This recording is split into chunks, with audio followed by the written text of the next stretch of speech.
Okay, chat. Let's work on some dailies today. See what we got. Beaver skin, golden currant, north raccoon skin. Repeaters. Let's get our map up here. See what we got coming up. We got a king of the castle in 16 minutes. Posse races. Success with Valentine. Resupply 5 minutes. Let's go ahead and do that.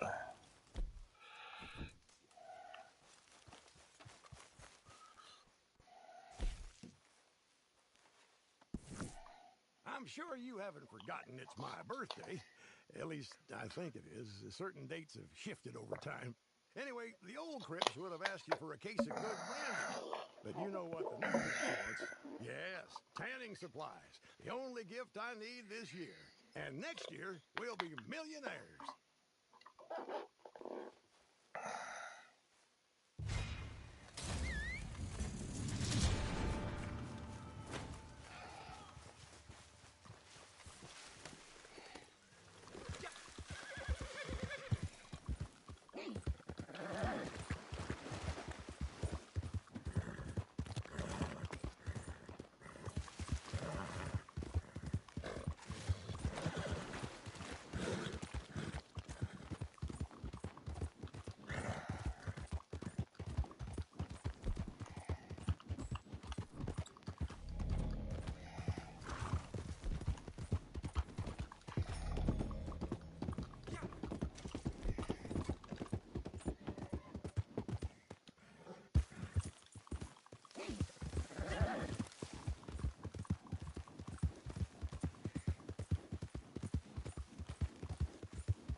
Told you this business malarkey was a piece of cake, didn't I?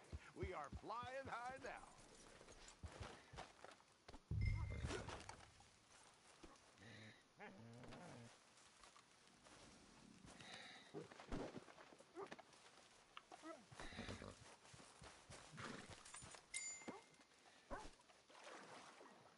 Well done.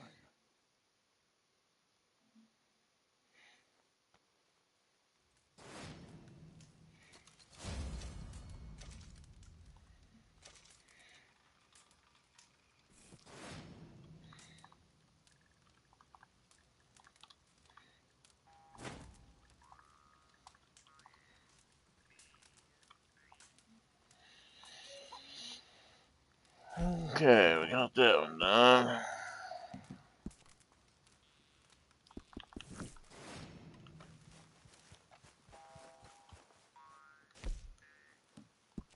Shots are looking good.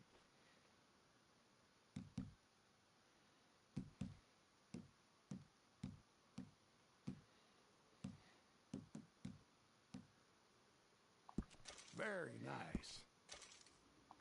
This is good quality.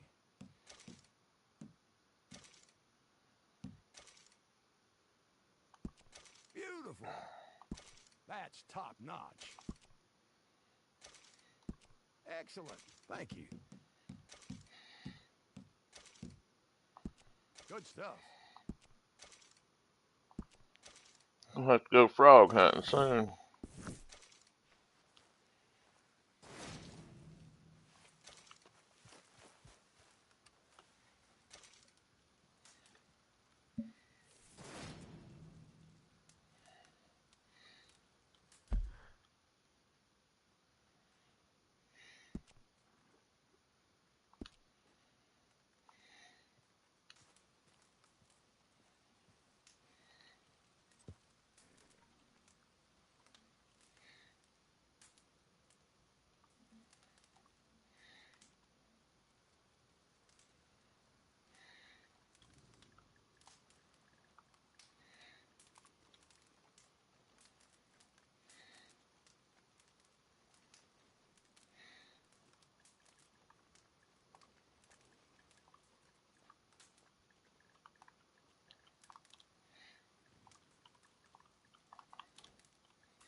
Hmm.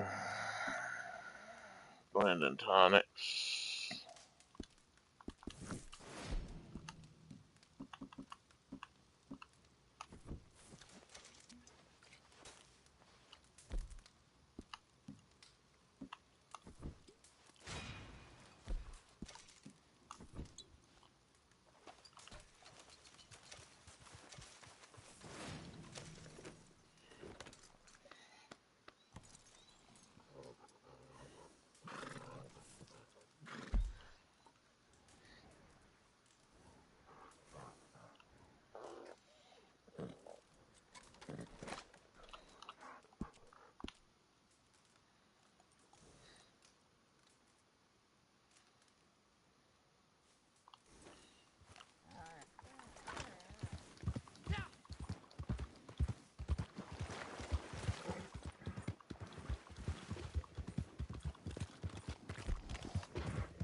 Howdy, hand pink waving, please send a posse invite folded hands. Alright.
What's up, Kratos? Yeah, I'm getting by.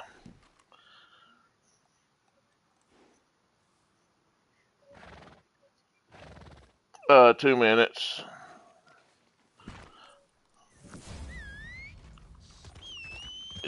Yeah, we'll get this. We'll get this one race out. Yeah, we'll get this out of the way. So this will be my last fossil here.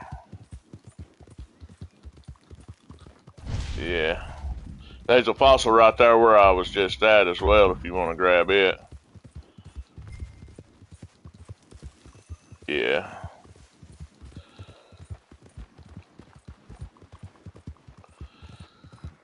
I think we got enough time to finish this race up to this fossil.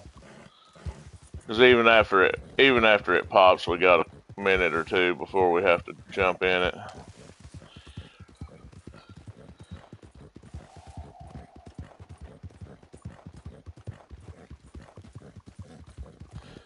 Yeah, I'm just trying to get these dailies knocked out. I'm closing in. I finally finished all of the roll daily awards, so now I'm just trying to finish all of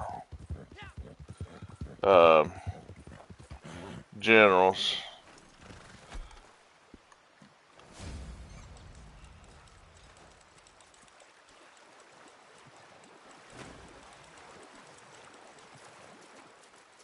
Right. Right. I didn't do them all on my main account because, like I say, I quit playing for 3 years, so kind of missed out on some of the awards because the rolls and stuff, you know.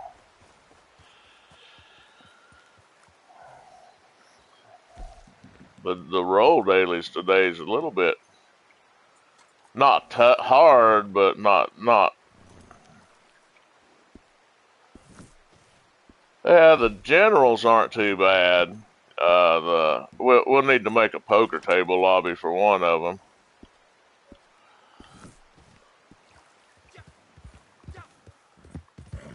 Yeah, they in the lobby. Uh, okay. There we go. Oh, okay. There, there's the king of the castle up.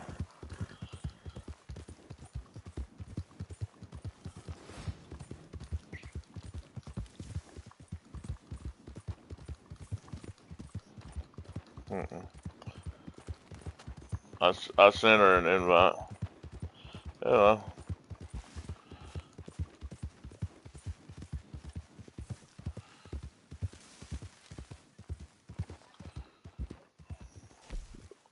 Okay, there we go.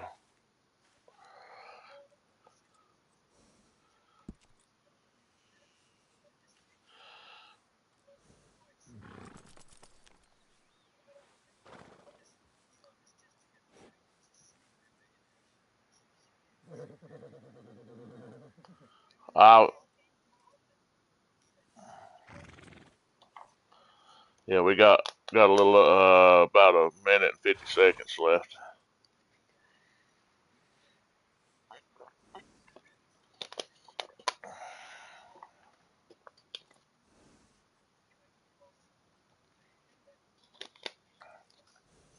Hey, it should because I've not joined it yet. It should bring her.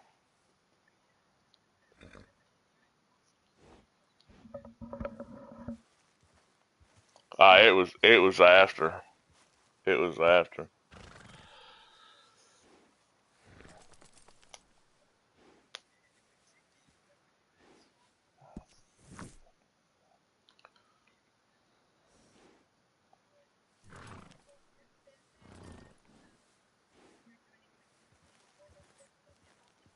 Hmm. Yeah, I think as long as she joins, it should take her with us. No matter even after the invite.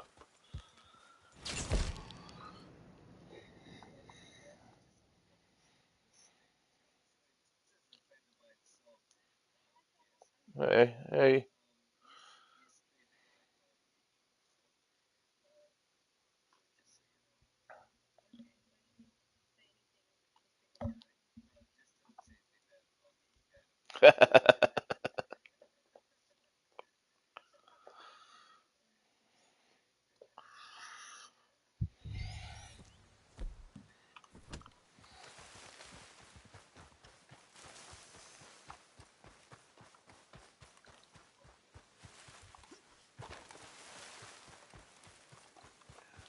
Three.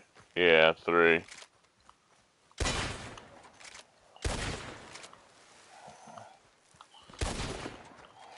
Yeah. Yeah, I about had one. Got one.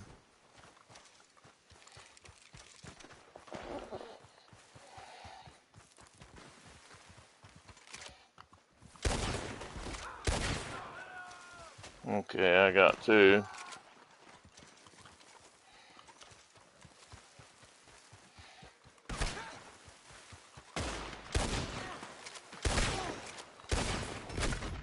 Yeah, I run them a lot of times when I just gotta get killed.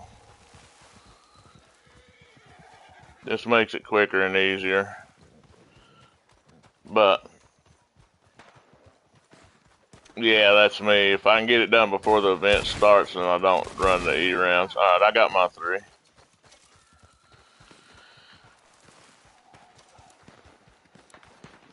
Well,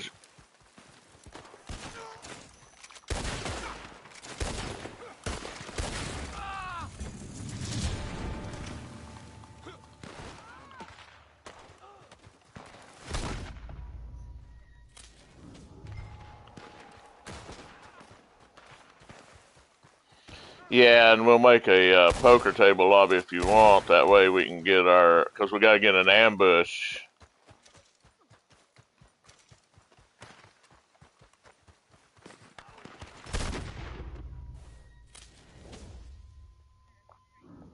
Okay. Yeah, I'm just gonna jump out, and it should put us on different lobbies. That way we can go ahead and make a poker table.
Wanderer returns.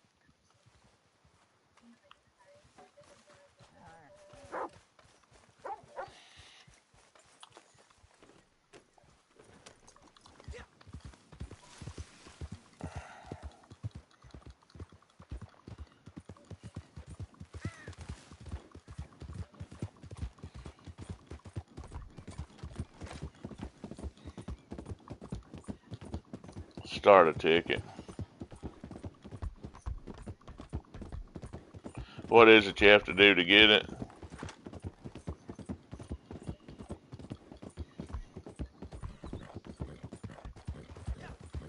Oh, okay.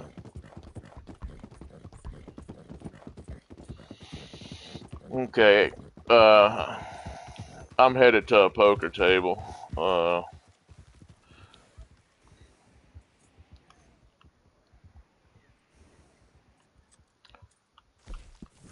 Well, I mean, unless you're closer to one, I'm right here outside of St. Denis, so.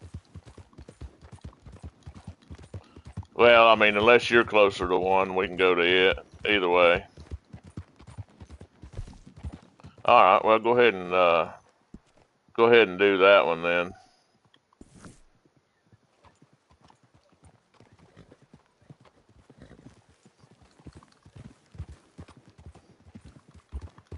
What the?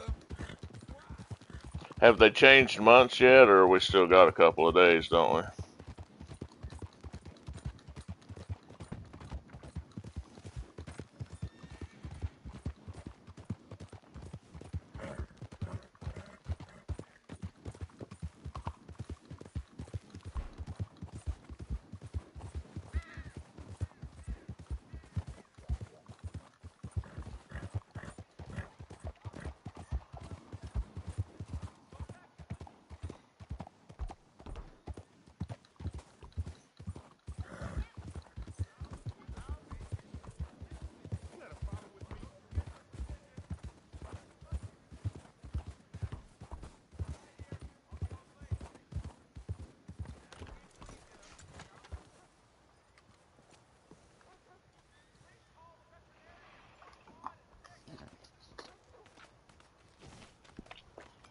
Okay, just let me know when you're ready.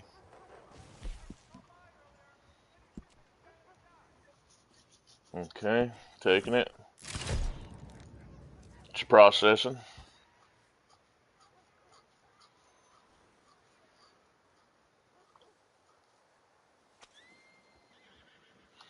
Do you know where some ambushes are down there in their tumbleweed?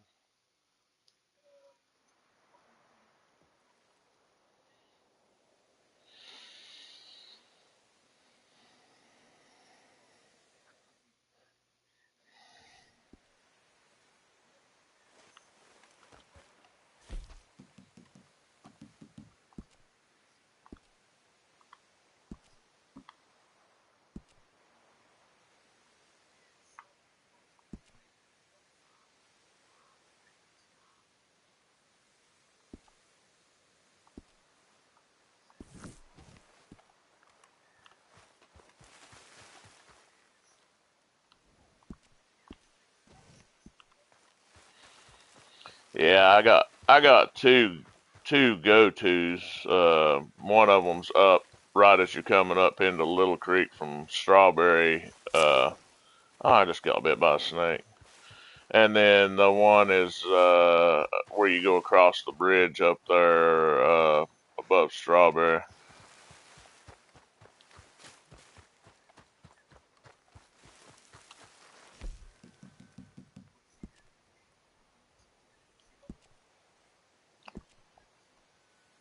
Get the ambush. Yeah.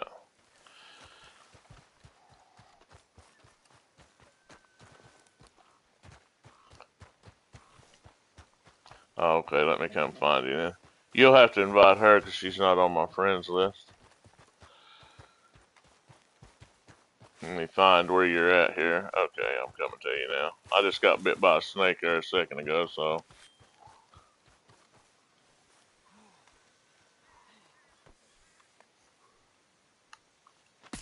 Yeah, I usually don't worry about it. It don't drain your health that much.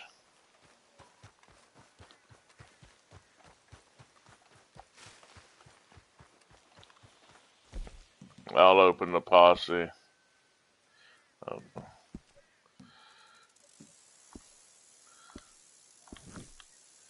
I open the posse up.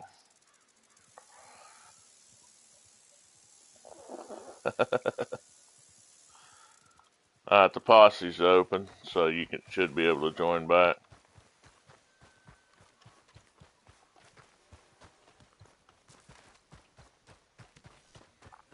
And we can do posse races while we're.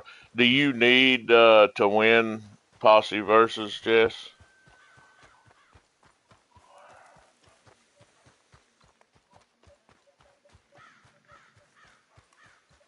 Yeah, mine are too. I'm just working on the award really.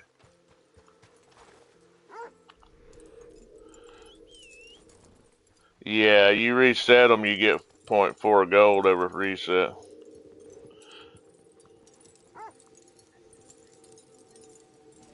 Uh,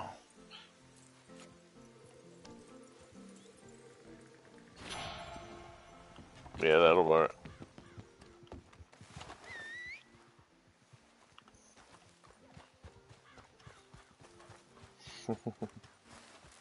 I gotta get my horse here. He's being stupid right now.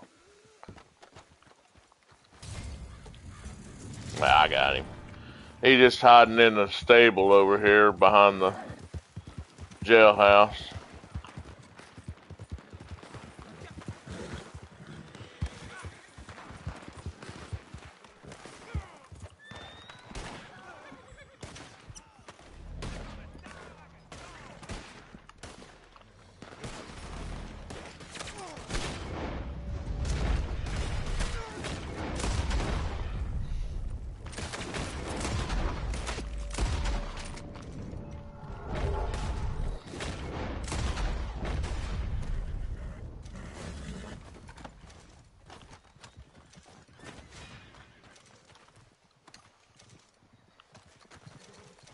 Yeah, well, I think we gotta do 3 of them.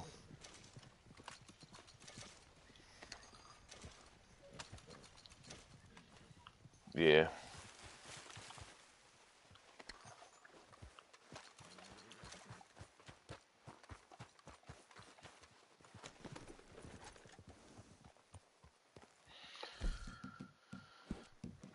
Let's see. Yeah, for moonshine, we gotta do 3 bootleggers. Make 2 toxics.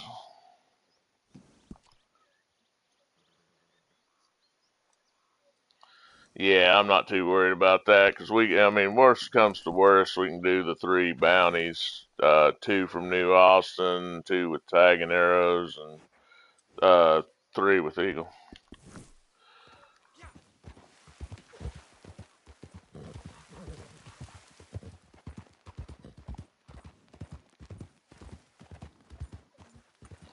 All right, I'm gonna set us up a posse race here. Yeah, gotta make it far enough away to where it'll actually do it, but not too far.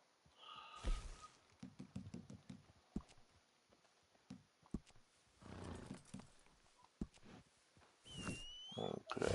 I don't even have my map open now. I done the 3 fossils because that was one of the dailies. You got to drink and alcohol too.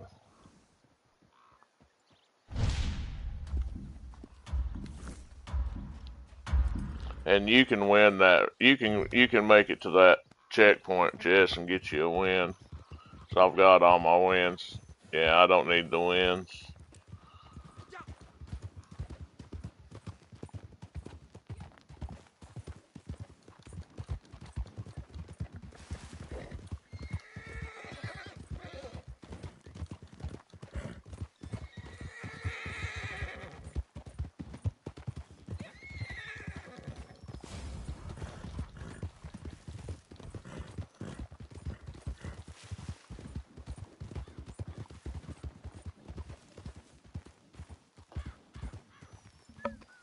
I know there's an ambush down here, but I'm not familiar with where it's at. I'm more familiar with where the hideouts are down here.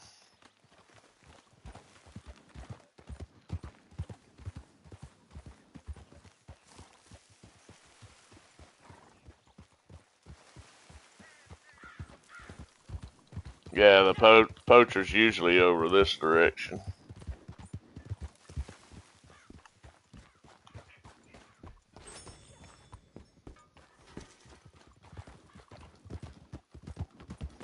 Oh, that's my fault.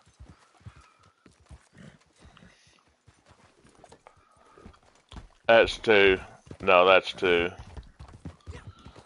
So we got to do two more so she can get hers. But there's a 2-minute cooldown on it.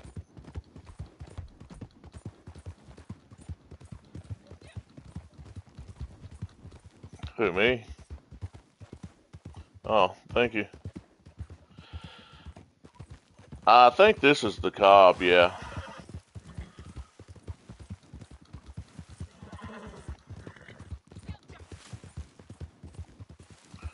We gotta get golden currants as well. Yeah.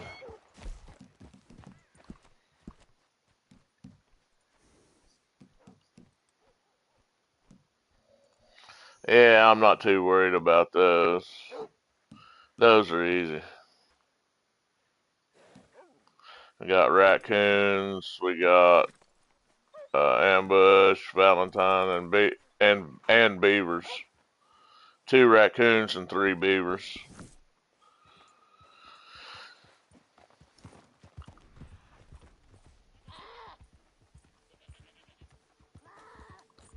Oh, you still trying to get the items from Gus?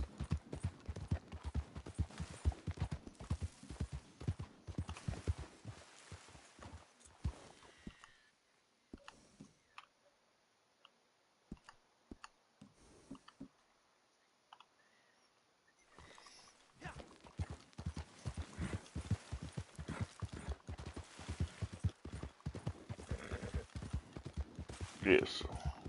Right. Right. I'm gonna jump over to Valentine since we gotta visit a shop in Valentine anyway.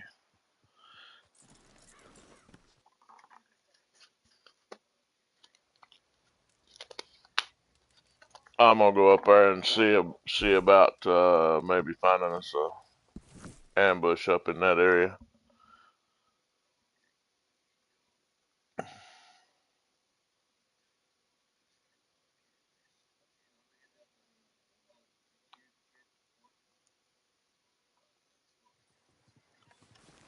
That was probably my wilderness camp.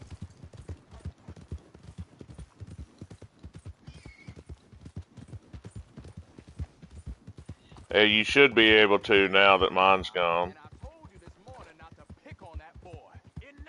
You gotta kind of ride away from the rat skeller a little bit.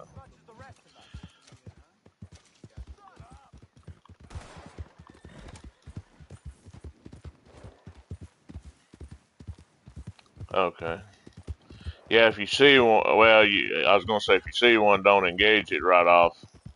You can hog tie though.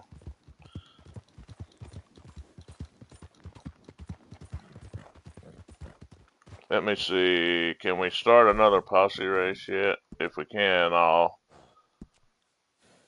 Yeah. Let's see.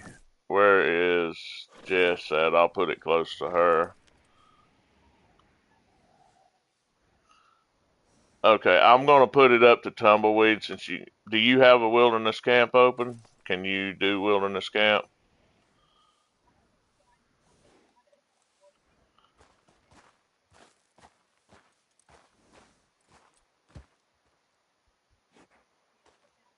Okay. Okay. Go ahead and go somewhere, and then I'll put you up a waypoint, and I'll start up another posse. It don't matter wherever you want to go. Just let me know where you went, and I'll put a posse race up close to where you go to. Okay.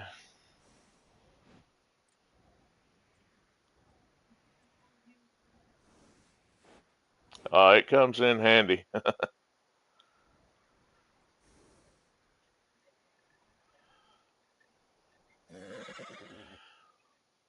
Alright, I'm gonna put a waymark just outside of Valentine so you can ride to it and do the posse race, get you another win. Let me know when you've popped up and I'll start it.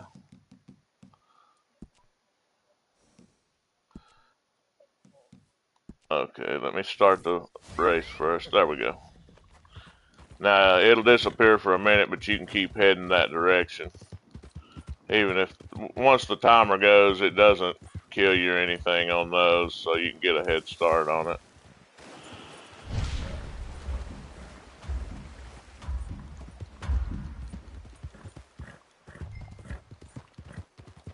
Right. Oh, I got a legendary over here. I'm close to Valentine. Hang on, I've got a bear coming at me first.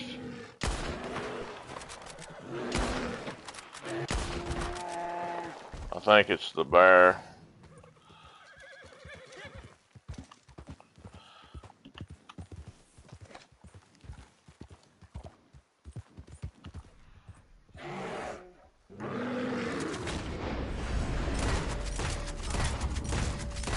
Yeah, I'm sedating him, trying to sedate him now.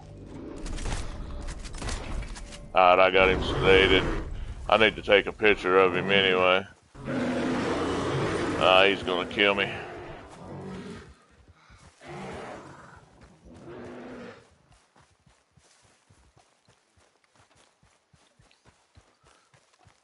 Yeah, he's down. He's asleep. I'll stand here at him till you get to me, and then you can take a picture. Does anybody else need a picture as well?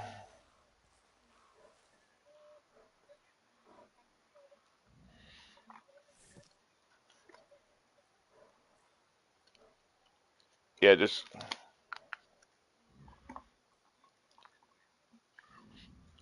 it's no big deal. I can stand here all day. He should stay asleep unless he glitches.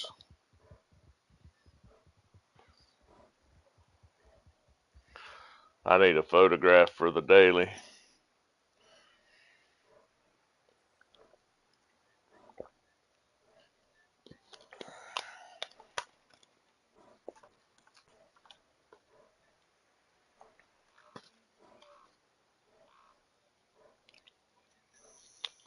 No, this one's not. This one of her missions? Is it? I didn't think if it's free roam. Oh, protect the legendary. Oh, okay, okay. I thought it was one of Harriet's. Because I know if it's a free roam, she doesn't have it as a mission.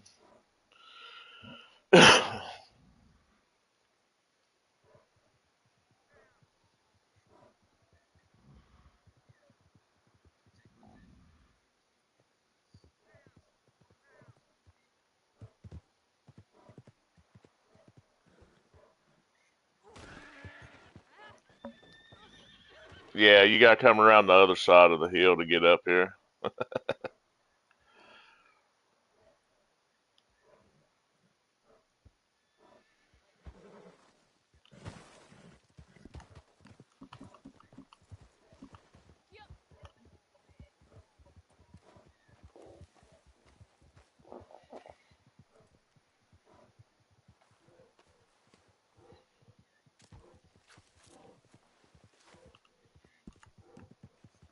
Why will it not let me get my camera? Nah, let me get my horse down here. It just, for some reason though, it won't let me get my camera out. It should let me get it out and just standing there. Let me get on my horse, see if it'll let me. Maybe I was too close. Yeah, why will it not let me get my camera out?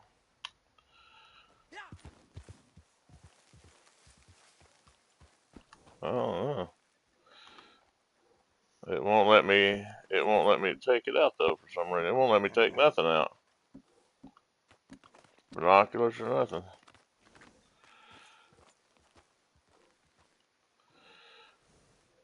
Let's see. Where is that? I spent so long.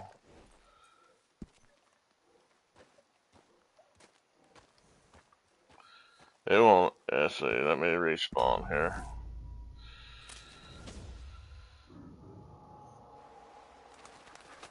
Okay. Now let me get back up there. I'm down at the creek. I'm not too far. it'll let me pull it out now.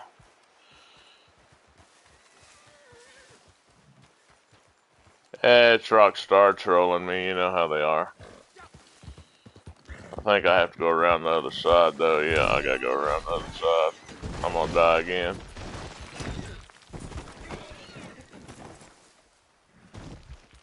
My horse just died. Let me revive him real quick.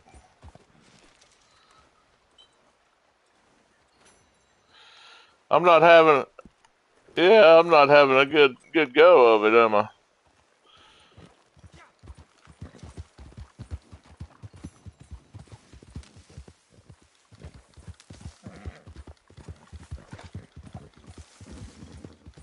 So everybody needs a picture, right?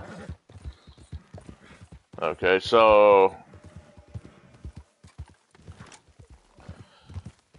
we can sedate it again and get it.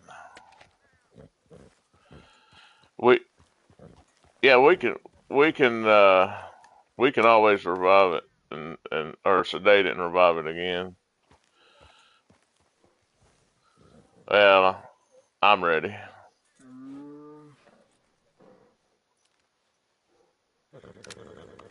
I got my picture.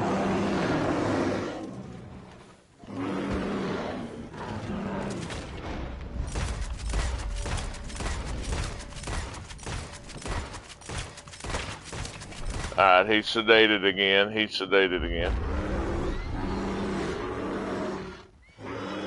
He's probably gonna kill me because my horse just throwed me. Run, run, run. Okay, he's asleep.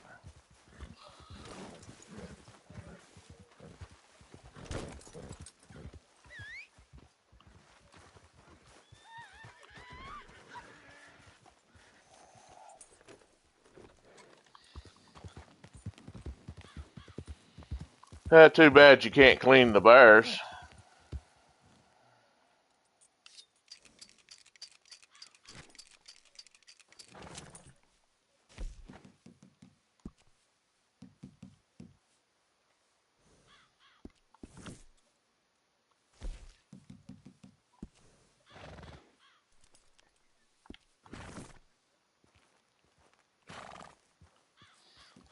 Might as well just kill it after she gets her picture. You get your picture?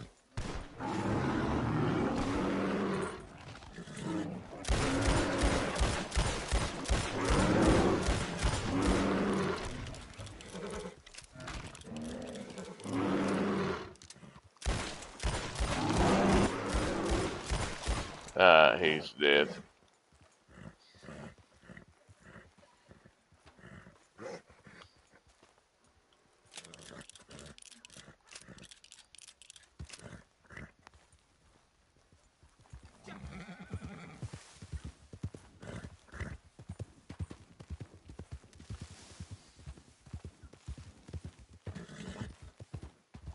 Yeah.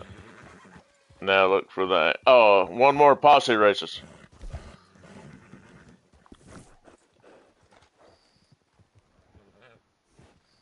Let's see where would be the easiest to put it from here. I'm gonna put it down here near Wallace Station. You can ride down the tracks to it.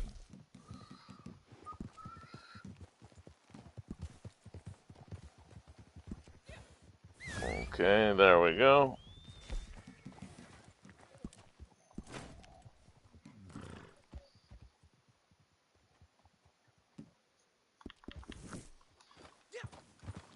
There you go.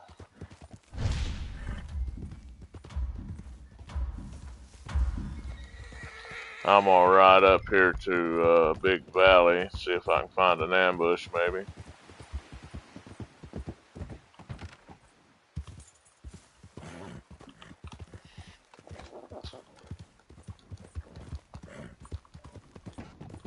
If you ride out the railroad tracks, you can get to it real quick.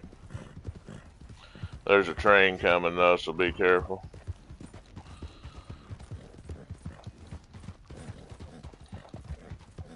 It sounded like it was.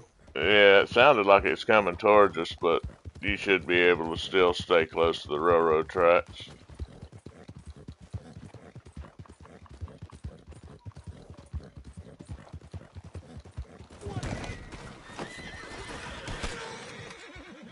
This is the end.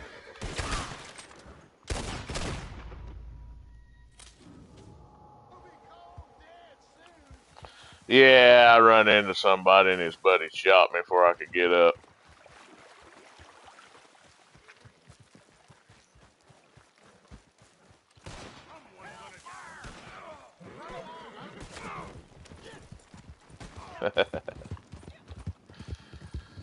Revenge kill.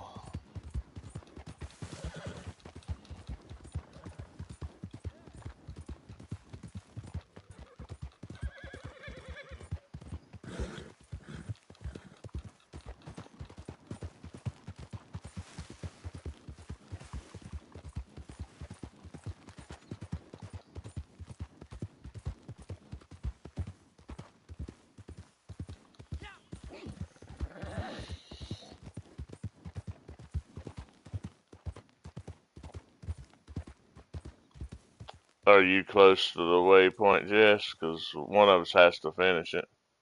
Okay, yeah, she's close to it. Okay.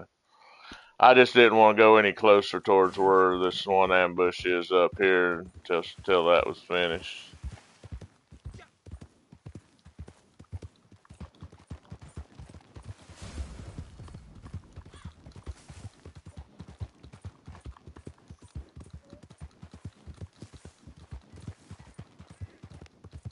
Nah, it should be the third, cause oh,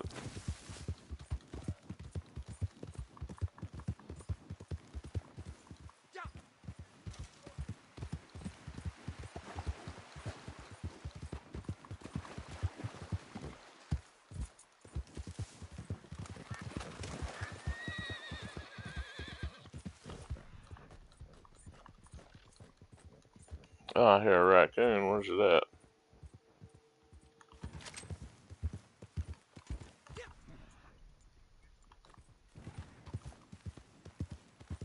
Well, that's a muskrat. Where's that raccoon at? I hear a raccoon, but I don't see a raccoon.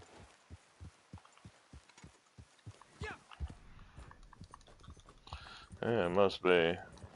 Yeah, you know, sometimes when it's a daily, it glitches and you'll hear them, but you won't see them.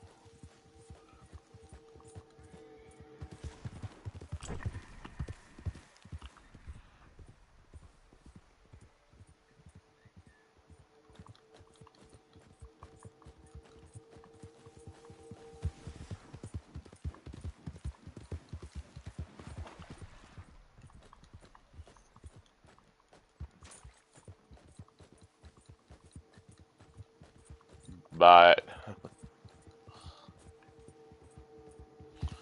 Oh, I got a hideout up here. Or no, another moonshine. If you does the moonshine?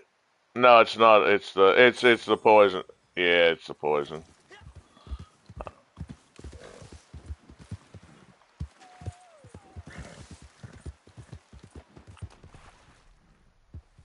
Yeah, I'm not gonna. It's up here at the farm area, so that means the ambush probably won't be up here.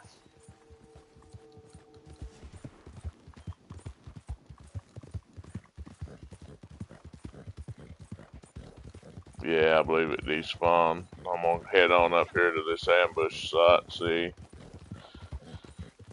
see what the luck is.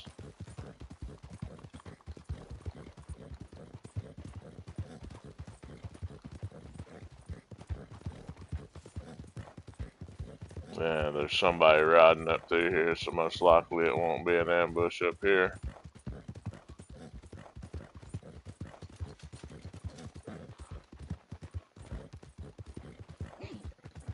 Yeah, no ambush up here. It's up here near Gus is where I was at. Let's see. Strawberry, where's that bridge at? I always have a hard time remembering exactly where it's at.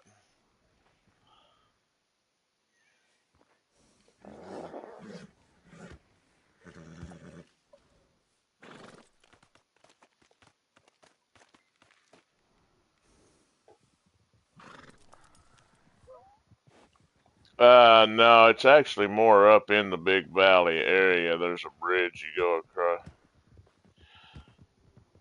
Yeah, it's over close to where Jess is at, somewhere. It's over in that area.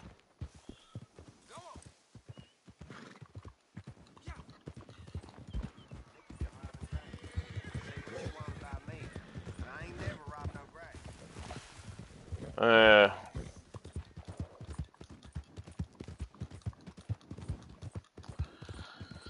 worst case, worst case, I'll just jump into an MTU and just keep respawning right here, because that's what I usually do when I have to do the ambush. I just keep respawning right here next to this Big Valley one, 'cause I know for sure there's one right there.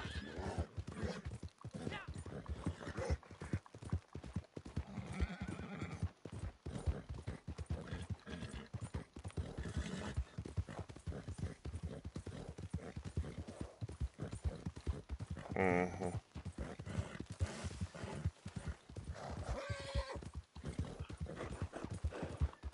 Yeah. And it likes to spawn a lot of the other stuff that you don't need for a daily in the poker table, but you got higher chances of it anyway.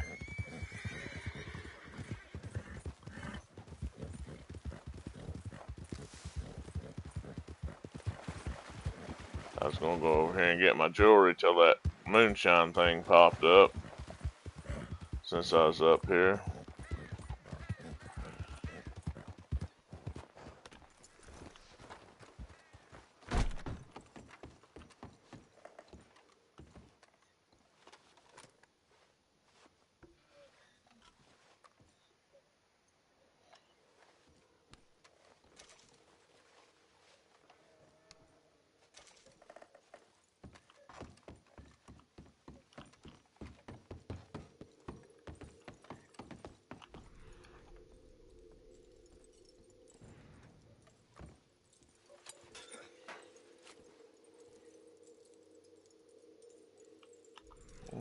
There's a collectible in here. Where's it at? Oh.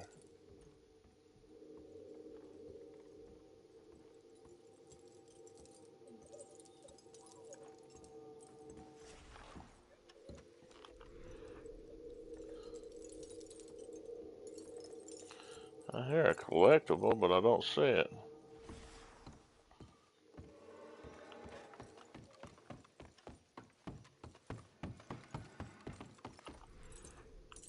It's down here.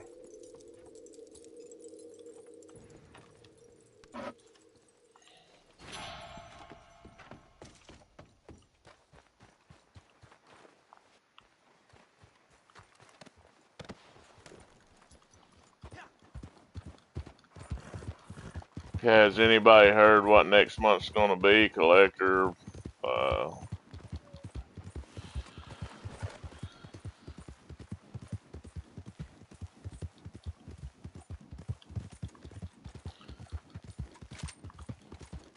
no. Yeah, I've got about 27 sets of collectibles, so I'm hoping at least collectibles up so I can get rid of them.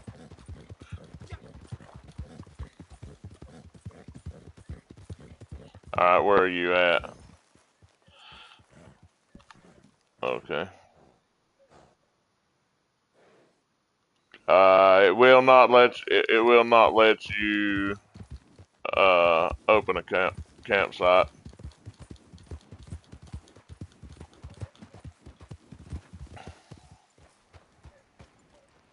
Okay, it might just be the location I am. Okay, hang on, let me try here more.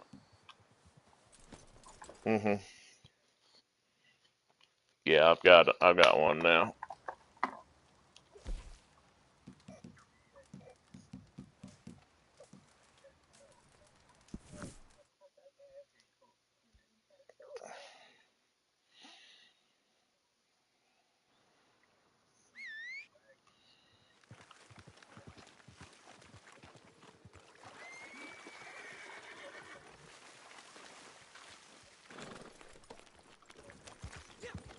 Okay, both. Yeah.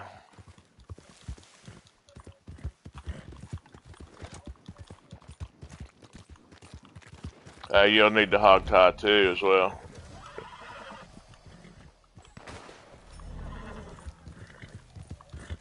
Alright, I'm here, so I can get me a kill. Let me find one to get a kill. Alright, I got one.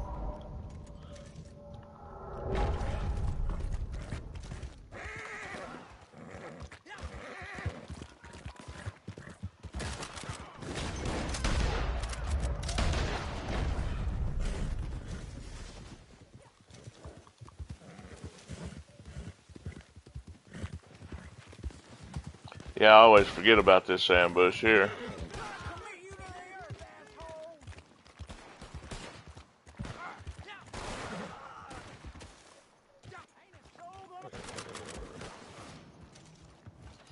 There we go.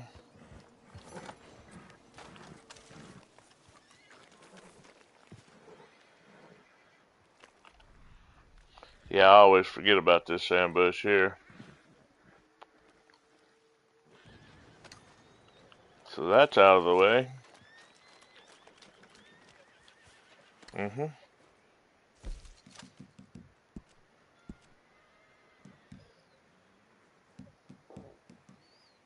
So now I just need the beavers, the current, and the raccoons.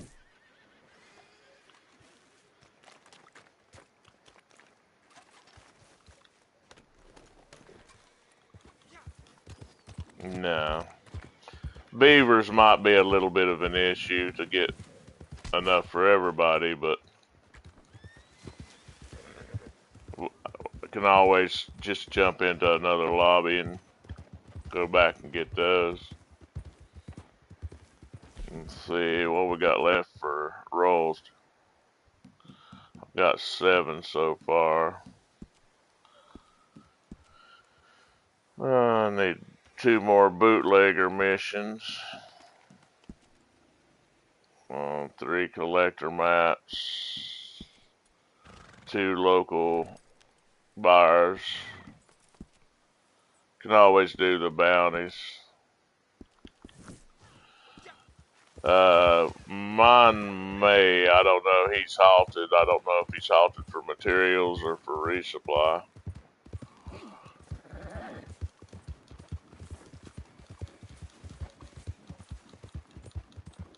Yeah, I've already got it, but I'm sure she needs it. Yeah, it's down here in St. Denis.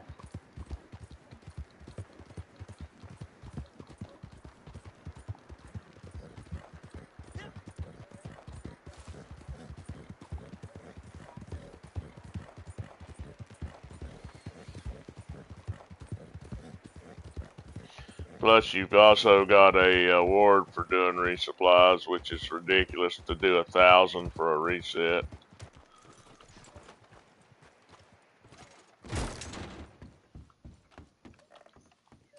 I've not got a reset on it yet, neither.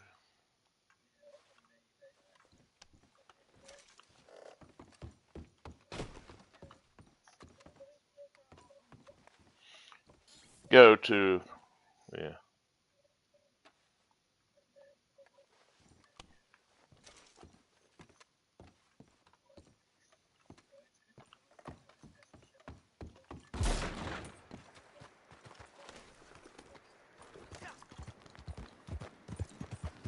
Yeah, and that's 40 nuggets for you, so.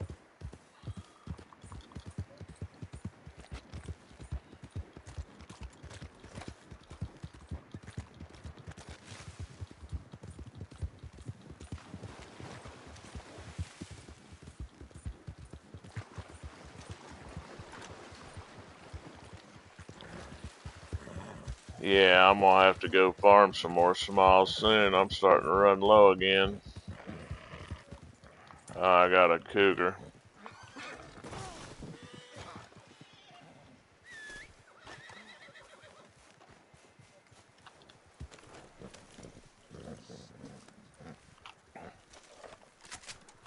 Yeah, I don't usually keep my table full anyway, so I can do my donations.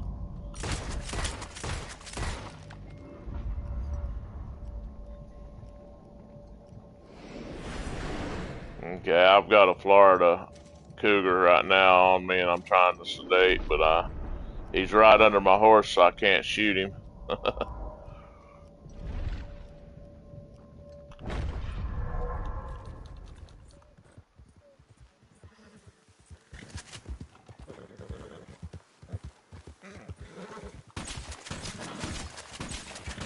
I got him.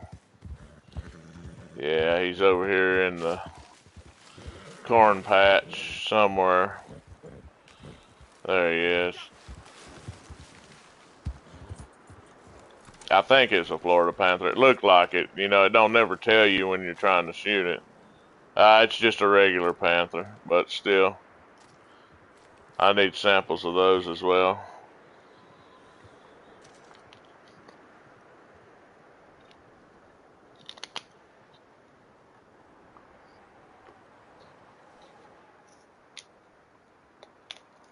I'm standing here at it if anybody needs a sample.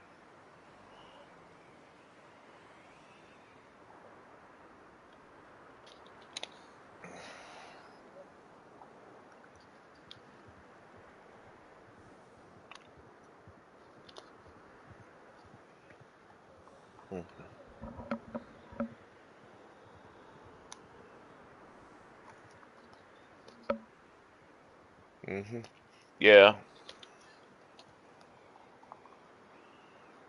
yeah. Always keep an eye on that. The 40 nuggets, that adds up quick.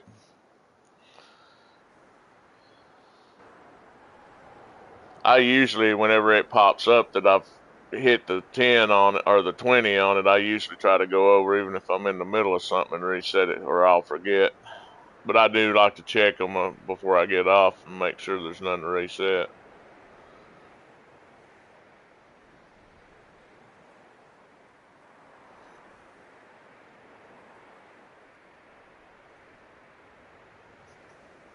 Right. Right there's a lot. You figure 10 resets, that's 4 gold bars total.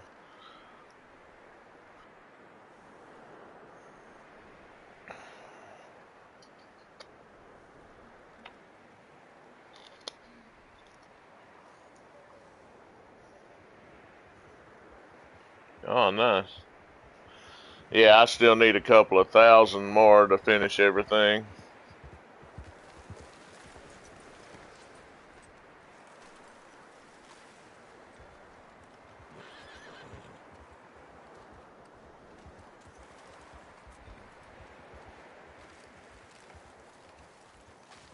I can revive it. Just let me know when you're ready.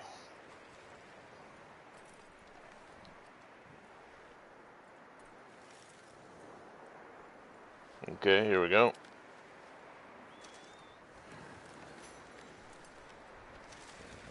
Did you get it? Oh, you didn't get it? Oh, okay. So we'll go do this resupply for her daily.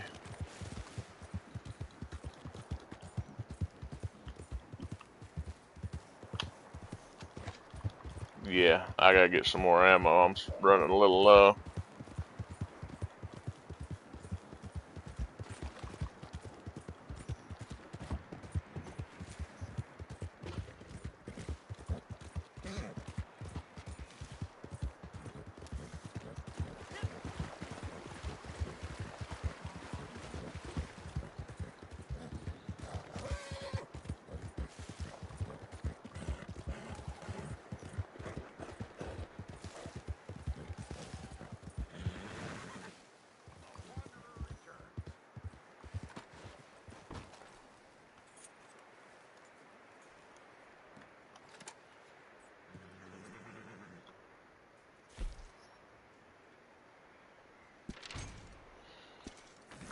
Yeah, just let me know when you're ready and I'll start this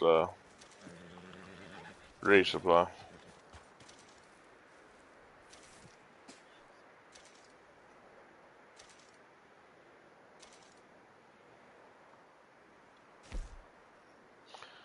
You know, I'm surprised that Gus didn't want perfect alligators for something.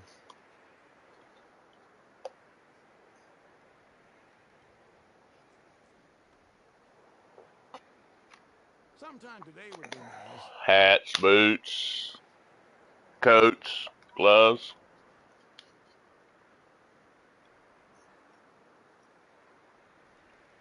The suspense is killing me.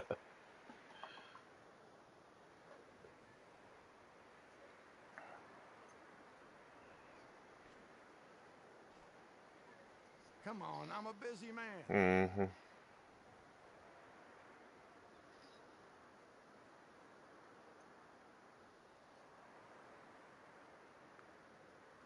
In your own time. Okay. Everybody here? Okay. See what we get. Hopefully it's not the train one. So I bumped into a feller in town. Told me he was having some problems with a gang around here. He's also got some supplies we could use. Well, that's So I true, thought, yeah. why not kill two I birds just with one always stone? hate that one. You help him It's out, just, he helps us out. And nobody we're ever hunting. needs to get robbed. We're hunting. Yeah, he said he's got a friend that wants a pelt. Suppliers camp.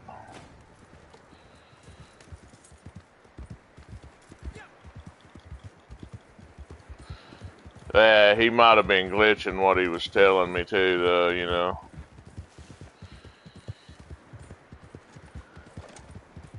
Yeah, that's all it is. I can take that waymark off the map.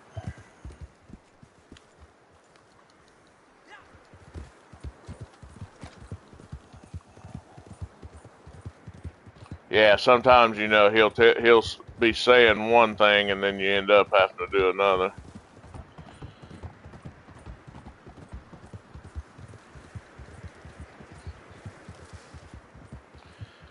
Yeah, well, I've noticed on that one when he gives you something to hunt, if you're having trouble finding, if you get close to the guy you got to deliver it to, somewhere's around him, yeah, it'll pop up.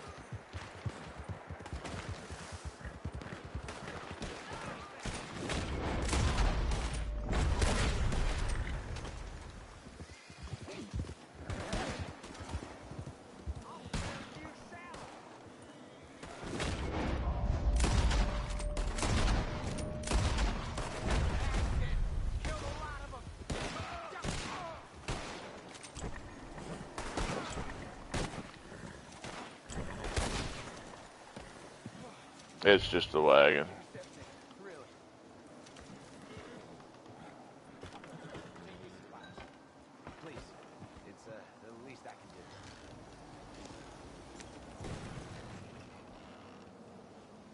Oh, it's stuck on something.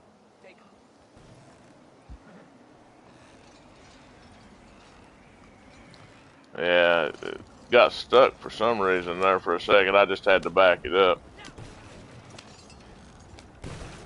It was stuck on nothing, to be honest with you. There was nothing in front of me for it to be stuck on. I don't know why it was stuck.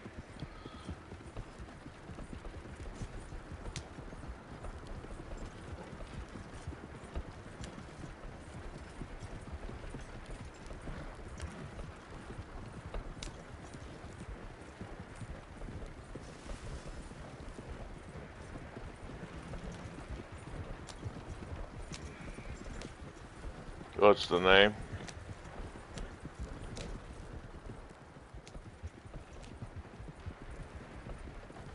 Yeah, I just left my.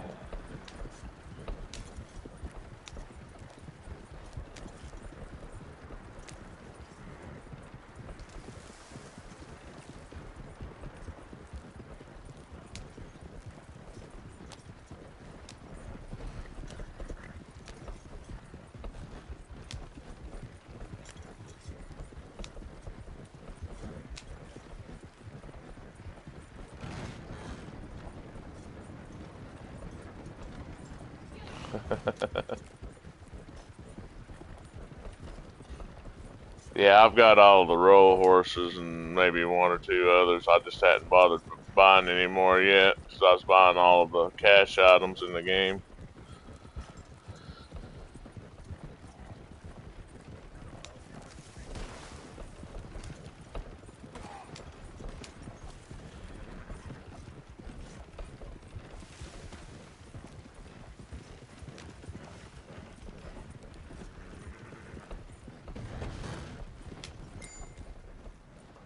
And it's not the starting horse. Nice work.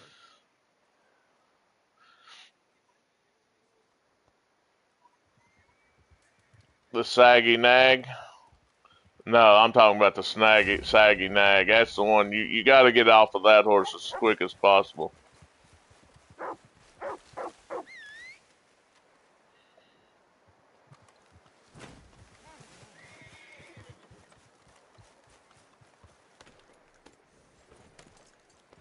I've got, what is it, the most you can have? What, 10?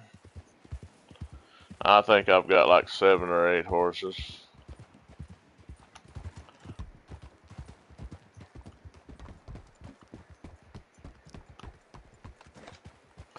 Yeah, every now and then I like to change up and start riding a different horse. Alright, let's go up here since we're close and look for the beavers.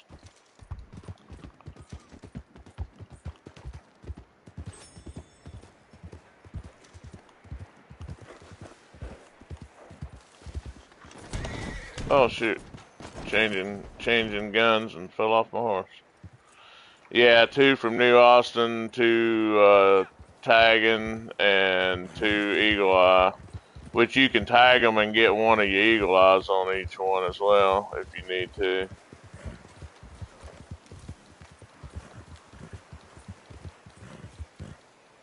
Yeah, I was going to head up here and look to see if beavers are up yet.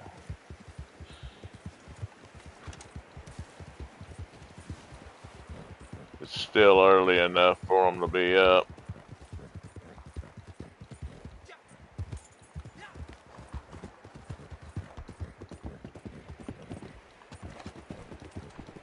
Okay.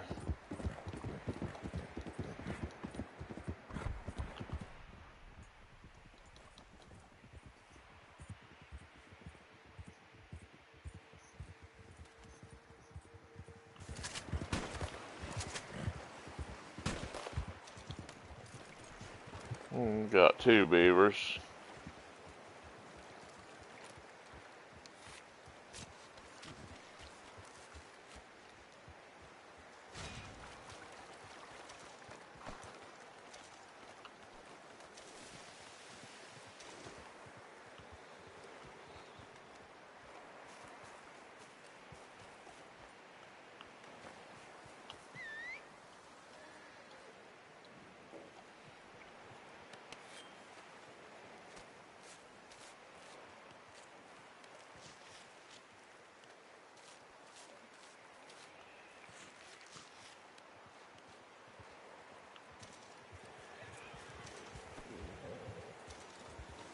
Yeah, little ankle biters.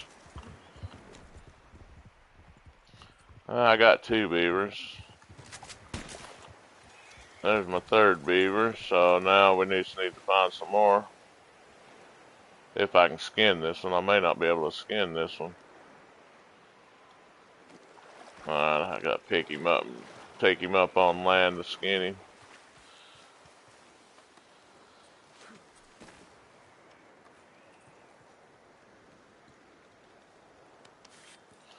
There should be some more beavers around here somewhere. It's still early enough for them.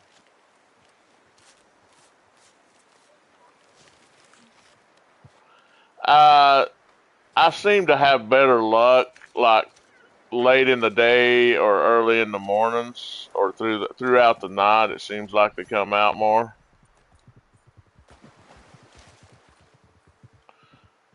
It's like throughout the day, it seems like I don't find them as much. I think I see one here. Thought I did.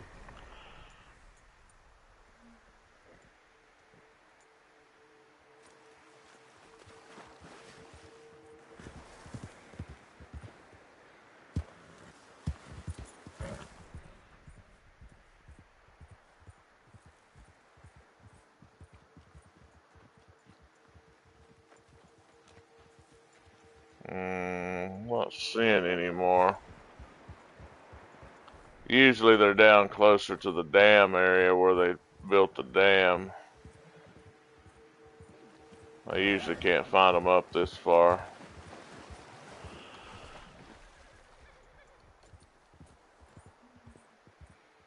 I've got all my beavers. I'm done with my beavers. I'm just trying to help you find some right now. Usually down here, uh-oh.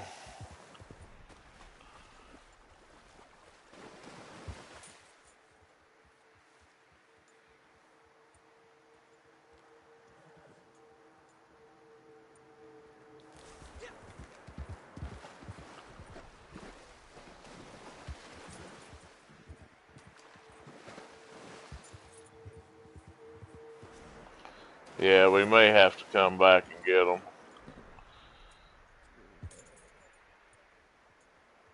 Oh, that's fun.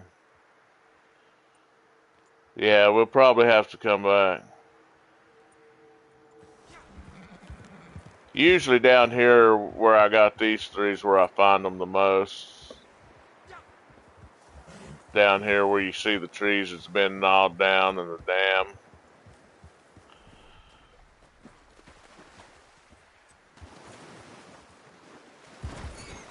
Oh, the horse jumped and knocked me off.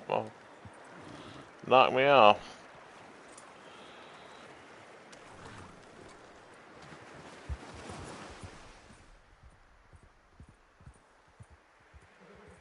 Yeah, yeah.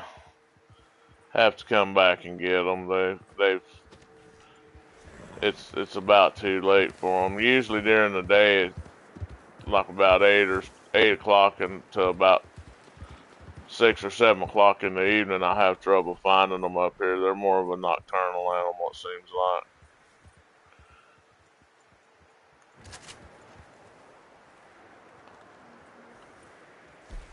Yeah, we'll get them.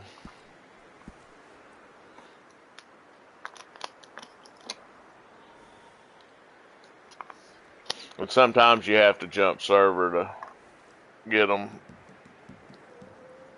We'll wait for Kratos to come back. I'm gonna have. Oh, you're fine.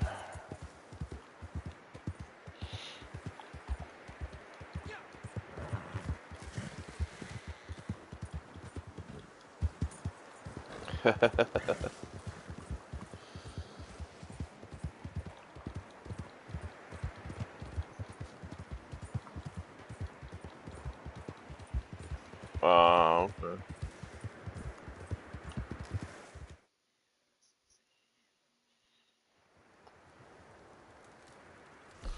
I'm a. I'm heading to Blackwater to get my Carants. I got my um, beavers, but we couldn't find no more for her. There was only three that spawned. It got too late in the day because they're more of a nocturnal type animal.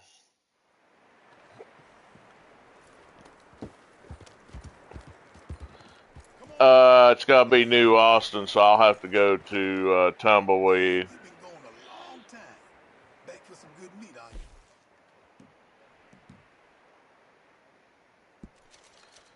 you? We'll go to Armadillo first. I'm just gonna grab my Courant real quick while I'm here in Blackwater. Shop around then. Get You'll see I got the best for you. yeah.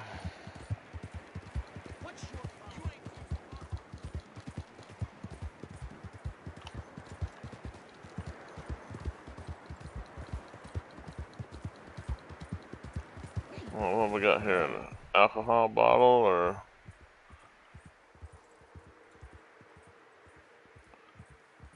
got a playing card?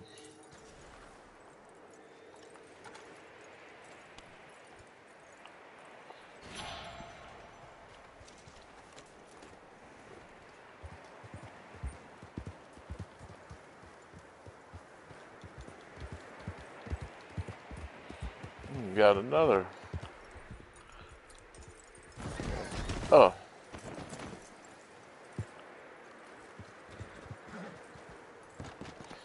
yeah. I usually leave the chat off because sometimes I group with people that get pretty foul mouthed.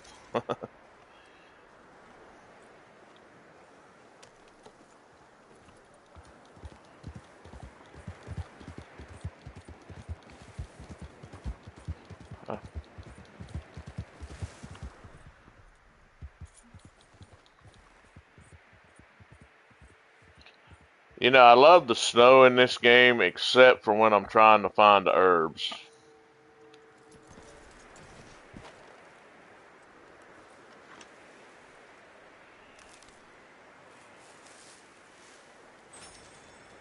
Yeah, I got sidetracked. They was alcohol and a card here in Blackwater I had to pick up real quick.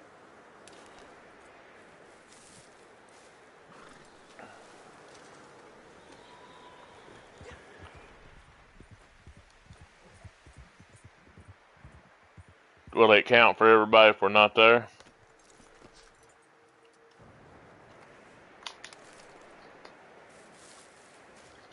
Okay. I got my current, so I'm fast traveling anyway.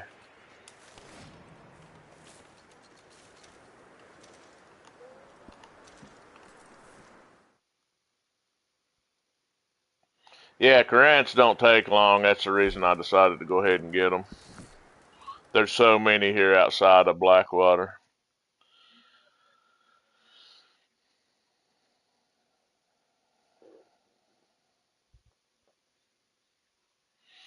Yeah. Yeah, I'm trying to see where you're at here. Oh, you're over here. Okay, let me ride around Armadillo here.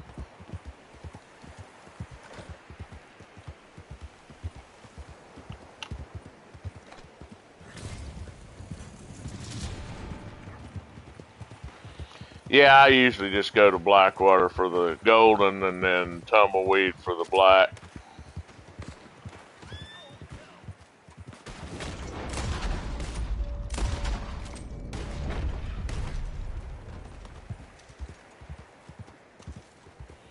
We got one hiding here.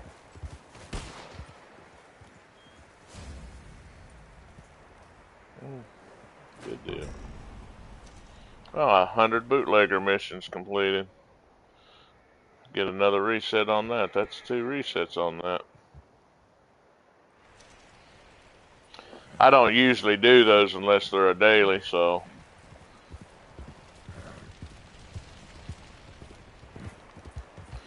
Yeah, it just depends on what I'm doing and how I'm feeling at the time, you know? Okay, so we need tag and grenade. Everybody got I think everybody can get the tracking arrow on one person, right?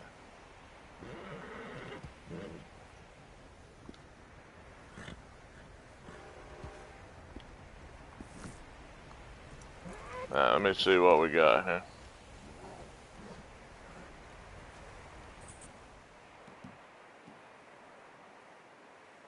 Okay, they're all singles, so we'll do the $3 one first. Since that gives, if you've not maxed out your bounty roll, that gives you the most XP and the best payout. Just let me know when you're ready and I'll start it.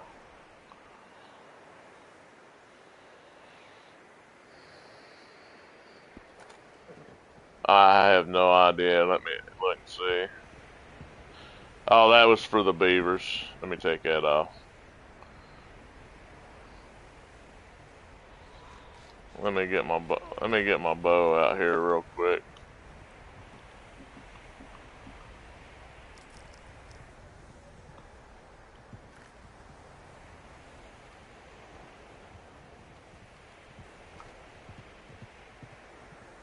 Is it 2 in an hour?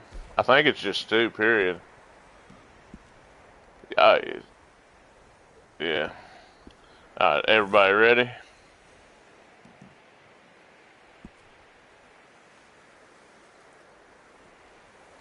Do you have any sense? Do you even have the pamphlet for the tracking arrow?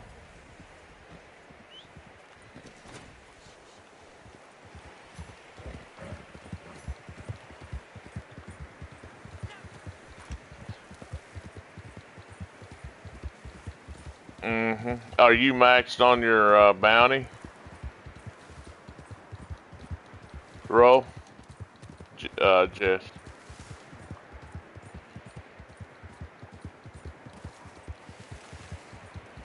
Okay, you may not even have the tracking tracking arrow as a daily then.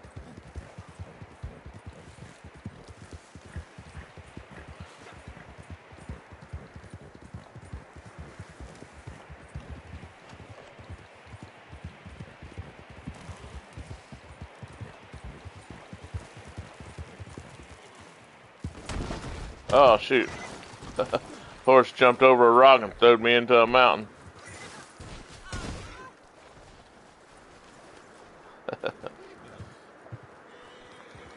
Yeah, the eagle eye on this one as well, so we might get that.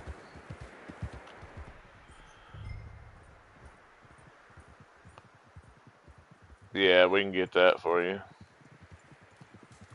I gotta use eagle eye anyway for a daily.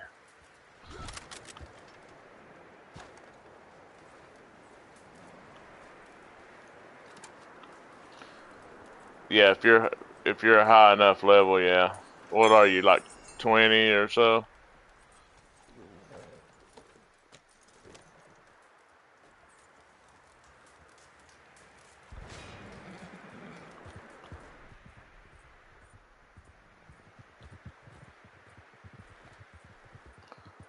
This is one of the ones that I know a few spots he can spawn, but I'm not real familiar with them. But I need the eagle eyes anyway. But yeah, a lot of times it won't give you all of them. Okay, there's two paths. I'll take the right path if you want to take the left.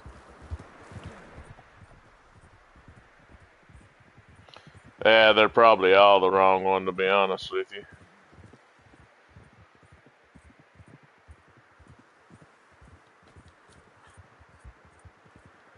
Oh, mine's taking me into. Oh, I got him. I got him. Getting yourself some must-deserved rest, huh? Hey now, die! Yeah.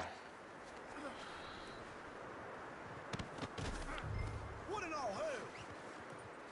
You don't Yeah. want to do this.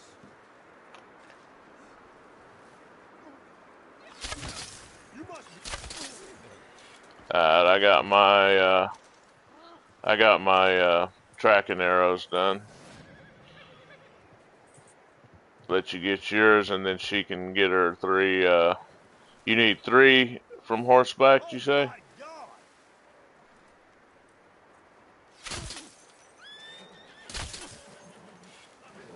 Okay, Come you on! can get both of them at the same time. Let me lead him here real quick.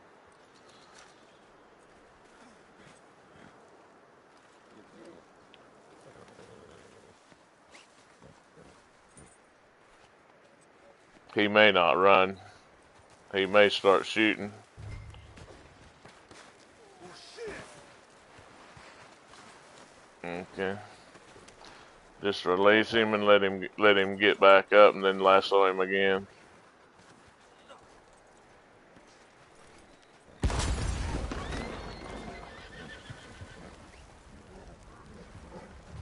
Okay, so now we just need to finish this and do another one. Ain't my problem. Mhm.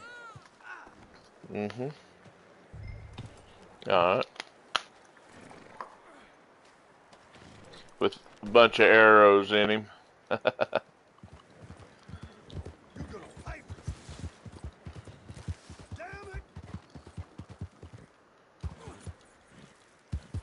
Damn it! The sheriff's not picky. All these rocks my horse is jumping over. You're gonna pay for this.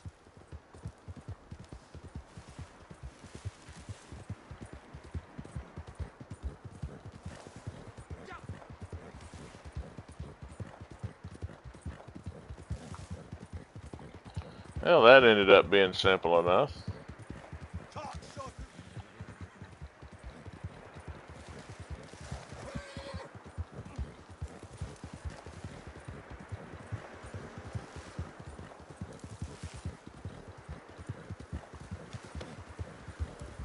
Oh shoot, he broke loose. You a dead man.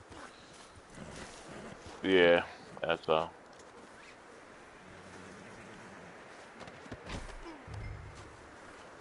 Oh yeah, sorry, I looted him, so I didn't realize you needed that for a daily. Well, well, we got to do you two from New Hanover anyway, so you can loot those.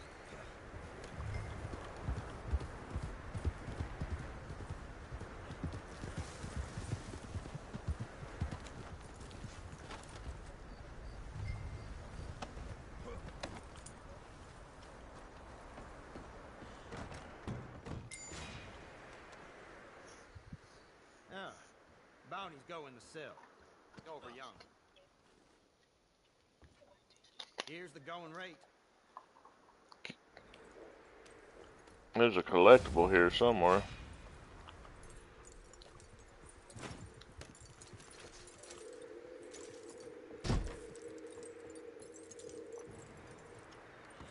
I think so. It sounds like it.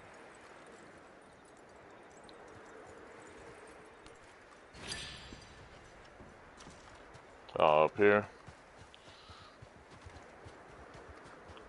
Is it a detector?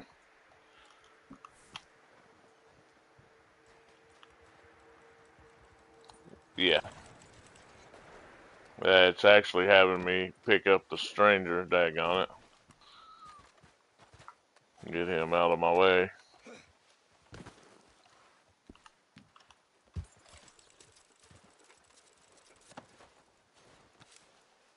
Hey, it was right under the stranger, so I had to pick him up and move him out of the way.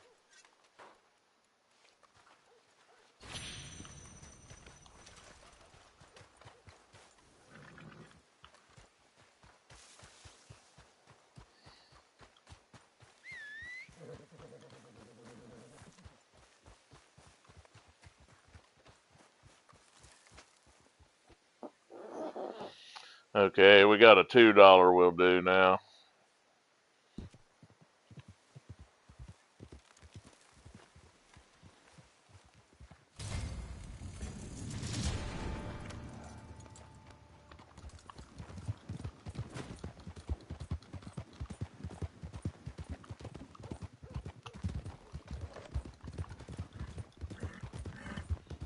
No, we've got everything. She just needs to do the loot, and we just need to bring him in. Don't matter dead or alive.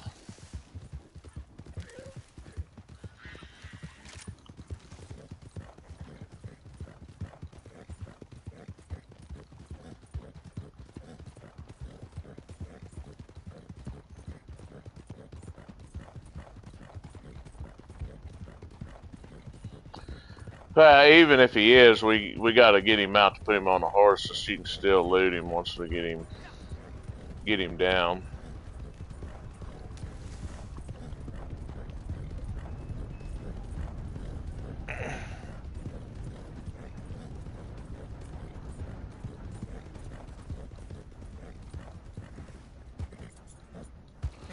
You can actually, I think, break them out of the wagon.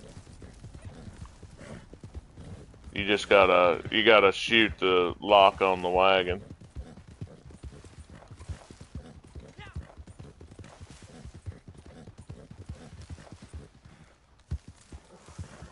He's gonna be down here at this little camp, I think.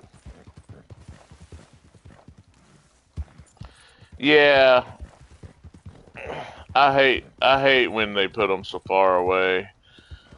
Like you'll get one up in Strawberry. Sometimes it takes you all the way up near Coulter or Mount Hagen.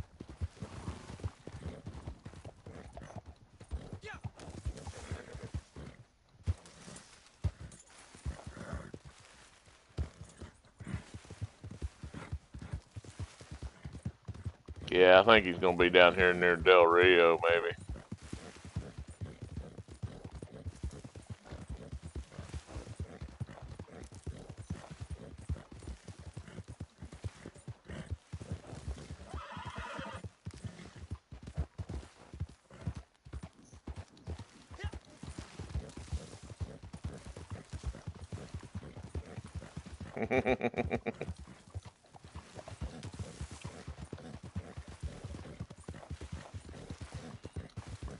Yeah, he's down here outside of Tumbleweed area.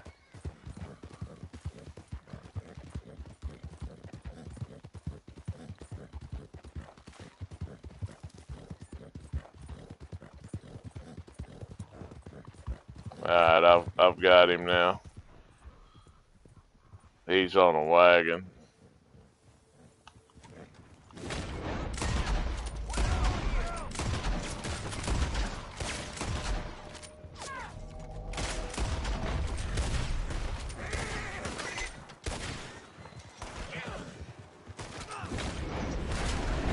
Oh, he ran over my friggin' horse, dang it.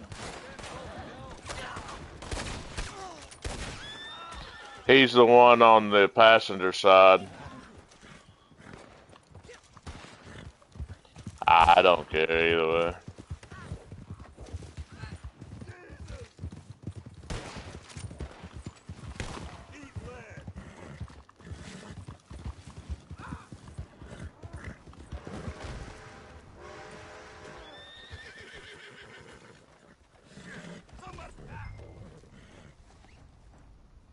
You ain't getting away with this. God damn! Don't.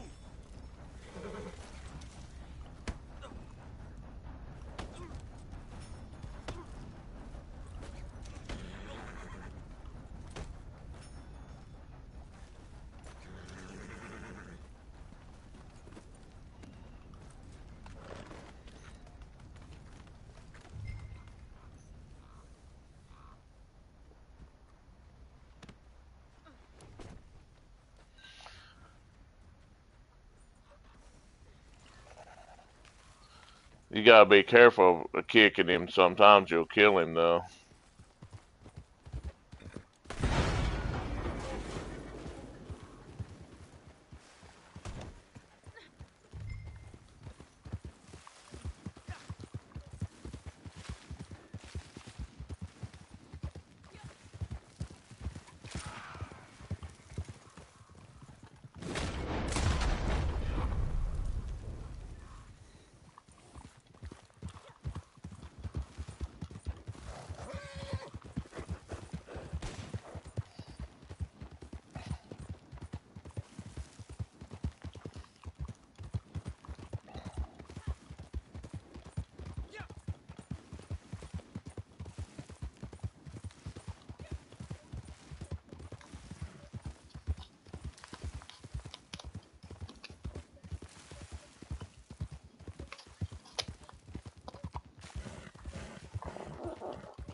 Yeah, go ahead.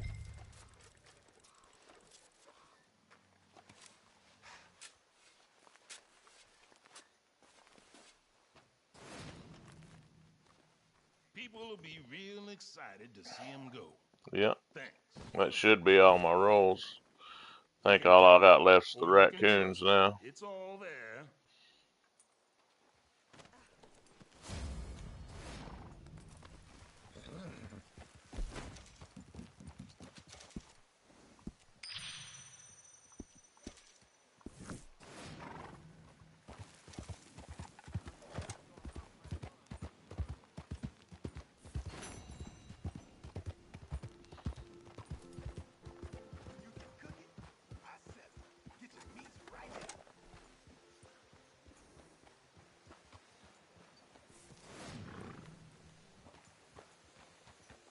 Oh, nice.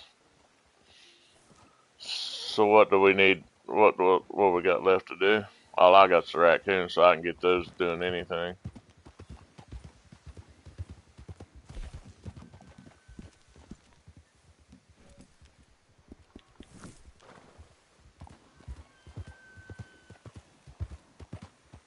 I hope you're a butcher, or you work down at the slaughterhouse. And what you got left, Jess? She needs new Hanover.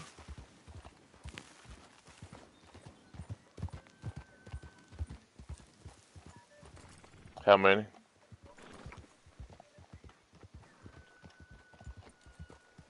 How many? Okay, so we'll go to. Yeah, that's where I was going to head, Emerald.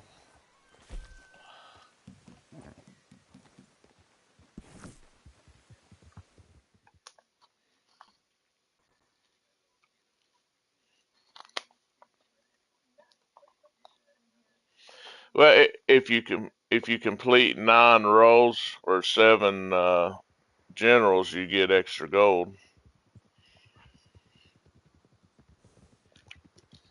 Oh, I like to try to do all my dailies. I need lots of gold. I'm trying to buy all the items in the game, so I need lots and lots of gold.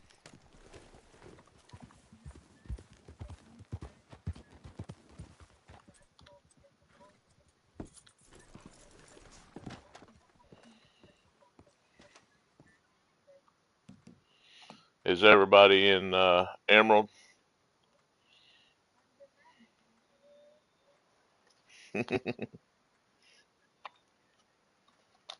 Is everybody in Emerald?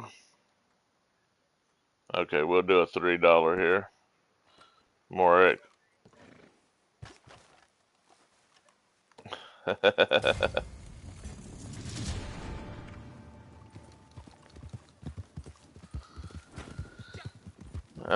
Learn sod.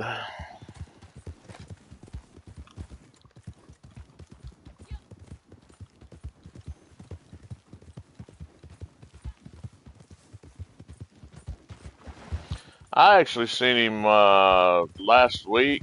I just went ahead and killed him because I didn't need no samples off of him.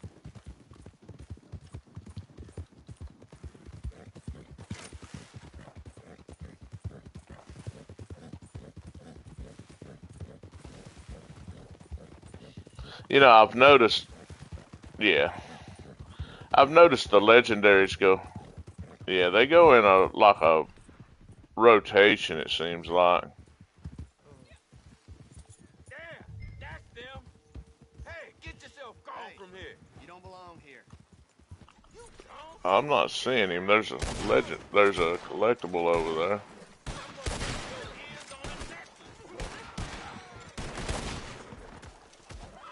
I think this is one where we got to draw him out.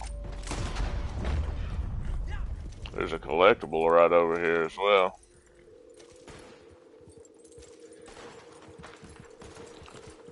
Tarot card.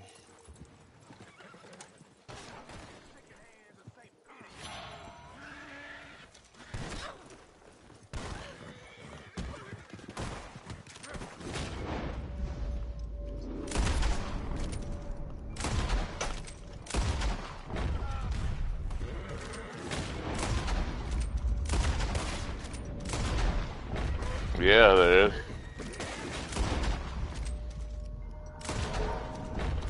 Probably because there's 3 of us.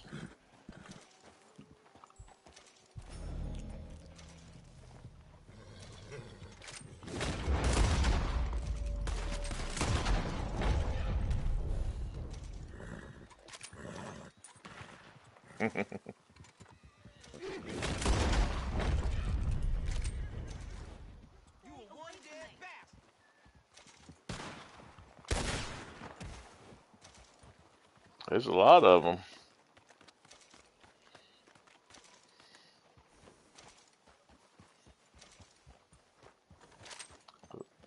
Tarot card.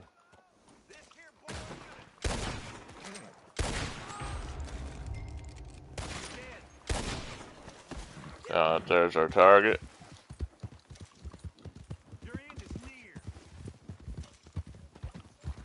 Yeah.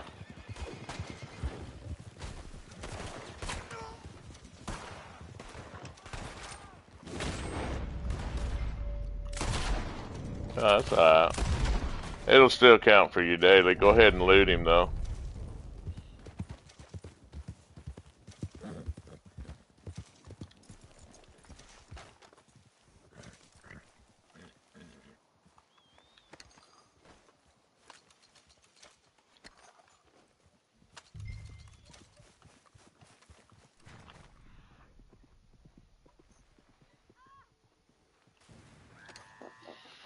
Yeah, it's a poor man's house.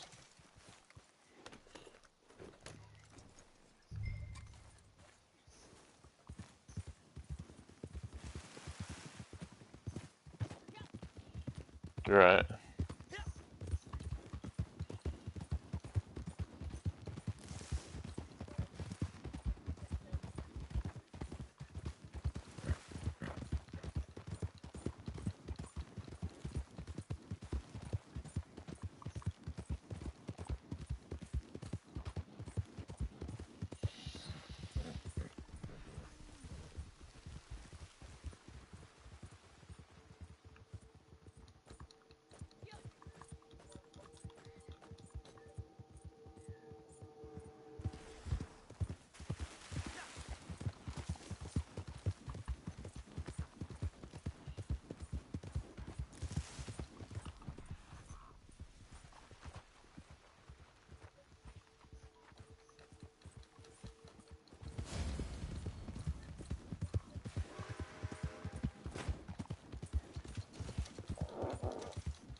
Oh, I'm back at the Emerald.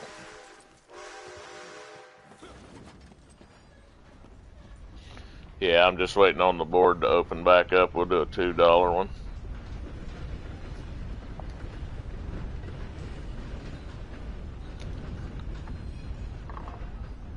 Okay. Start this $2 one.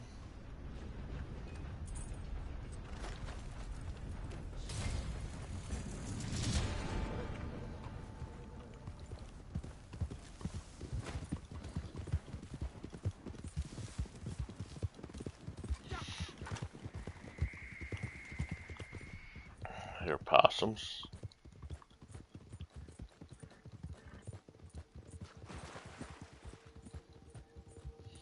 Yeah, I keep eagle eyeing for raccoons, but it is that time of night for them.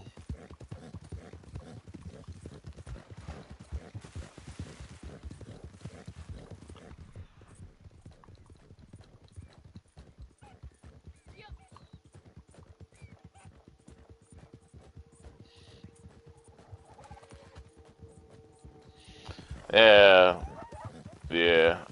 The raccoons, that's not that big a deal. I'll just ride around and look for them.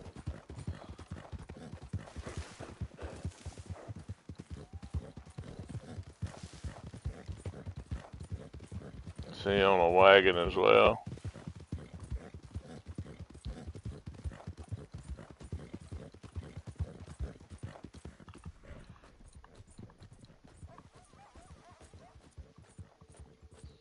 I think he's gonna be up here outside of Valentine. Yeah, he could be in Fort Wallace as well.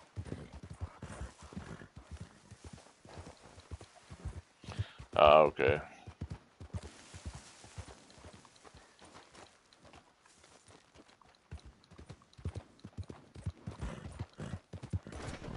Oh, fell off my horse.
Yeah, I don't know what's up with that. I don't think I've had that glitch.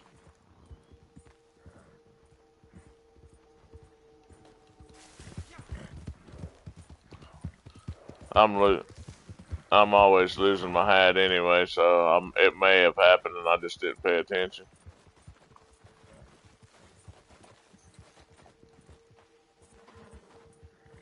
Okay, I'm up here near Fort Wallace, but I don't want to engage till y'all get a little closer so we don't run out of time.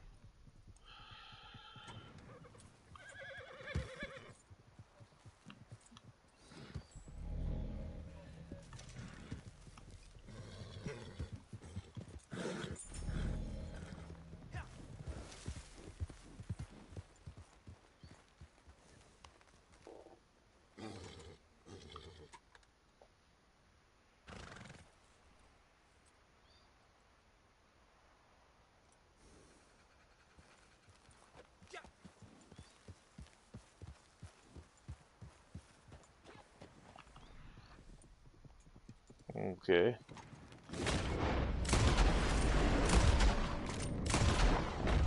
The two up top's down. Bullet straight through your eye.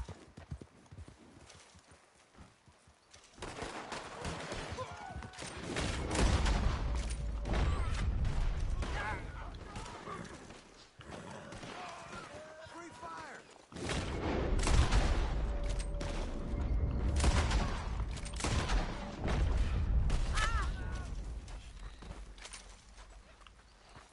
Where is he? Oh, he's back here in the house. You ain't getting me, you damn bastard.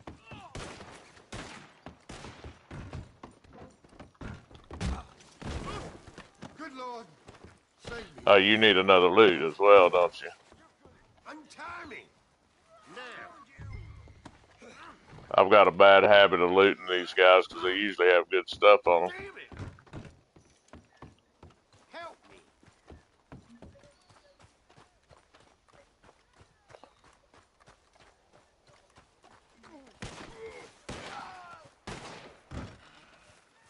Anyone, help. Christ. This ain't good. Yeah, usually they have something good. There's another one. Come here, horse. Come here, horse.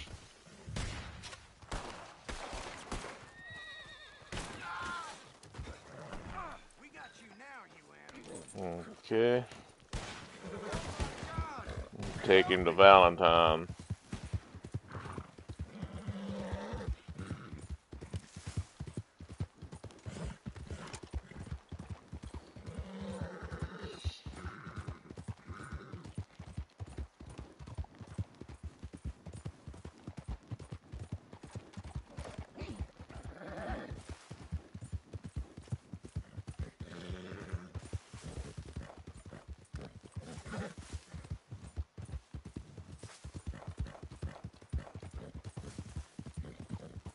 You ignorant bastard.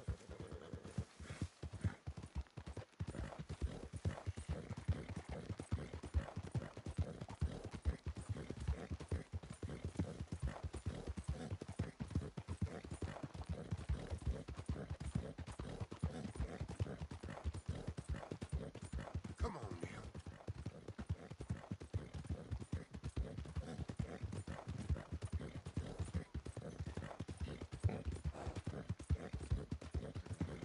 Okay, let me know when you're ready for me to turn him in.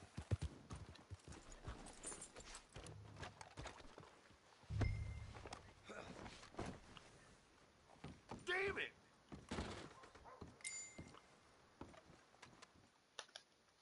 Thank you kindly. This one will keep me Yep. company for a little while. It's all there for you. Hope it was worth it.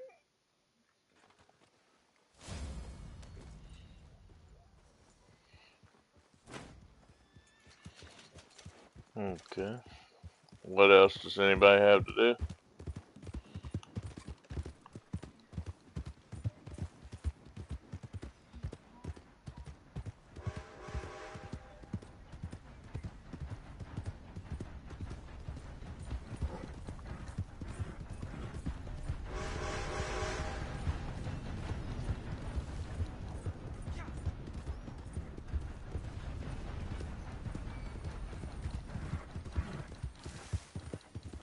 Start a bootlegger.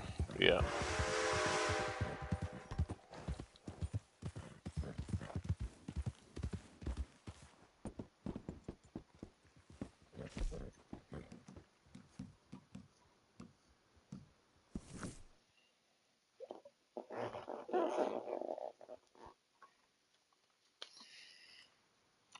Okay.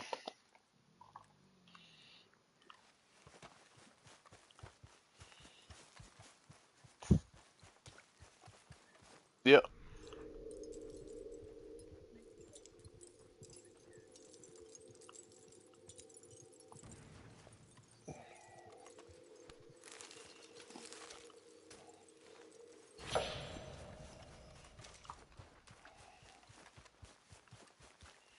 So let me know when you're ready and I'll go in.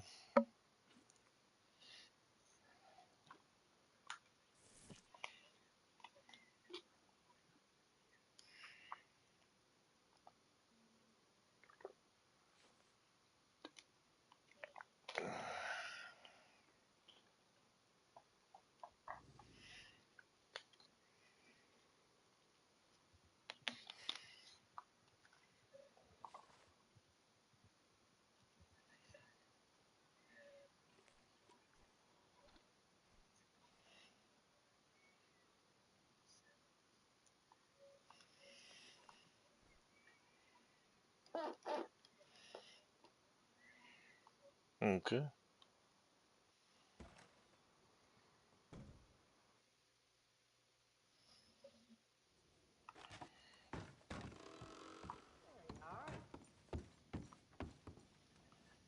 Okay. Bootlegger mission.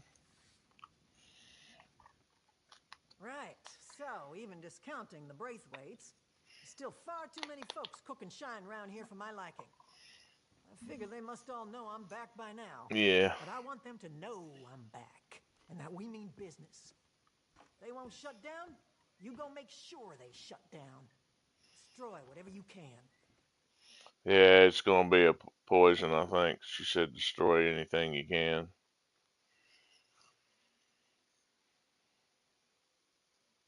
I've not done these in so long, I can't remember.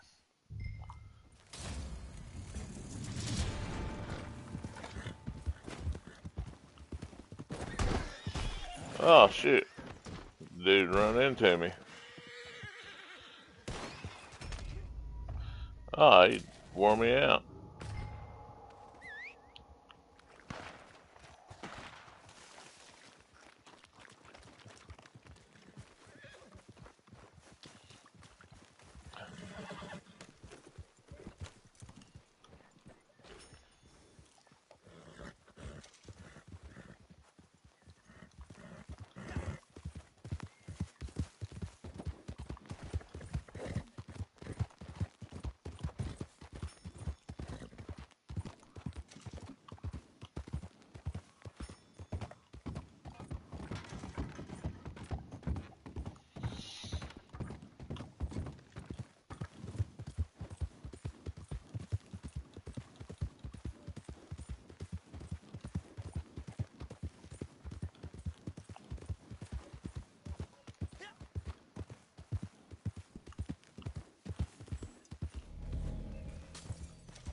Yeah, I don't ever use them. Alright, I'm over here.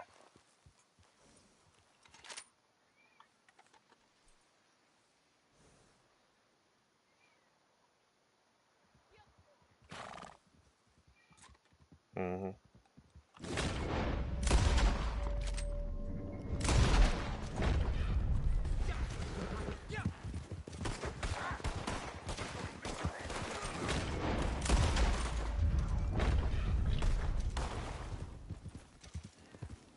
Oh, maybe that wasn't it. No, that wasn't even it. That was something else.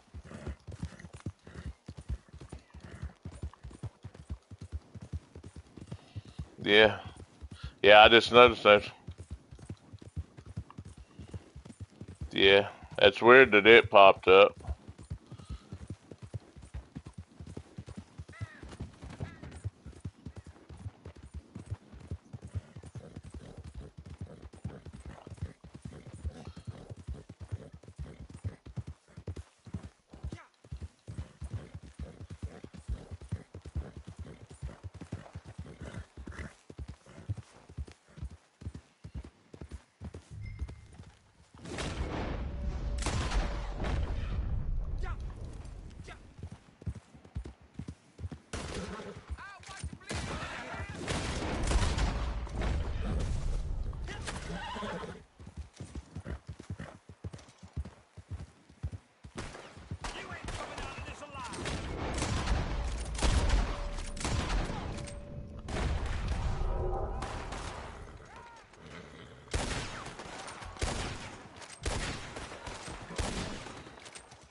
just gotta leave there.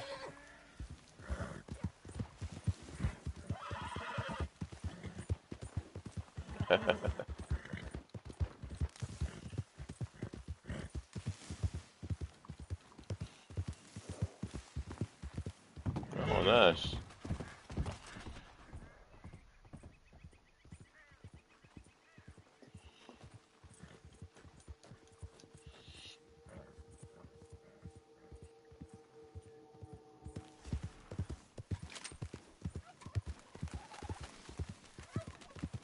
Oh, nice. Yeah, those are always nice to find.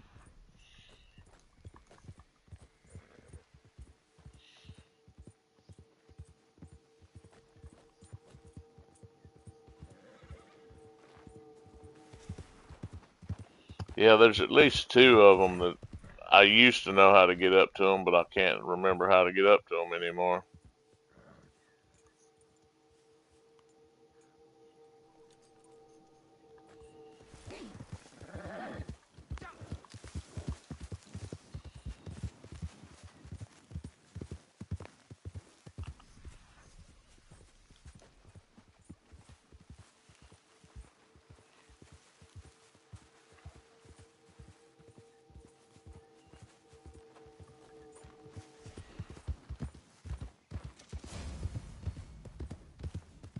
Nice. Yeah. All I need is the raccoons.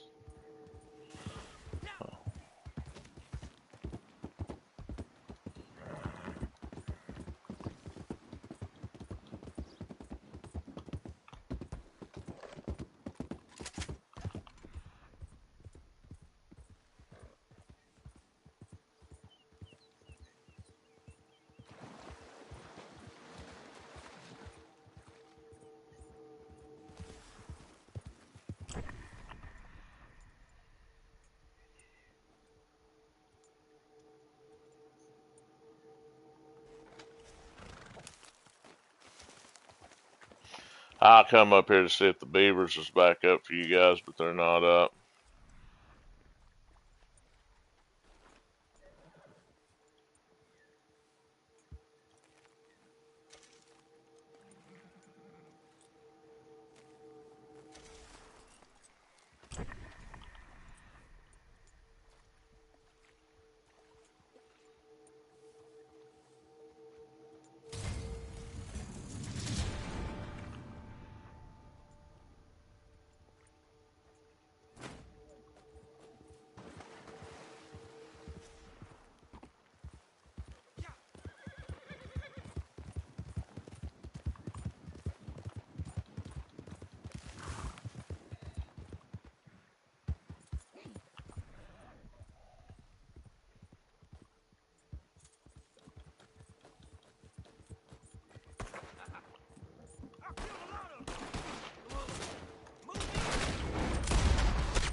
I don't know what I just ran into, but I ran into something here with 4 enemies.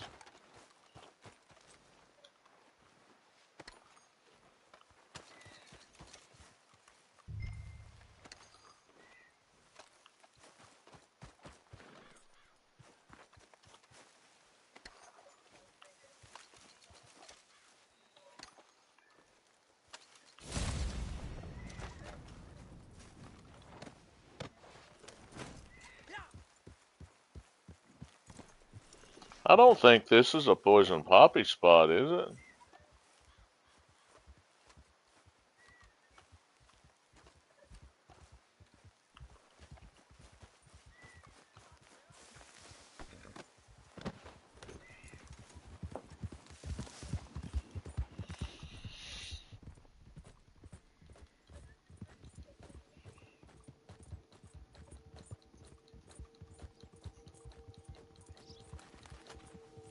It's a goner.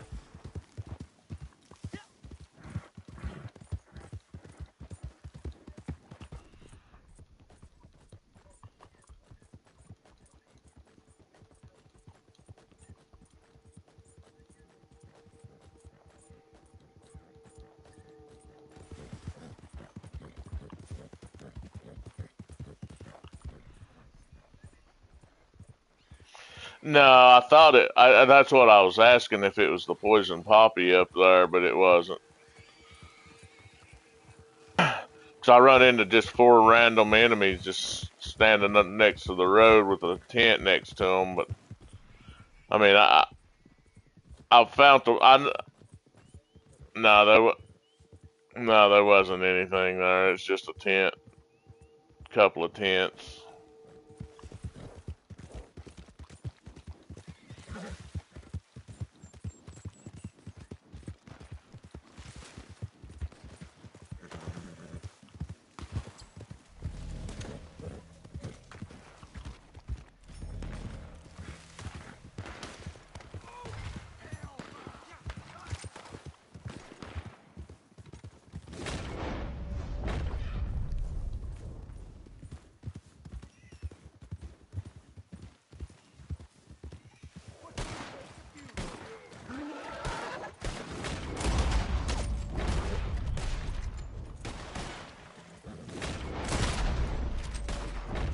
Yeah.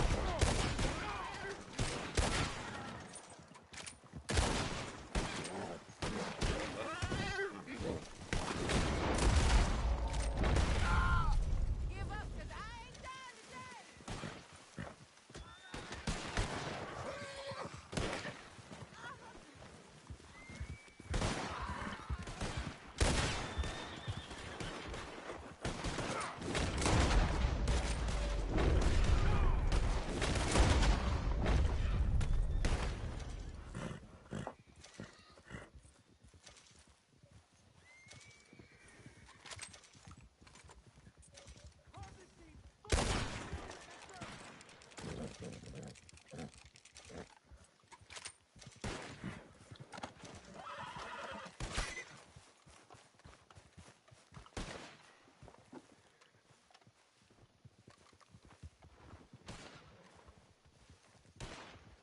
You'll be nothing but.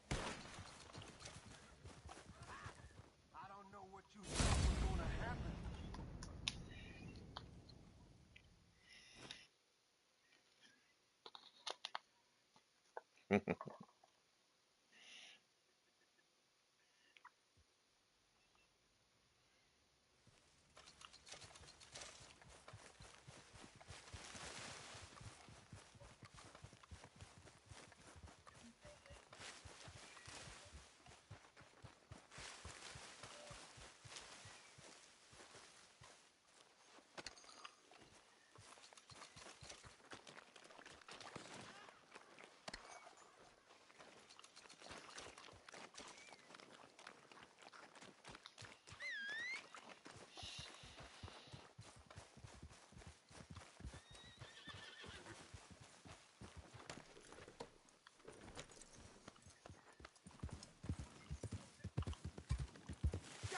All I got left's the raccoons. Yeah, we gotta save this person over here from the alligators.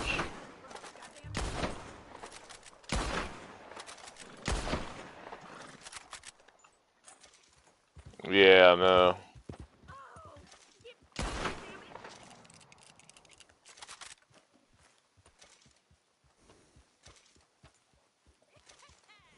Shit.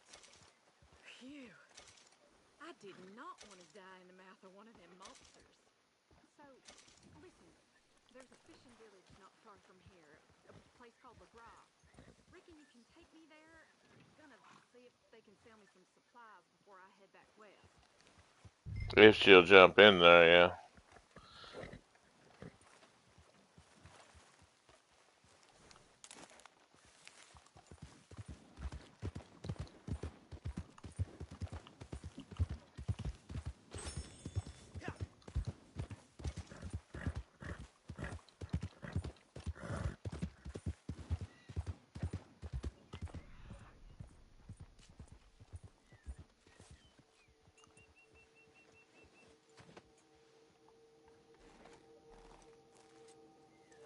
Yeah, and it's usually a poor pelt.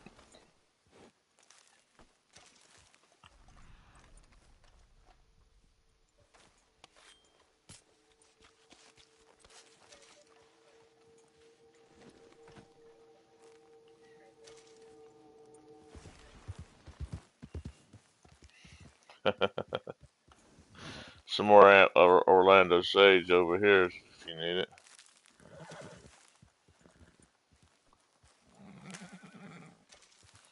Across the road.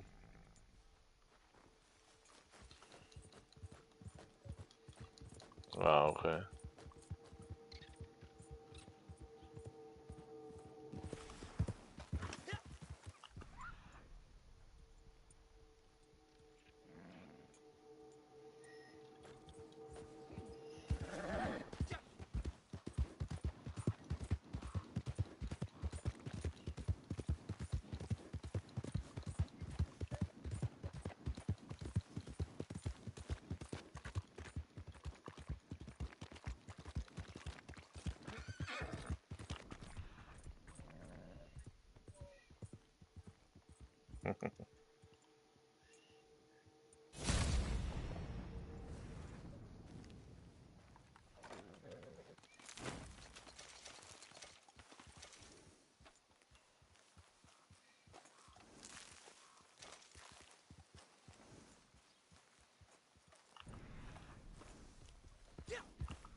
I think we got a hideout over here, maybe. I think I see smoke. Maybe I'm hallucinating. Oh, it's a bootlegger mission. Poison. Yeah. Yeah, that's...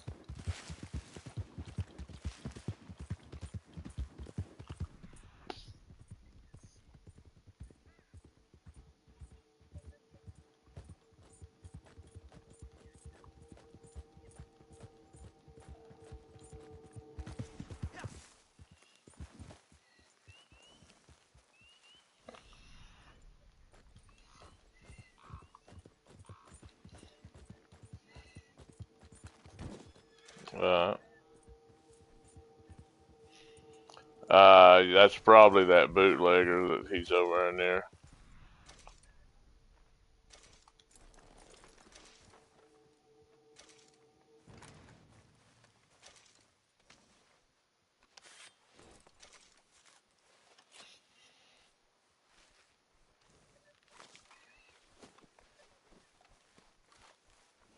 I mean, you can if you want to. I usually just leave him pretty empty, so I've got room for donating whenever it's a donate daily, but it don't matter. I can always do a resupply and get him to work it back down. It's up to you. Oh, wait a minute. I see what you're looking at. Yeah, that may be a hideout over there.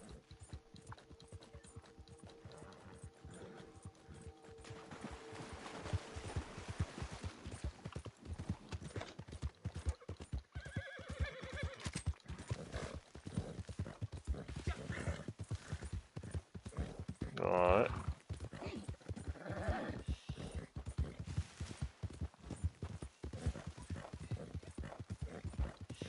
Yeah, all I got left is just to find the raccoons.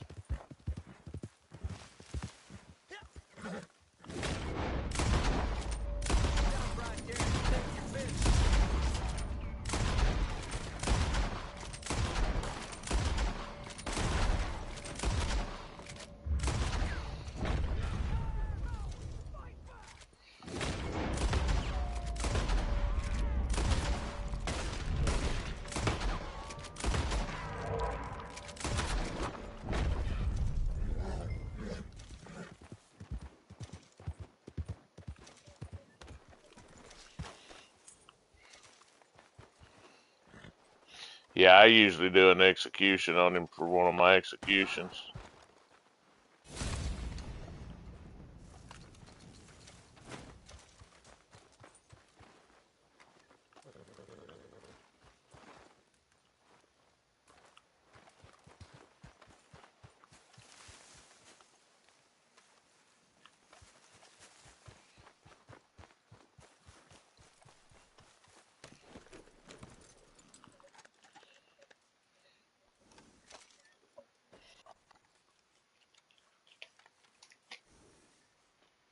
I I usually pull out my knife and run down and tackle him for an execution.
I got one beaver up here.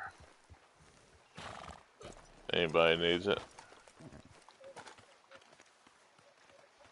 Ah,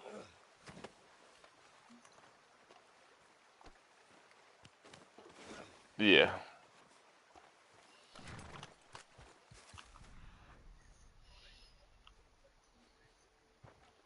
Alright, Kratos, appreciate the help.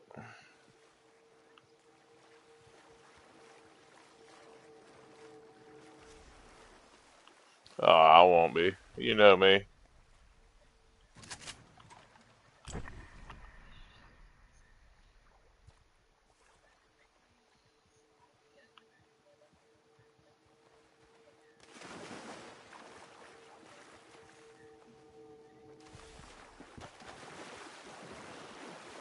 Alright, see you.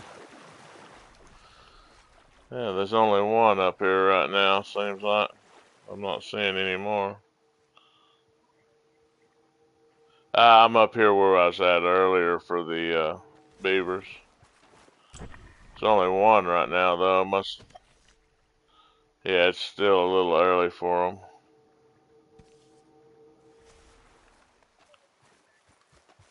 them.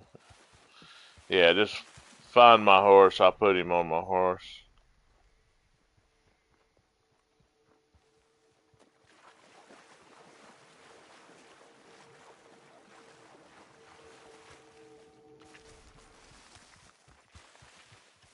I'm not seeing any more, though, which is weird.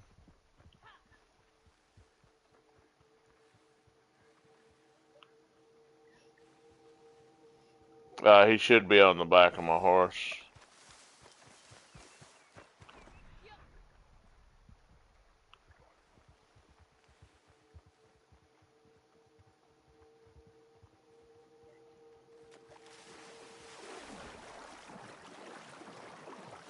Yeah, you just gotta skin him.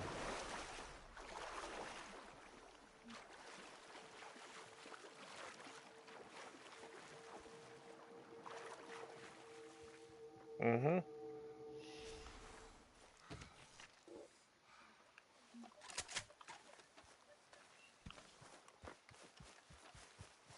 Yeah, sometimes they'll be down closer to the railroad tracks. I was just up here checking because that's where I had found them earlier.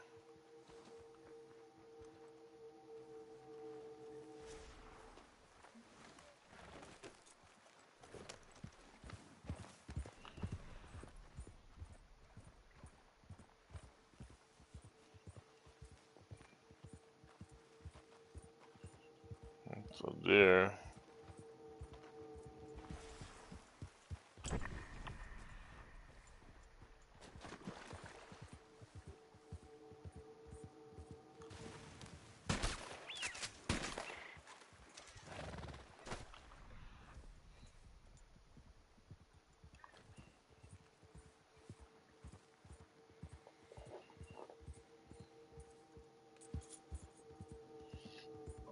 Probably have to come back. Might be a little bit too early still for them. Just got lucky and that one was up. Yeah, I mean, and I may not be exactly right on the times, but usually like about 8, 9 o'clock p.m. to about 6, 7 a.m. It seems like it's when I find them up there.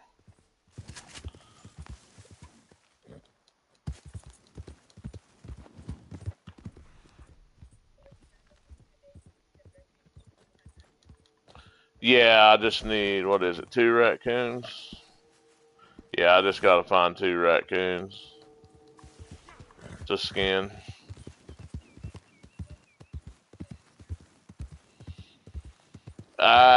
Well, I mean, Blackwater has them. I mean, you can find them about anywhere, but I usually just like ride through the woods Thanks, Nick. around Cumberland Catch Forest. you next time. Hand pink waving.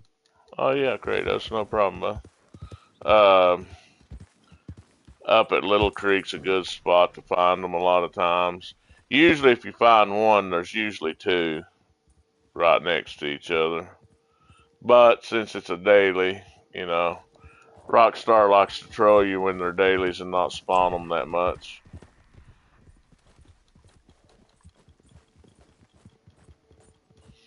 And especially, I've noticed that like if you've got to kill a certain animal for a daily, if it's one of your last couple of dailies left, it gets even harder to find them.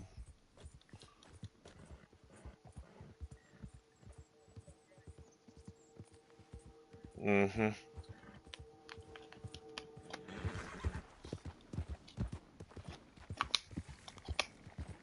Yeah, usually when I gotta kill something, I just use ride around. Eventually, I'll run upon them. They'll eventually give them to you because they don't want to completely, you know, do you in on it.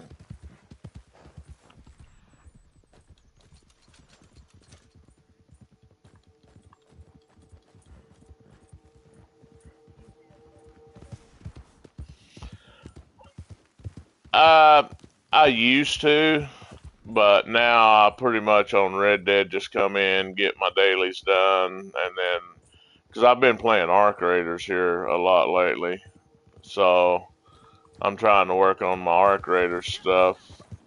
I don't know if you've even seen that game or not, but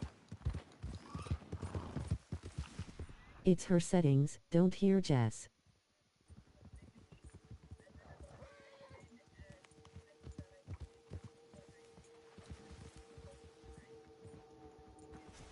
okay. Yeah, I just yeah, that's my settings, Kratos. Yeah, I usually get on and do my dailies. If I'm streaming, then that means I'm playing. A lot of times you'll see me on, but if I'm working, then I don't. I just get on long enough to do 1 or 2 dailies just to keep my streak going. What's this here? Is this a hideout or a moonshine? Oh, that's a moonshine.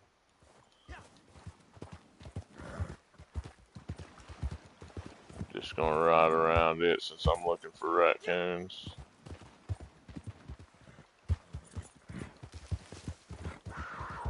Oh, I got a cougar.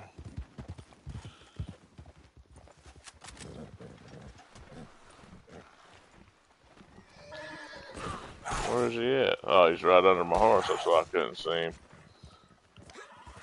I don't know how he got. Oh, that's okay. I couldn't see him for some reason. Somehow he got up under my horse and I couldn't see him. Yeah.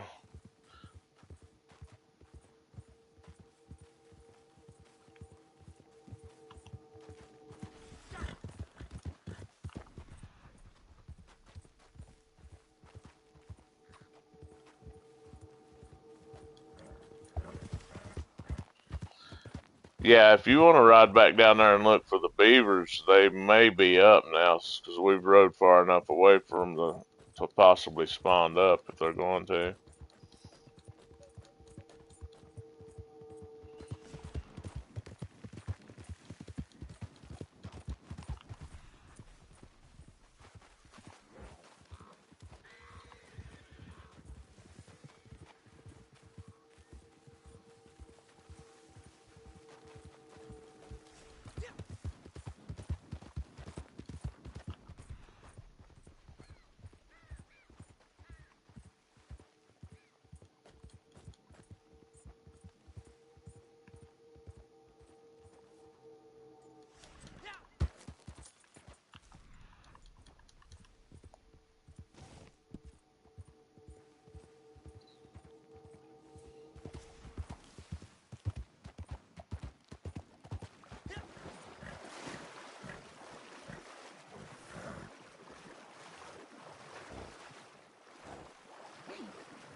Yeah, Heartlands is another good spot for raccoons usually as well.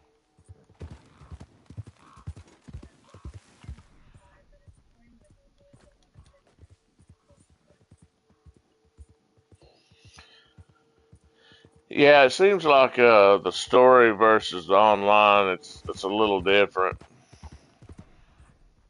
A lot of times, if I find one raccoon, there's usually two close to each other, just same as the possums.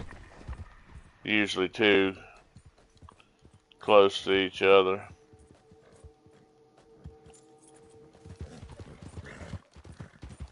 Nice. Yeah, you might find your third one down there right now.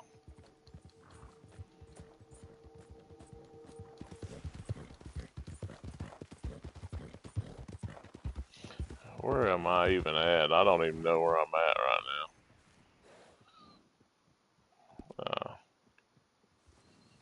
Head down this way towards Heartlands area.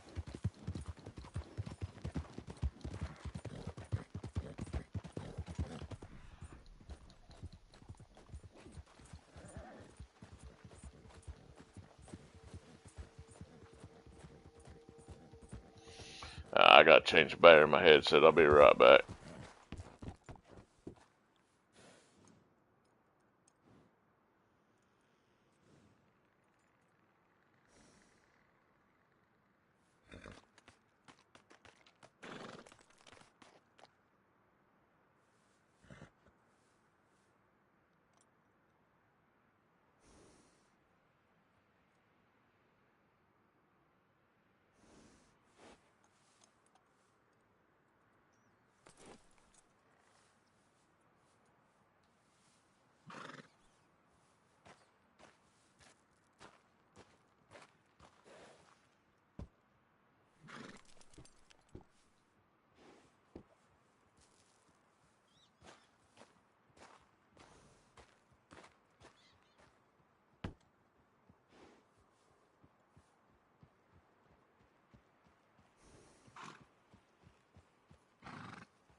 Okay, I'm back.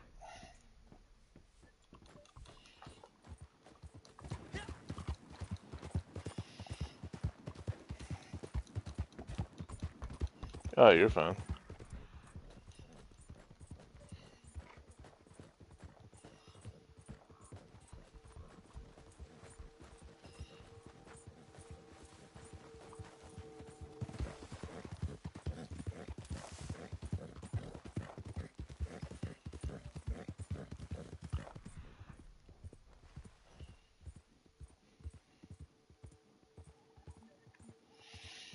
Not yet, no.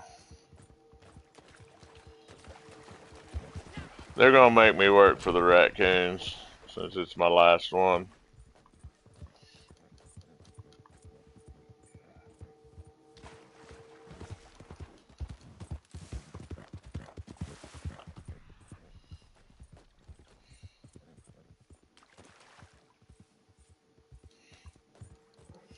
Seeing a lot of muskrats.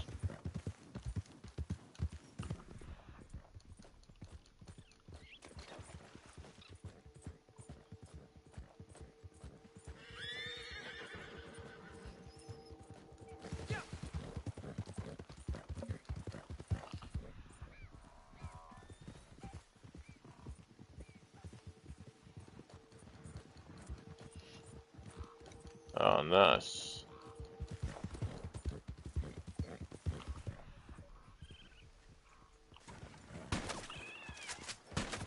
Okay, got my 2 raccoons here.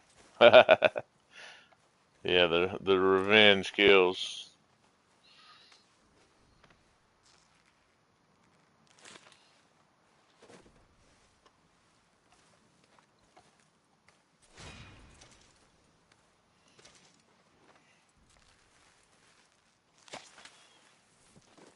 Okay, there's my dailies done.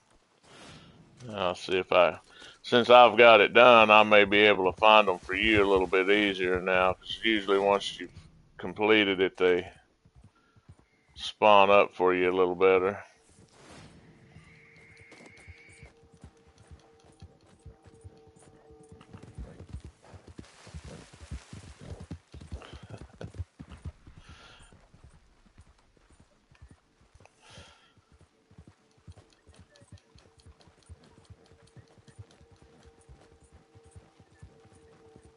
I usually don't do the CTAs. I'm not a big CTA player neither. I mean, it's up to you. Me, I'd like to say, usually if I'm just by myself, I'm usually getting off now, so and going to arc raiders. But I'm gonna try to help you get your raccoons if I can.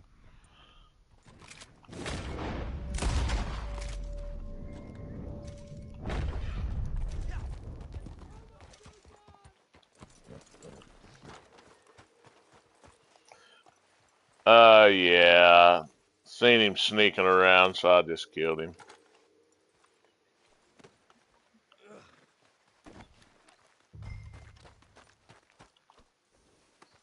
Hear a collectible in here though.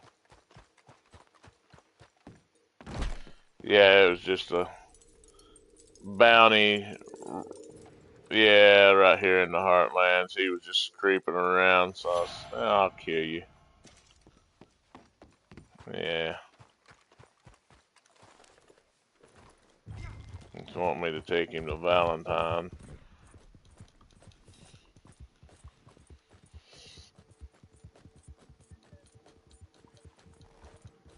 Yeah. Yeah, that's the only thing about bounties that I really dislike. That's the reason I don't do a lot of them unless I have to for a daily, is some of them makes you ride forever to get to them, and then some of them makes you ride forever to turn them in.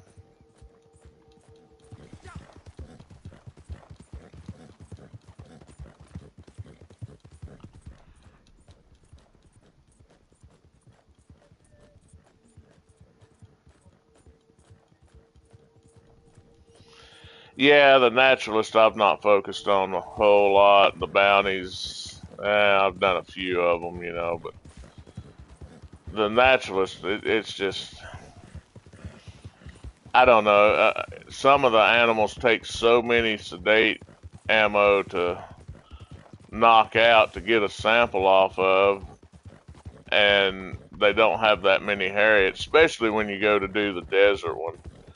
I mean, you have to go all the way to McFarland Ranch just to re-up your ammo, and after you've sedated 4 or 5 of them down there, you're pretty much out of ammo.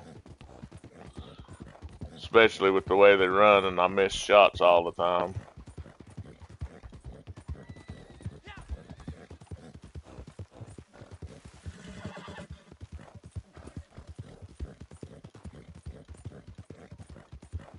Mm-hmm.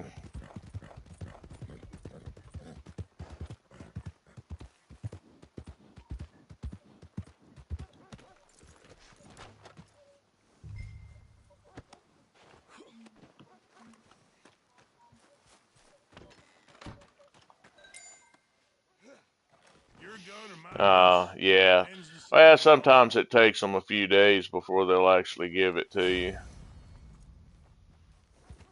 On any of the outfits where they have you doing something for the outfit or the garment item or something.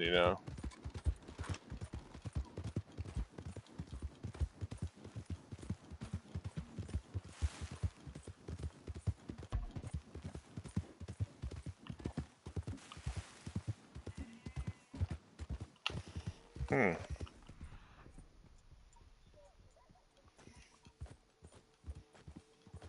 Yeah, that's a little weird. And they were both was the same criteria to get, right?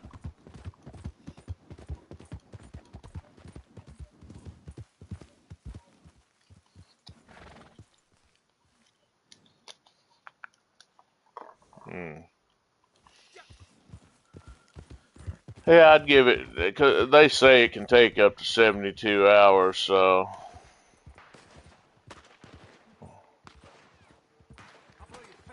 yeah. There's a save the travelers. Yeah, it's nice to get what you earned.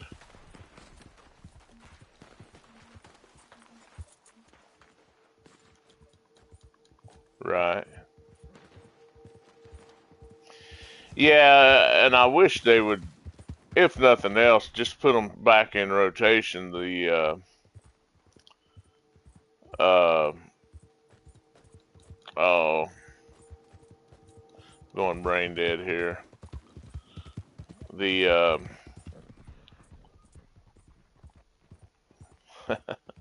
I'm brain dead. The things where you could get, yeah, where you get like the horse mask and the different outfits and yeah, the outlaw pass. Yeah, I wish they'd put those back in rotation. If nothing else, just I mean, have them rotate, through even the same ones. You don't have to come out with no new ones.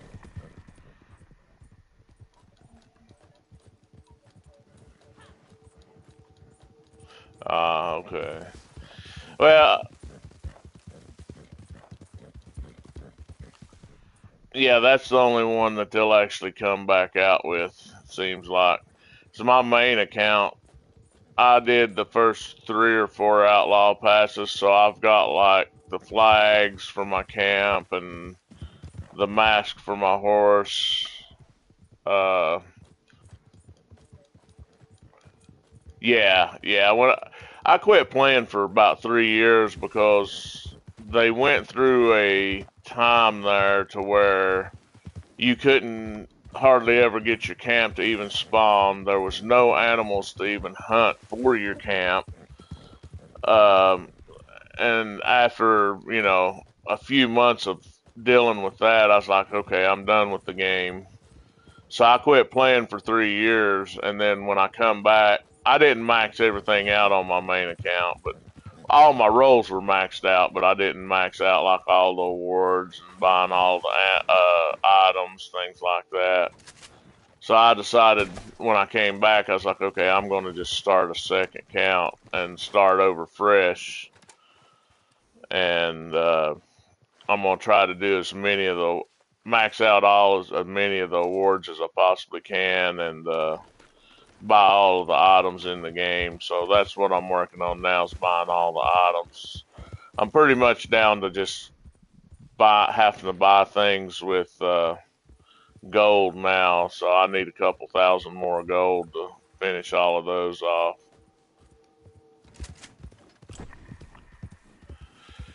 Yeah, that's one of the main reasons I try to do all of the dailies. That and for the award, I'm about done.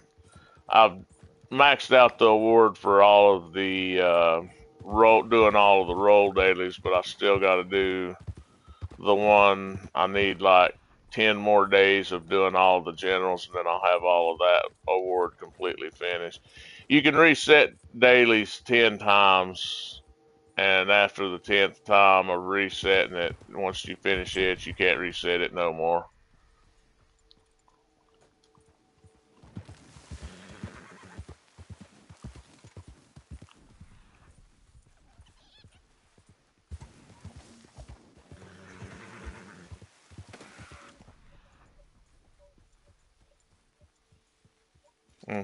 Yeah. Right. Well, the good thing about the awards is one, especially resetting them, you get the 40 nuggets for the reset, but it also helps level up your character by doing them because forever you got 5 levels per award, So for every level per reset on the award, you get so much XP. So they're also good for that as well, leveling up. But I mean, honestly, once you get past level 100, you're just doing it for a prestige type thing. You know, hey, look, I'm level 500. I'm level whatever. Because after level 100, you don't get no more items.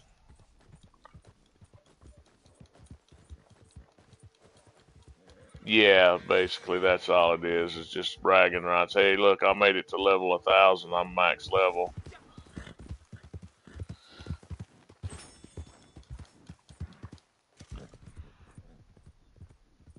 Oh, that's fine. I was just riding around see if I could find any more raccoons for you.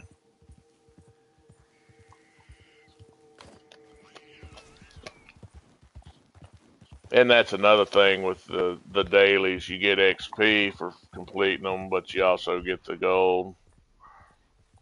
Which I mean, once I've got all of the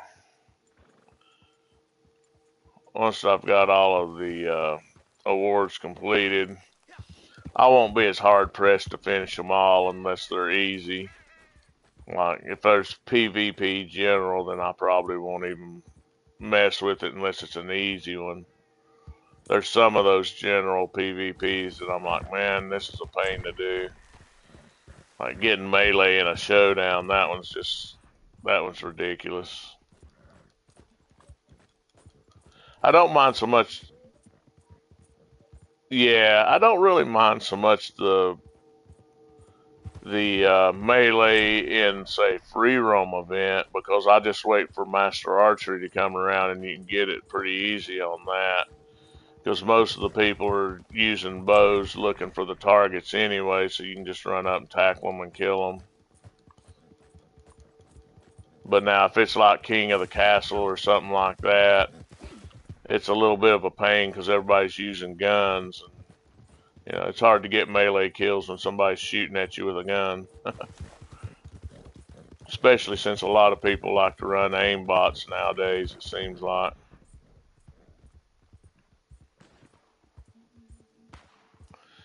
Oh yeah, there's a bunch of hacks that you can get. You can get the biggest one that most people use is aimbot because as soon as they aim, they're instant headshot.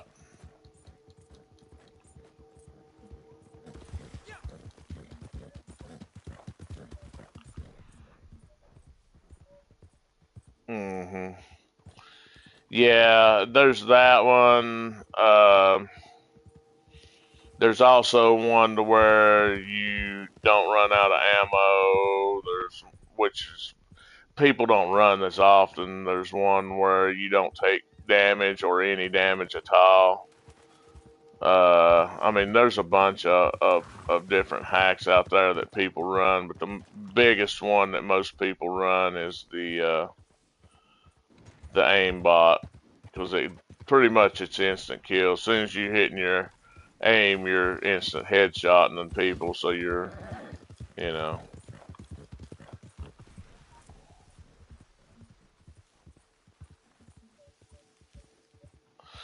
yeah, but some people just aren't good at PvP, and it makes them feel big to be able to just go in and get 100 kills on people because they're cheating.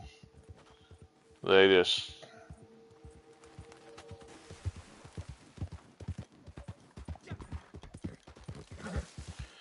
yeah. I mean, I don't necessarily run away from them, but I just if they kill me, I usually just parlay and go on about my business because most of the time I'm doing something, for a daily or a mission or something like that. So now in arc raiders, yeah, I run away from people a lot in that because they like to kill you just to kill you, and most of the time it's an extraction shooter type game. So basically, you're going in Looting stuff, doing missions, looting stuff to unlock things. Like right now, I'm trying to get my second expedition completed, and then I'll have to save up $5 million coins so I get my reward once I do it. But there's a window that you actually depart in, which the first one was just a few weeks ago. So we've got like about 3 months before the next one goes off, and I've about got it ready anyway. And then there's things like trials to where you go in, you try to get so many points, try to finish so high, which this season I'm not focused on the trials as much as I was last season.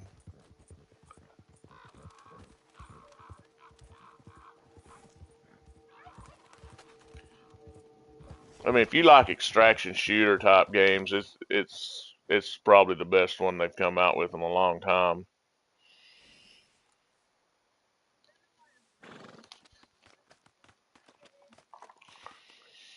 Well, that's the thing with that one is if you're running solo, majority of the time people don't kill you.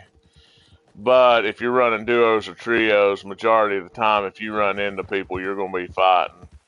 And if they kill you and you don't extract, then you lose everything you took in. Guns, anything in your backpack, all that stuff. But, you know, it's not that big a deal really to me. If I lose everything, I just go back in, hunt it back down again. There's one certain gun that I really like to run, and I know places that I can try to find that gun. It's not guaranteed that I find it, but chances of finding it's higher than other areas. Yeah, like I say, I stream if I'm actually playing and not just going in to do a couple of dailies just to keep streaks going if I'm not working. I'm thinking about Arc Raiders though now that it's after the first of the year, trying to stream it on Twitch, which it's the same. My account on Twitch is the same name without the space. Because I've not been getting many people watching my Arc Raiders. Most of the people that watch my YouTube is Red Dead, and so I was just going to try Twitch for a few days and see if I get some people following me over there on it and watching it. That way, I'm just trying to monetize. Like my YouTube, I'm like 30 something subscribers away from monetizing. Oh, mhm. Appreciate it. Yeah, I'm just trying to get monetizations. All I'm doing. I mean, I know I won't never make a living off of it, but it's just a goal. I set goals for myself and things. My work? No, no. I work in a chemical factory. Yeah, at least for 6 more years, and then I'm going to retire and just get me a little part-time job to try to make ends meet. Yeah, the place I work used to. Eh, well, I'm 56, so I got 6 more years I can retire, but technically I shouldn't because I won't retire comfortably. But just the place I work at used to be the place everybody wanted to work, but in the last 5 years, the people running the company are pretty much running it into the ground, just trying to fatten their pockets as much as they can and don't care about the company itself really. Yeah. They just well, it's been big for a long time. The company's been in business for over 100 years. Um, it's just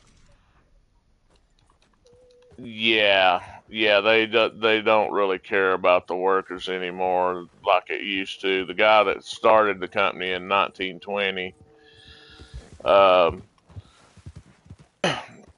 he was really family oriented and really cared about his employees and stuff. And now it's gotten too top heavy, like the CEO, and then we've got like 30 vice presidents that we don't need, a bunch of area managers that we don't need. It's like the good old boy system, they promote the ones that they want so they can make, millions of dollars a year. Uh, and they don't put anything back into the company, so it's like the building I work in is literally falling apart. Uh, and the equipment just, you know, all the time messing up, breaking and stuff like that, and they don't want to fix it right. They just want to band-aid it to keep on running. So yeah, it's I'll be surprised if the company's actually still running as Eastman, which is where I work at, if they don't just sell it off within the next 5 years or so, or completely just shut it down.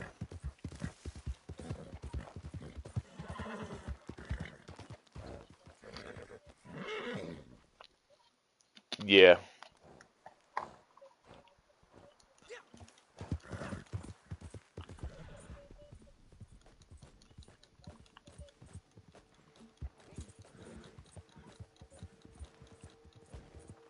yeah, yeah, and that's the thing is most of the higher up management, all they're worried about is fattening their pockets. They don't care, if they can put $100 million in their pockets over the next few years. That's all they care about. They don't care about the actual people that works there. I mean, it's like they'll do away with jobs that they need, and then they'll promote somebody into a job that they don't need, like vice president or technologist or engineers and stuff like that. I mean, they're just too top heavy on those positions.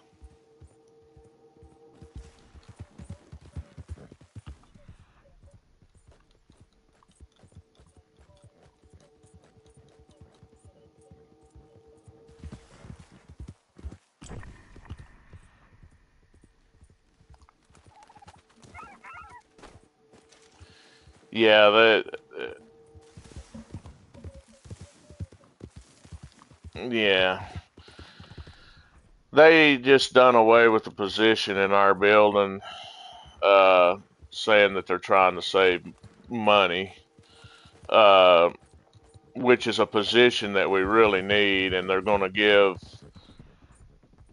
We've got a contractors that works in the plant. Well, we've got contractors in our building that run a certain piece of the machinery, and that contractor barely can keep enough people to do that job. And now they're wanting to do away with an actual company job that does stuff on that equipment and give it to the contractors when the contractors don't even do what they bid on initially, which was keeping the building clean. They said, "Oh well, we can't keep enough people to keep the building clean," so then they started making us do it.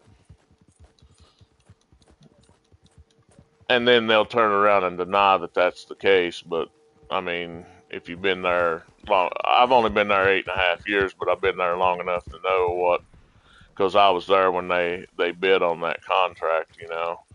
But now it's like we have to do. We had somebody that was part of their job, and part of the job that I do was cleaning the equipment that the contractors just ran, and now they're wanting to give that to the contractors and do away with that job. And it's just a matter of probably 6 months, if that long, because the cleaning part is,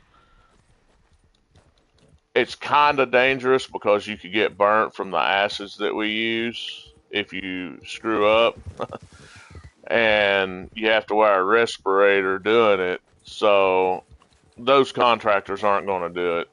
They're just going to, as soon as they have to do it, they're going to have people quitting left and right, and they won't even be able to keep nobody to even run the equipment, let alone clean it. But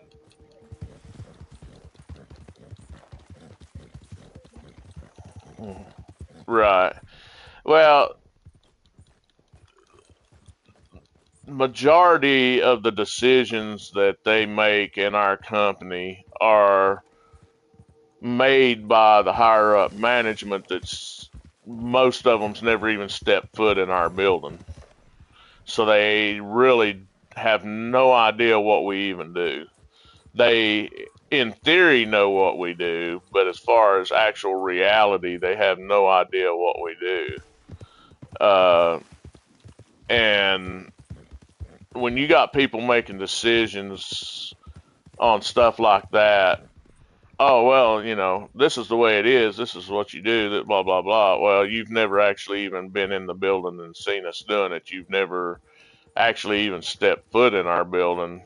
So, yeah, on paper, that's what we do, but that's not how we do it. You know what I mean?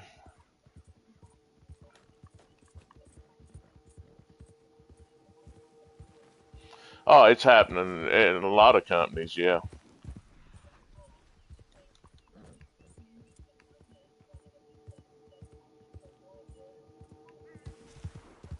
hmm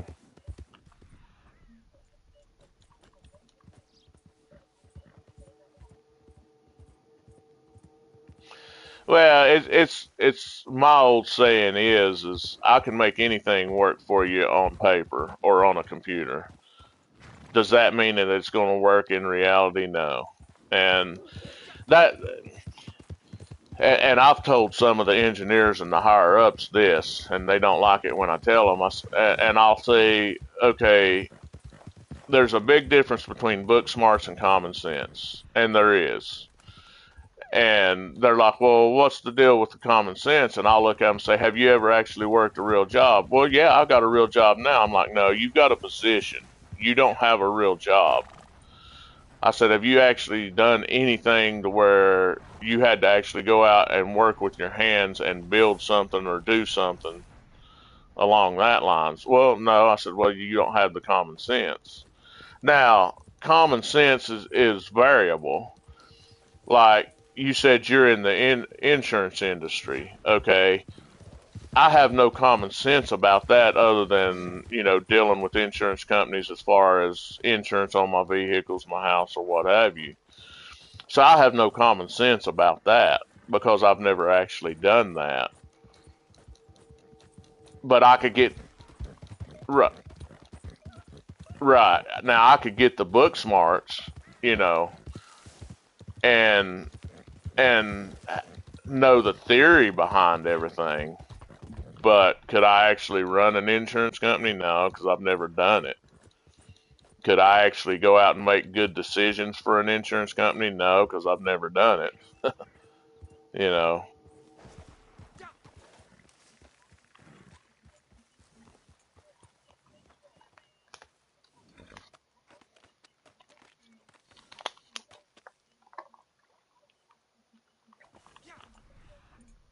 Mhm.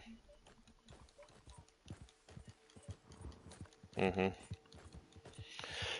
Yeah, and see the company when it was first started, they promoted from within. Now, okay, I've got an engineering degree, so they're going to hire me as an engineer. Okay, I've got a business degree, so they're going to hire me as a business person. How and and that's one of the things that I've always said. Like engineers, especially engineers and architects, before they actually get their license to design anything, should have to spend no less than 5 years actually hands on, not watching somebody else do it, but actually doing it themselves. That way they understand that, okay, I can draw this up and yeah, it works here on my computer, but that doesn't mean it's going to work in reality, you know?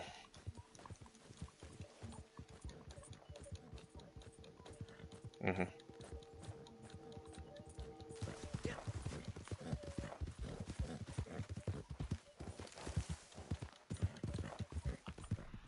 Right. Well, like the architects. I used to do construction. I did construction for a long time. I started doing construction when I was 14 and did it up until I was about 30, and my body just wouldn't let me do it anymore. And there was so many times that the architects would draw up the blueprints for a building or a house or whatever, but us as contractors and construction workers, we would have to modify it in the field. And there was one time in particular that I always bring up and that sticks out in my mind. We was remodeling a police department, and you very seldom ever seen the architects even show up on site. Now, if we made a change to the plans that he drawed up, we'd always initial it and the date and everything on the blueprints. Okay, we changed this. But anyway, we had come out and we had the ductwork people and the sprinkler system people doing the work, and the sprinkler system people had to modify the main sprinkler line to make it pass code. Okay. Well, for some reason, the architect decided to show up one day and seen that they had done it different than his blueprints. And these, in blueprints in construction, you put your sprinkler systems on certain pages, you put your ductwork for your heating and air on certain pages. So they're not on the actual same page, so you can mess up. And he starts cussing both of those companies out, saying that that's not how he had it drawn. He wanted it done how he had it drawn, and they tear it out, and they would pay the expense and everything. And I'm trying to shorten this story up because it is a long story. But anyway, they tried to tell him, that, hey, we can't do it the way you had it drawn. Well, long story, a little shorter, he wouldn't accept that, so they done it the way he had it drawn, and the way he had it drawn was a 6-inch sprinkler main running right through the center of the ductwork for the heating and air. So they done that, and he come out a couple of days after they'd done that, and he started cussing them out again. Hey, that won't pass code, blah blah blah blah. And it's like, that's why we did it the way we did it. It would work, it would pass code, and everything would be fine. So right. So he's like, well, this is all coming out of your end of the contract. Whatever, you'll do it so that it'll pass code. So they went back, done it again, so that the way they had initially had it, so that it would pass code. And both companies ended up taking the architect to court and won. And all of a sudden, a piece of pipe that costs, say, $50 all of a sudden costs $500. A man that was making, say, $20 an hour all of a sudden was making $150 an hour. So in the end, they won the case, and it ended up costing the architect a couple $100,000 because he wanted to show his hind end, because he had no common sense about actually building. All he had was the book marks on drawing the blueprints for the job. And he's right. And he was an older gentleman at the time. I mean, he was probably late 40s, early 50s at the time. And it ended up costing him a lot of money because the judge found favor to the contractors because they explained to him, the whole situation. And that's why I say, architects and engineers, if you don't have so big an ego that you're willing to accept that, okay, this had to be modified in the field, then yeah, you're fine. But that's the problem with a lot of engineers and architects, is they've got that big ego that they don't want to accept that. Now, our engineers that we have in our building, we've got a couple that will actually, they'll come up with an idea, and they'll actually come and ask the operators, hey, is this going to work, or what do you think, or whatever. And they'll accept what we tell them because they know, hey, we do it day in and day out. We know that this isn't going to work, or yeah, that's a good idea. And there's been a few things that I've come up with. I'm like, hey, can we get this here done? This would make the job a lot easier and make the process run a lot better. And he's like, yeah, no problem. I'll get that done for you. And he'll put in and have it done. But now we have had some engineers that's like, well, this is what I come up with. Why are you not doing it? And we're like, because it makes no sense. Well, it worked on my computer or whatever. They don't come out and say it exactly that way, but that's the attitude they have. Hey, it worked on my computer, so it should work. Now that it may work, but it just makes the process run worse or makes us have to do more work when there's no sense in having to do it that way. So,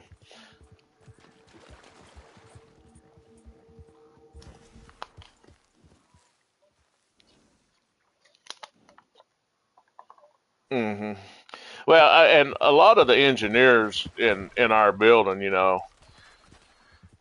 especially the ones that has the ego that, hey, I've got all this education. I know what I'm talking about. I look at them, I say, you realize I've got more education than you? Oh, what do you mean? I say, yeah, I don't have a master's degree because I never chose to go for a master's degree, but I've got more college than you do.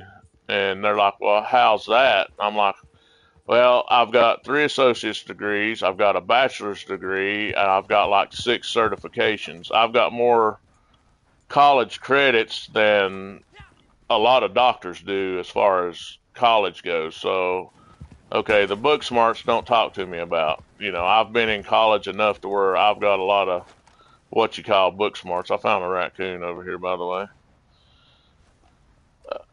I mean, I've yeah, I've got as much or more credit hours in college as far as just college goes in general than what PhDs have to get their PhD, and they focus just on the PhD. Now, mine's in a lot of random things. I mean, I've got a degree in computer engineering, electronics engineering, industrial technology. I've got a bachelor's degree in construction engineering management. I've got machinist certification, motorcycle mechanics advanced certification. I've got HVAC certification, chemical operator certification, elect, uh, electronic certification, which doesn't even show up because the college I got it from quit even offering that as a degree, a certification. And then I've got a couple other certifications. So, you know, I actually went for a job interview it's about 15 years ago. And the guy kept looking at me funny, and when he was looking at my resume, and I was like, "Is there a problem?" And he's like, "Yeah." He said, "I see where you've got all this college degrees and things." He said, "But I don't see where you graduated high school." I looked at him. I said, "I didn't. I quit high school when I was 17, and just went and got my GED." And he was like, "You're the most educated high school dropout I've ever met." I was like, "I got bored in high school, you know. Uh, I just, I don't know." And I mean, my GPA is here you go. I mean, I've got a fairly high GPA in college as far as that goes. Um,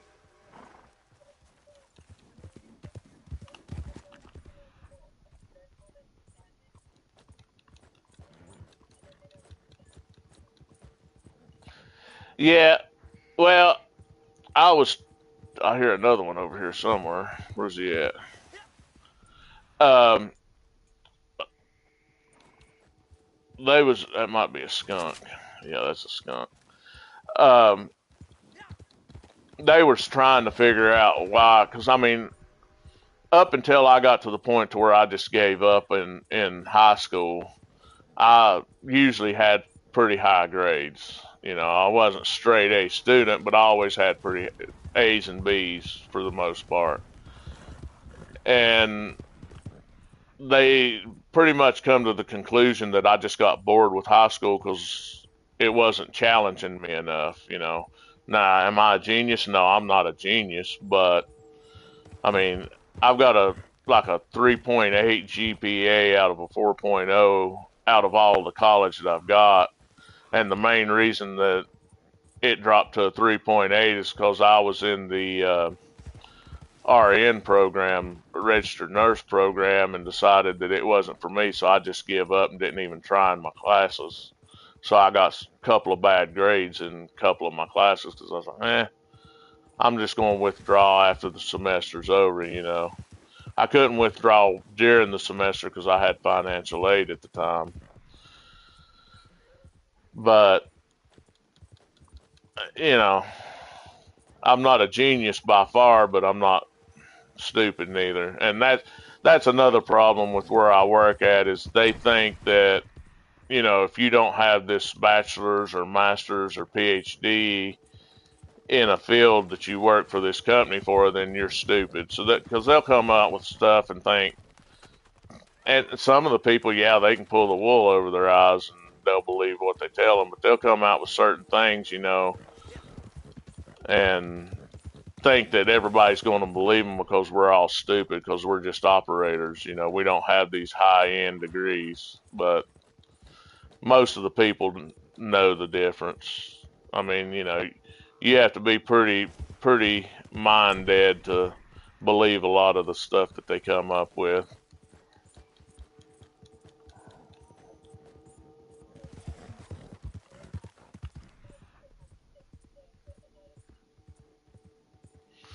Yeah, yeah. I mean, now don't get me wrong. We do have some of the people that believe it, and it's like some of the every now and then we'll have like a vice president or an area manager come through, you know, and basically what I always say is, yeah, they're coming through throwing us crumbs, thinking that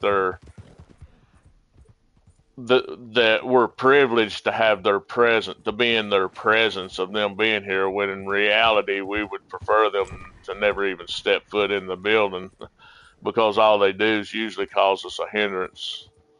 Because then, and then we have people writing procedures on how we should do our job that majority of them's never even stepped foot in the building. So that goes back to the okay, they have no idea how we do stuff, but this is how they think we should do it. And, you know, you can't always do it the way that they've wrote it up. Sometimes you have to do it different, let's say, to accomplish the job in a timely manner or make the job easier on you to do, you know. Yeah. So it's just I don't know. It's just it gets frustrating when you've got people trying to tell you how to do your job that's either never even stepped foot in the building, or if they have, they've watched somebody do it for maybe a day or two, which you don't always see what happens in a day or two. I mean, the job that I do, for the most part, the job that I do and the people that does their job in the same uh, room that I work in, it takes you anywhere between 2 to 6 years to get to where you pretty much know the job real well. Now, can you do it in less time? Yeah, you can do it, but there's going to be a lot of stuff that's going to come up over those I got you another raccoon, 2 to 6 years that you don't see, but maybe ever so often. You know what I mean? So, yeah.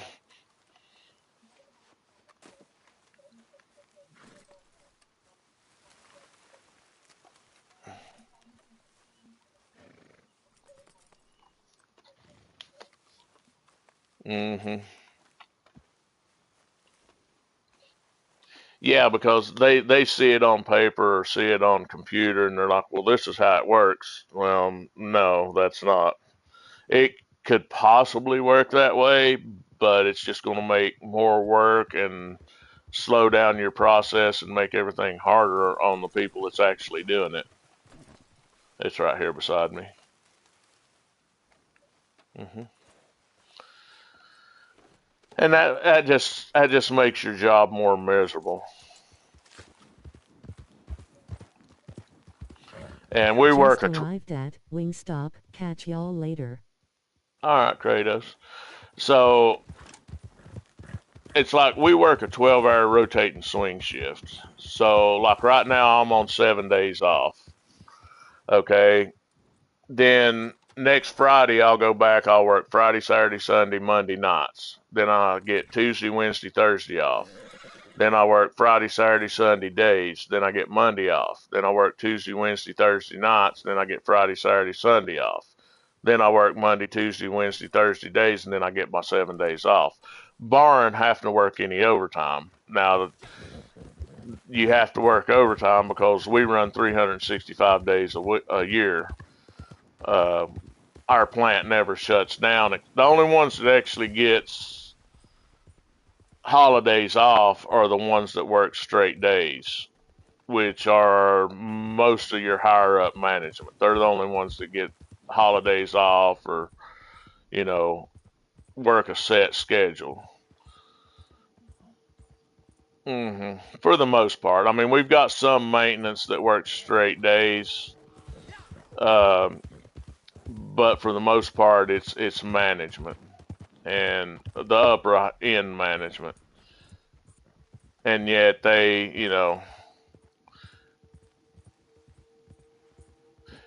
and they cater to those people. So, like, we get holiday pay, but we only get 8 hours holiday pay because that's all management works, upper management works. Yet we're working 12-hour shifts, but we only get 8 hours holiday pay. We do get paid if we're scheduled to work a holiday. We do get time and a half for working it, but your people that's got kids, they're having to spend it away from their family during a holiday. So that's bad for them. Me, I'm 56 years old. My daughter's 36. My grandson's 13. So it's not that big a deal. I don't mind working the holidays if I'm scheduled. I'm not going to sign up for a overtime shift on a holiday because I'm not making any more money than I would if I signed up for a day that's not a holiday. But if they force, and we can be forced to work it, so it's like yesterday.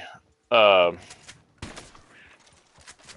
yesterday we had a shift that we had to cover. So certain crews have to cover certain shifts depending on where they're at in their rotation. So when you go on long weekend, if there's overtime up for Friday day, Sunday night, Tuesday days, or Thursday nights, you have to cover it because no other crew can cover it because they're working and they can't cover it. And we had an overtime shift on our end for yesterday, and me and the guy that I work with, there's two people works our end, and then there's three people works the other end. And we don't cross work. We just us two works our end, and that's all we work. We don't work the other side. And so we had a shift yesterday, and me and him, neither one wants overtime right now. So we both passed. Well, he was above me on the list, so they had to force him to work. So he had to work. He had no choice. Now, I used to, up until we got the area manager we've got now, I used to sign up for overtime left and right like crazy because I was trying to pad my build up my 401k and build up my savings, things like that, so that I could retire at 62. But now I had applied a few months ago for a job within the company because they post jobs within the company that you can sign up for. And I done an interview for it and I can't say 100% sure, yeah, I was going to get the job, but I can say 90% sure I was going to get the job because they was hiring three people and they didn't come straight out and say, yeah, we're going to pick you, but they give me the intention, the idea that I was going to get it. Well, about a week or two later, the new area manager that we've got, she calls my boss. She didn't even call me. She calls my boss and tells him to tell me that I'm not allowed to be applying. I am not allowed, but I am not to be applying for any more jobs within the company, which tells me that I'm not allowed to apply for any more jobs. And after I was told that, I decided, yeah, okay, you'll have to force me for overtime from now on. And then, well, let me finish this and then I'll tell you what I think it was. Um, and then about 3 or 4 days later, I got an email from that department saying that they decided that they wasn't going to fill that position when I know that they was going to fill it because they needed 3 people. And I think the reason behind her doing that is because she's pretty much a DEI hire and she's on the fast track to climb the ladder, and she she pretty much acts like she's a well, she pretty much well, it wouldn't have been no competition if she let me have that job because it was a lateral move for me, just a different department. But she strikes everybody, not just me, but she strikes everybody as the type that thinks she's some kind of god or something, you know. She thinks she's perfect and all of this when in reality I can't think of anybody in our building, at least not just our area but our building, that really has any care for her. We can't wait till she moves on up the ladder.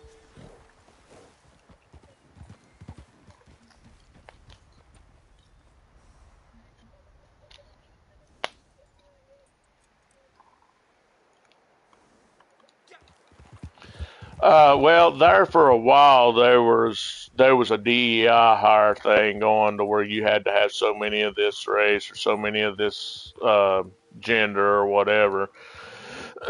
But they come to the conclusion pretty much that that was a bad idea because you're not hiring people on merit, you're hiring them on other reasons, which is bad for business. So they pretty much started going away from it. But the company I work for, they are heavy into stuff like that. You know what I'm saying? They think they're making themselves look good when in reality they're just hurting the company itself. I don't care what race you are. I don't care what gender you are. If you're the person for the job, you should get the job. I'm not racist. I'm not sexist. I'm not none of that stuff. I don't care who or what you are. Exactly. Because then, I mean, it's like a comedian. I can't remember what the comedian was um, that said this, but he's like, "Yeah, I really," because I mean, even in the medical field, they were trying to push the DEI. And he's like, I really don't want a brain surgeon doing surgery on me just because of a DEI hire. I want the best. you know, I don't want a pilot flying a plane that I'm flying in because of a DEI hire. I want somebody that actually knows what they're doing.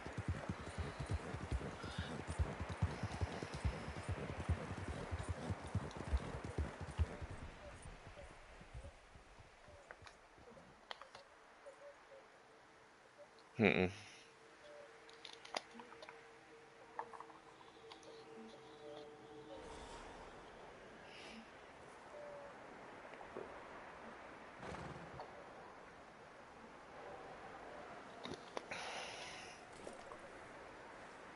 Mm-hmm.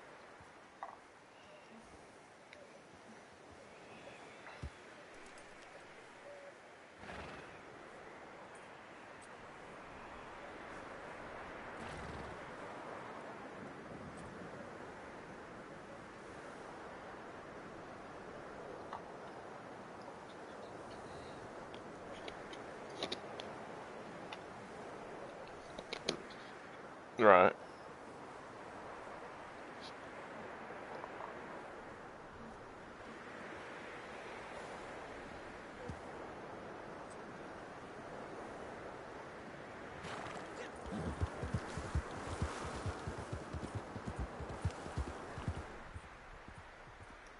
Yeah.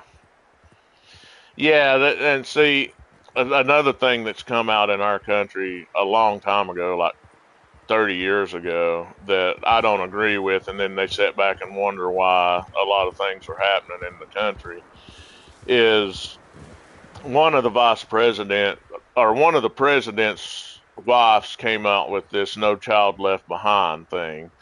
So basically, in reality, they can't fail a child or even somebody in college just because they're not getting the passing grades. And this goes back to my grandson. He struggles in school. He's still in pre high school, but he fell behind in school.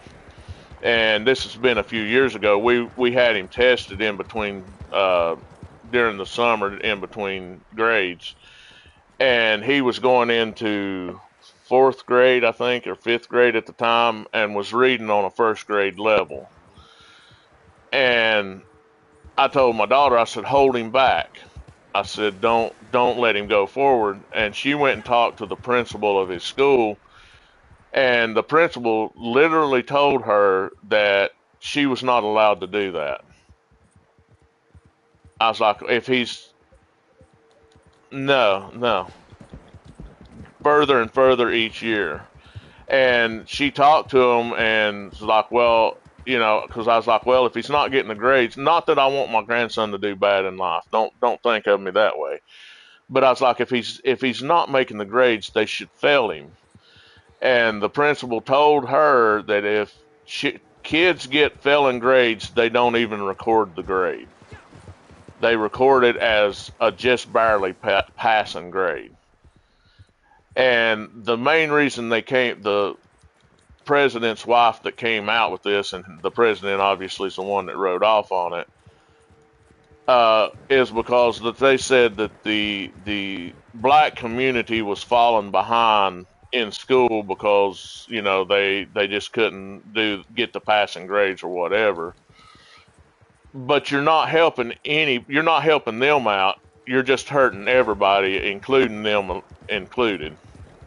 You're hurting everybody if they're not passing the grade. They should fail.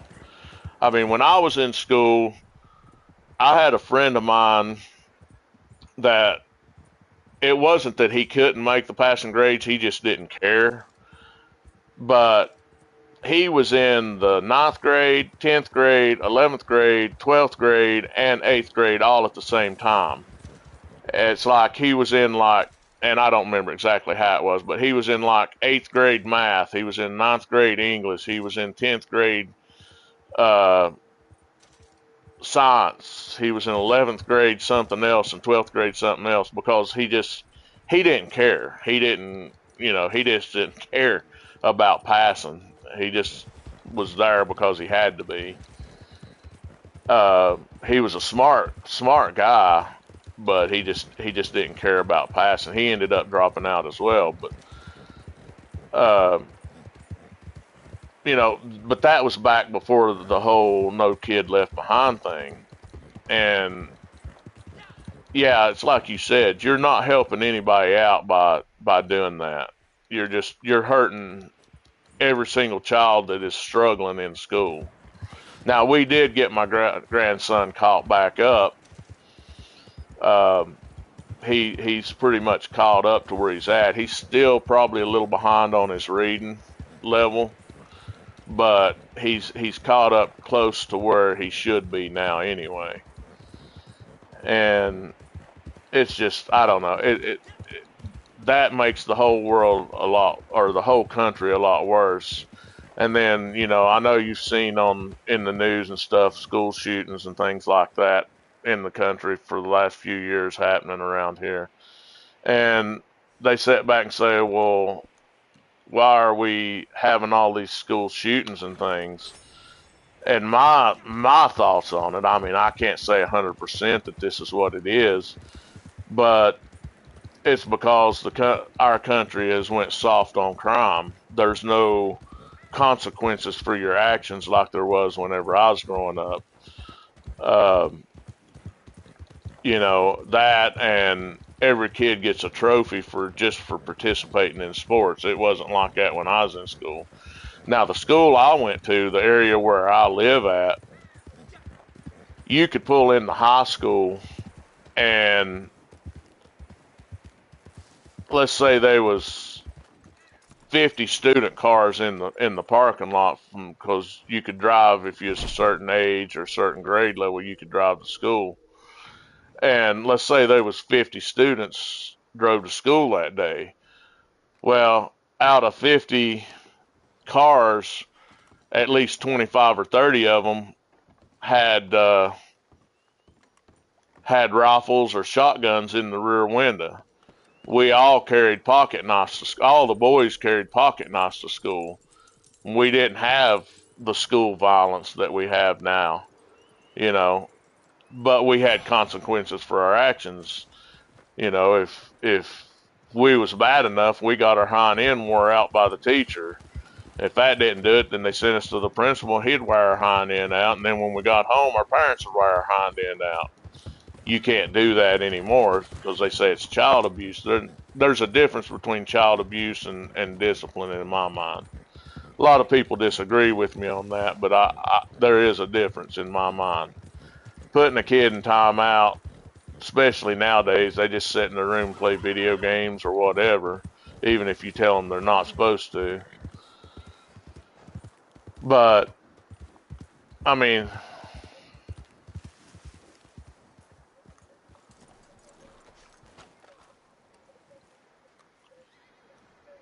yeah,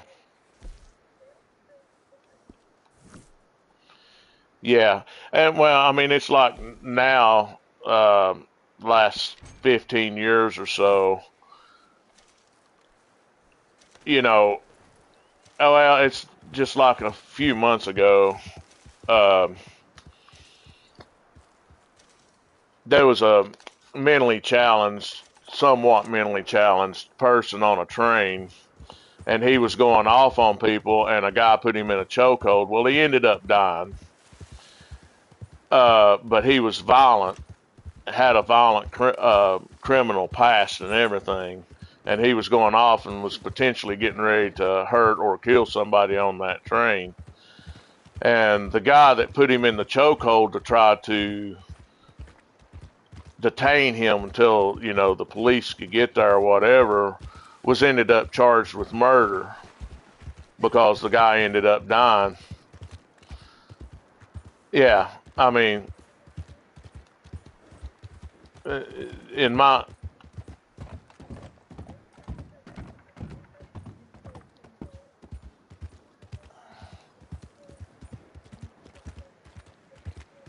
yeah,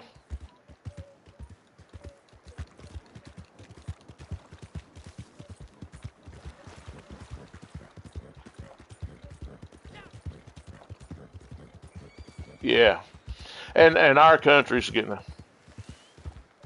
yeah, no self defense there, and our country's gotten is getting that way. They're letting criminals.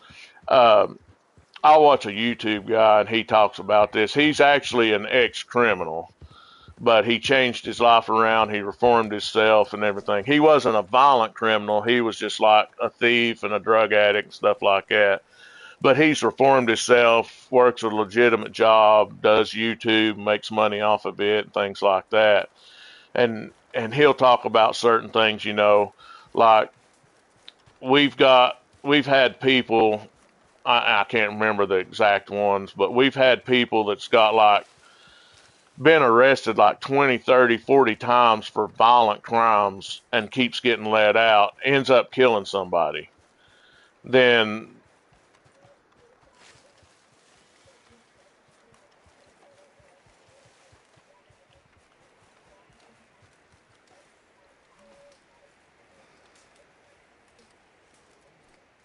yeah, yeah, that is true.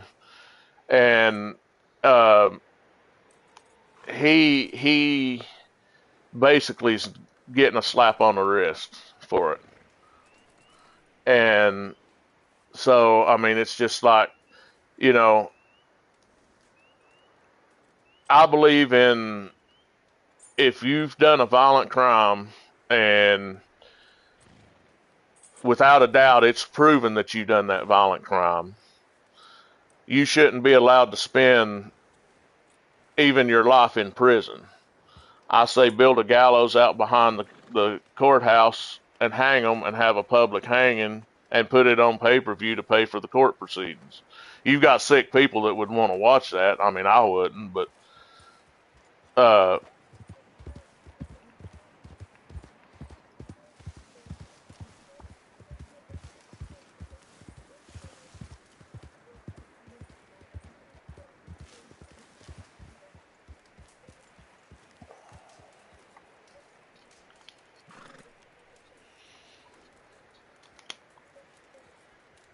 yeah, yeah,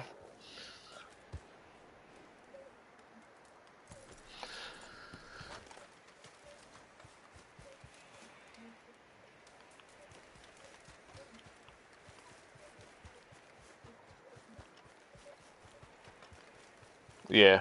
Well, I'll tell you this. Okay, this was back in late '80s, early '90s. I can't remember exactly when, but a guy I went to school with, and I actually went to school with his brother, but his brother was a few years older than me.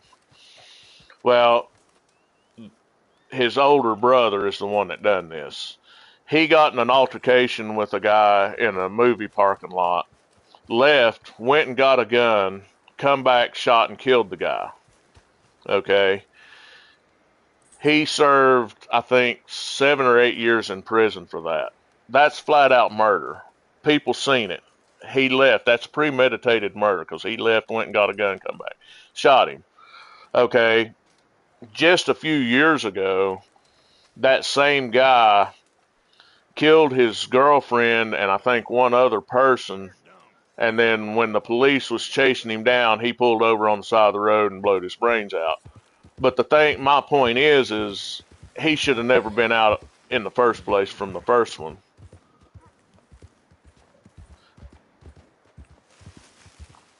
You know,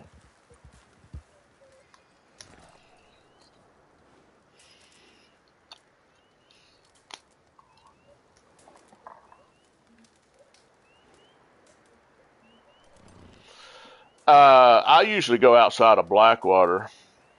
That's an easy place to find it. There's all kinds of it out there. If you go, let me see here. I'll put you a way marker.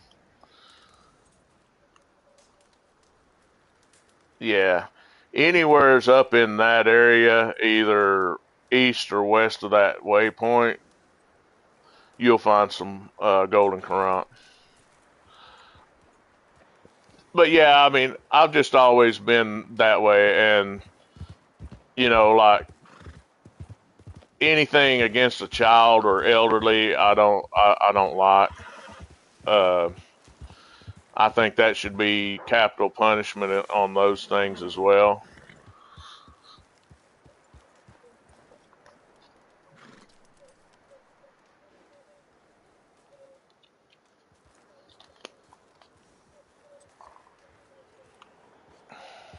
Yeah, ours is as well, and that's another thing. I don't believe in a male hitting a female. That's just the way I was raised. That's I don't think that, and I mean don't take it the wrong way, but the females are nowhere near as strong as a male for the most part, and don't take that the wrong way, but I mean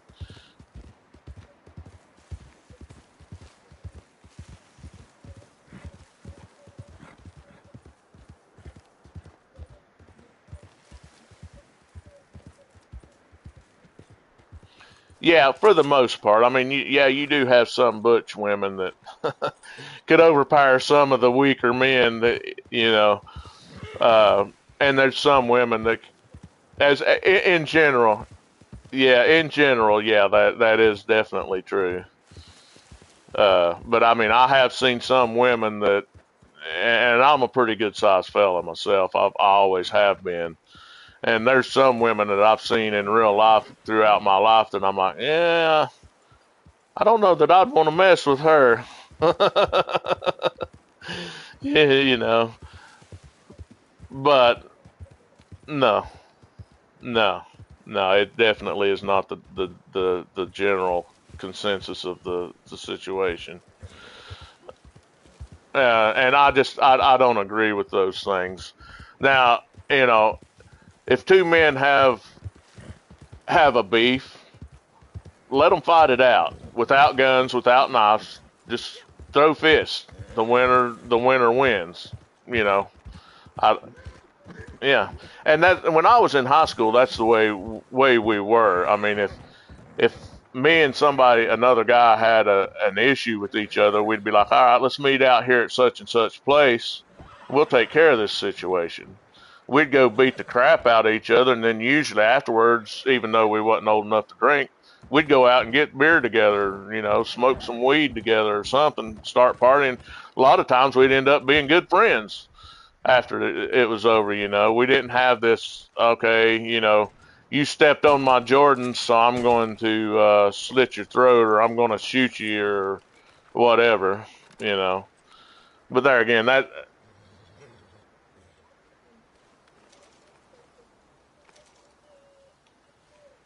no.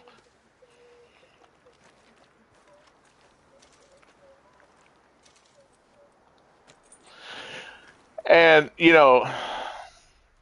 yeah, I'm an old man, so I have a lot of different views on things. I think, technology as a whole is one making us as a human race dumber, but two, it's doing away with that social norm because everybody talks online or texts or whatever, nowadays. So there's no social interaction. So a lot of kids don't even know how to act when they go out in public. And I think that's where a lot of that problem has gotten worse over the years since technology and the internet and all of that has came out. I mean, because when I was young, we didn't have cell phones, we didn't have internet, we didn't have none of that stuff. If you wanted to make a call, you had to find a payphone to call somebody. And back then, every single one of my friends or place and a lot of places that I might want to call, I knew their phone numbers by heart. I had them in my head. I had probably 100, 200 phone numbers in my head that I could remember. I can't even tell you my daughter's phone number today because it's in my cell phone and I just hit contacts and dial her up. I can't tell you hardly anybody's phone number anymore. Uh,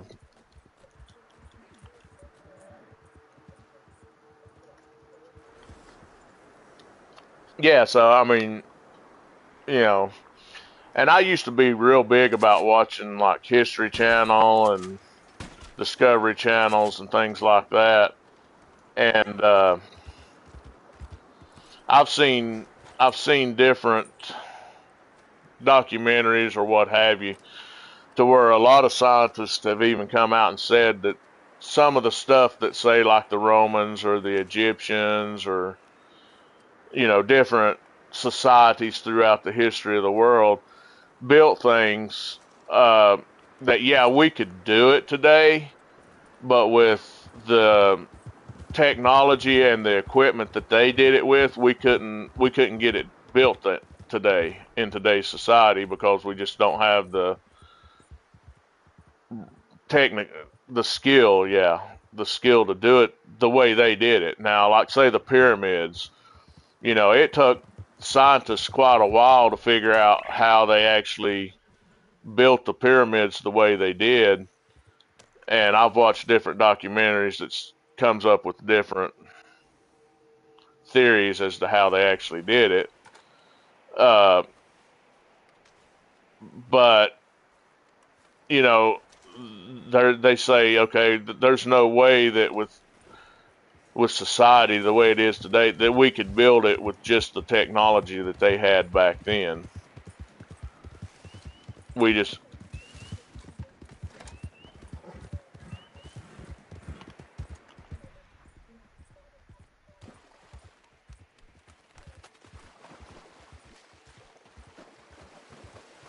Common sense.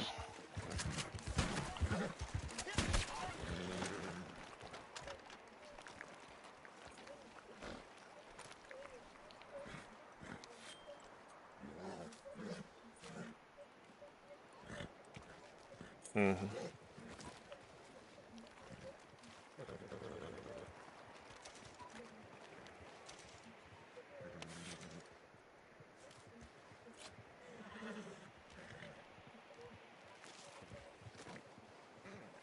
Right. Well, I've always thought, and you know, a lot of the stuff I talk about is just my thoughts and the way I see things. I've always said that I think the Egyptians, the Romans, and especially the Mayans were probably some of the smartest people within the history of the world. The Mayans, especially, because you know they came up with that clock or whatever they called it that you know told events throughout history. And you know, scientists went back and looked at that clock and looked at the time frame and stuff that these events happened that they predicted was going to happen at certain times, and they hit it fairly close. Some of them dead on, but some of them, you know, they might have missed it by maybe a few years or a few months or what have you. And then they were still following that clock that the Mayans had came out with, and it come to an end. And there's you know there for a while they were saying, oh well, this is the end of time according to the Mayans because this is where the clock ends. And my whole theory on that is no, they're not saying that the time is ending. Restart the clock and see if it doesn't start hitting right, and maybe that'll give you future heads up on okay, there's going to be a major earthquake, or there's going to be a major changing climate, or there's going to be a major tsunami, or what have you, you know, uh, around this time. So maybe they're just saying that that was the end of the cycle because it was what like a 10,000 year cycle or something that the clock had been running. Uh, yeah, I don't either anymore because it's been years since I watched anything on that. But that was my whole thing is maybe they were just saying that that was the end of the cycle. Maybe things go in a 10,000 year cycle in the history of the world, you know, and so who knows? I mean, the world repeats itself. It always has. It always repeats itself as far as events that happen and things like that. So something that happened thousands of years ago is going to happen again.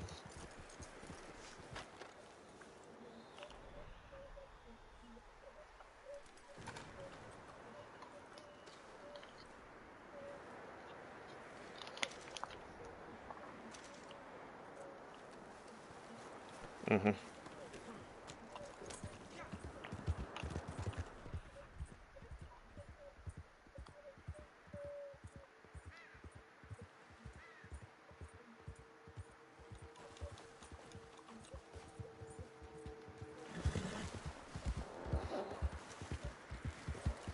Yeah, me and one of Kratos's friends, we got into this discussion, and she believes in global warming because I was saying, well, I don't believe in global warming.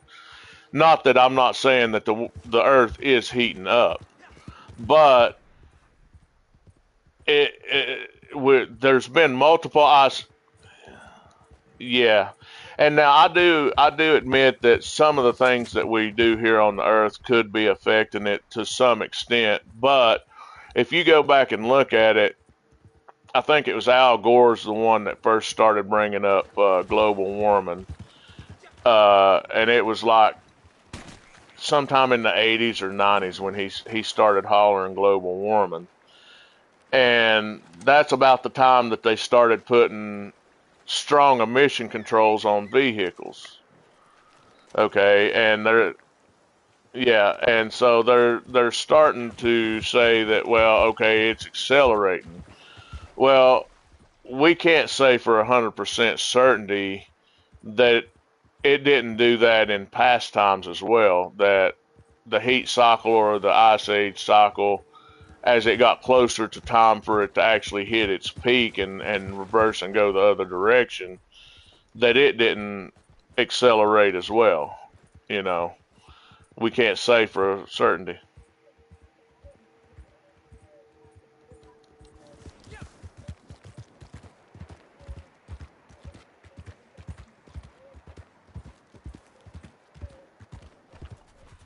Yeah,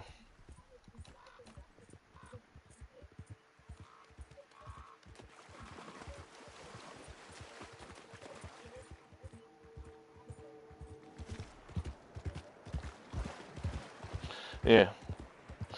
Well, I think it's kind of reversed as far as that goes, though. I think we actually go into the global warming part, and then what brings us out of that is the ice age. Of course, who knows? I can't say either way. You could be right, or I could be right on that. But I know that one follows the other. And my thing about the global warming, a lot of people try to bring up is well, look at the ice caps at the North Pole are melting at an exceeding rate.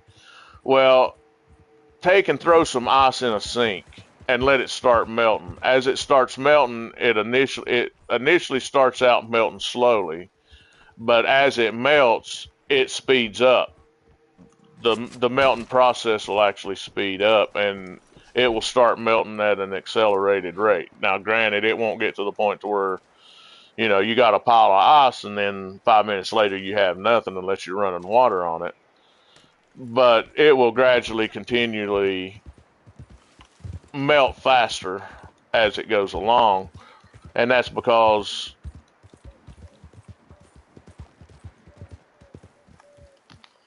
hmm well, okay, so like a snowball, you put it inside. Initially, it's still holding its coldness from the snow from outside or ice, whatever.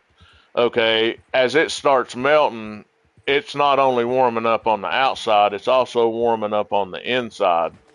So it will accelerate the longer it stays there and melt quicker and quicker as it goes along. So,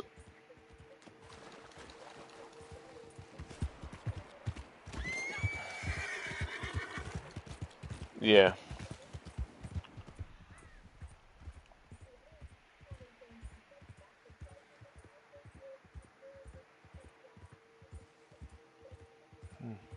a lot of people, yeah, a lot of people push it because they're making money. It's like a lot of these people that's pushing global warming. Okay, well, if they truly believe that and they want us to change our lifestyle to slow it down, why are they flying all over the world to different conferences in jets? You know? Yeah. So, I think it's just something a lot of them pushed, and that's part of the problem with the world in general today is everybody's gotten too money hungry, greedy, and you know that's a bad thing.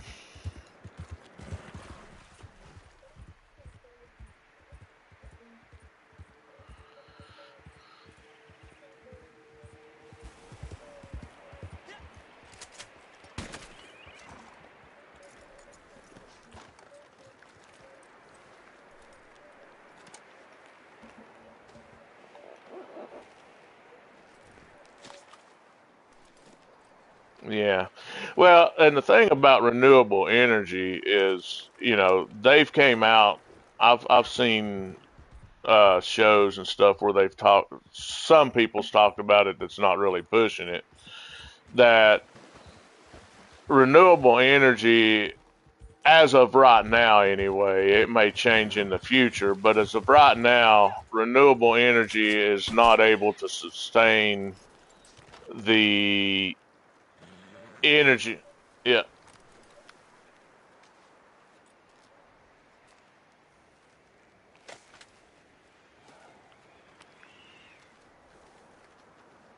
Oh, you're fine. But like say wind or solar, um, it's just not. We're not capable to sustain the energy supply that we would need to completely do away with, say, burning coal or other ways that we produce energy. Uh, it, we don't have the technology or the area to put up enough to do it. I mean, with wind, the wind has to blow. With sun, the sun has to be up.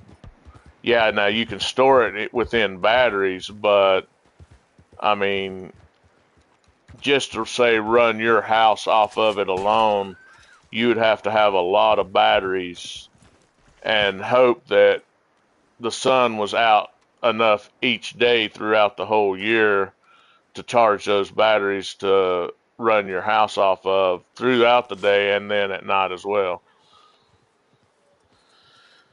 So,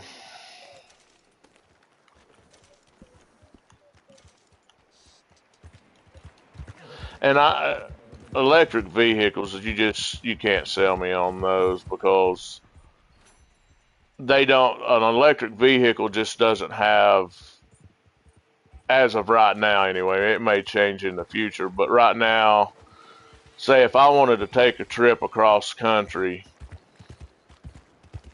and there was enough charging stations across country for me to actually literally charge my vehicle when I need to charge it each time, to go from one coast to the other, you would expand that travel time.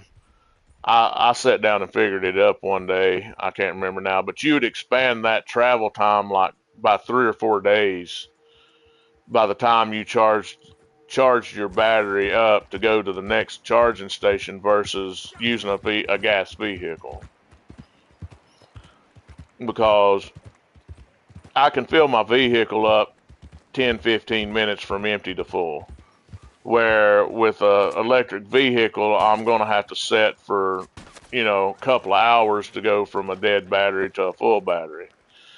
And also, if I run out of gas, I can go to the next exit, get a gas jug, go to the next exit, get gas, go back, put gas in my vehicle, and go to the gas station to refill. With an electric vehicle, I would have to call a tow truck that could actually carry the weight of an electric vehicle to carry me to a charging station.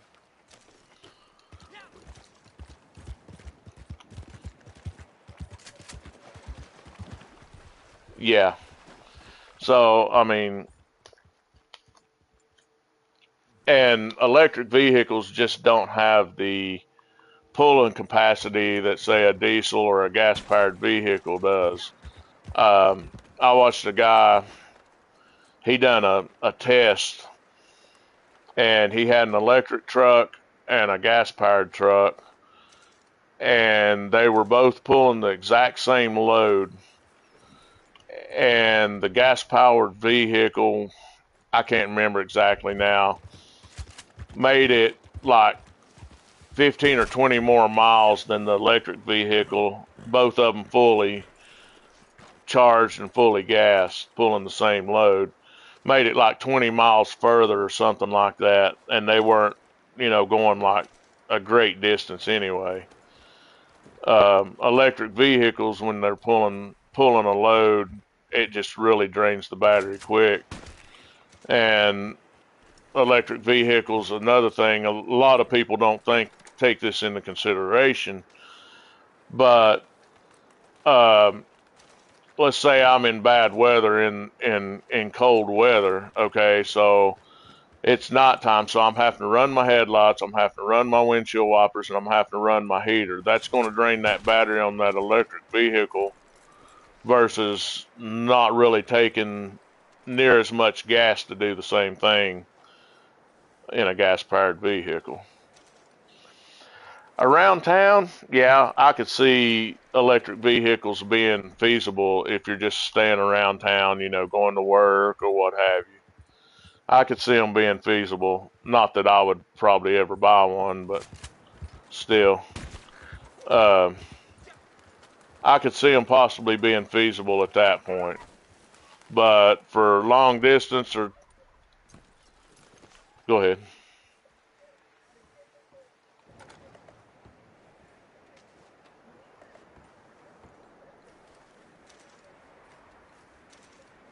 Mhm.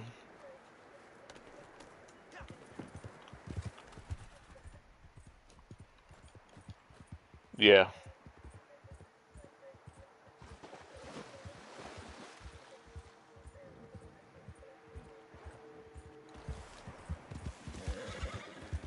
Right. Yeah. Now, I mean, yeah, I can see hybrids being, more feasible than electric vehicles, for the simple fact that it has the option of switching itself to fuel versus electric when it needs to, as far as pulling power or things like that. But I mean, I was just talking straight electric vehicles versus gas powered. Yeah, no.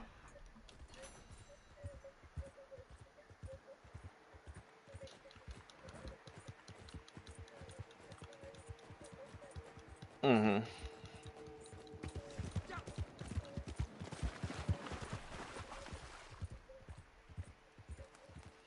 Yeah, yeah, I could see those.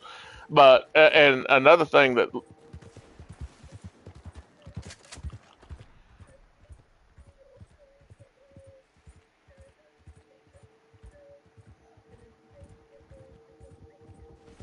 no, and the thing about electric vehicles that a lot of people either don't think of or don't like to bring up is an electric vehicle weighs so much more than say a gas powered.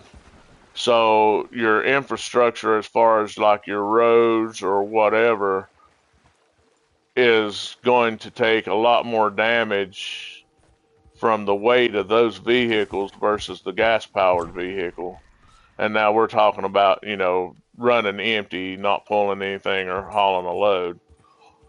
Um, but I looked it up one time how much an electric vehicle with the battery and everything weighed versus how much a gas powered vehicle of the same size weighed. But I mean, there was a great difference there. And like I say, if your battery runs dead on you and you have to call a tow truck to come and get you, it has to be one that's capable of carrying that load and not ever roll back or tow truck or what have you is capable of pulling that heavy of a load, not easily anyway, and safely. Yeah, a lot of people don't think about that.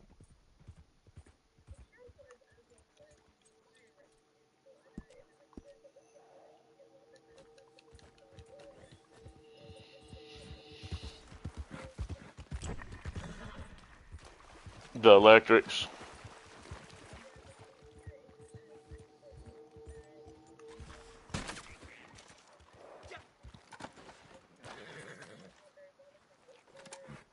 Causing sparks. Yeah,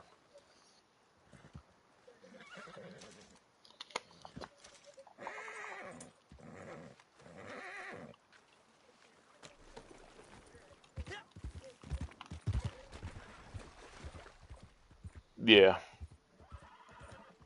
yeah. I seen something on that as well where they was talking about that. Um,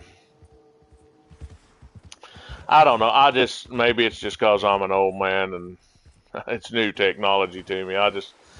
They can't sell me on purchasing an electric vehicles, not for the cost, initial cost, and the end costs, because I mean, uh, I seen something. I was watching something on it.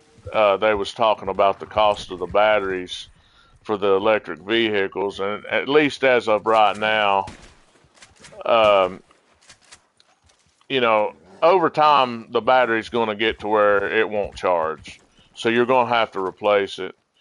And they were saying that to replace a battery in an electric vehicle cost almost as much as it does just to buy another one. It's like, well, maybe not exactly, but like say you buy an electric vehicle, you pay $80,000 for it. Well, to replace that battery in that car would cost you like $30,000. So,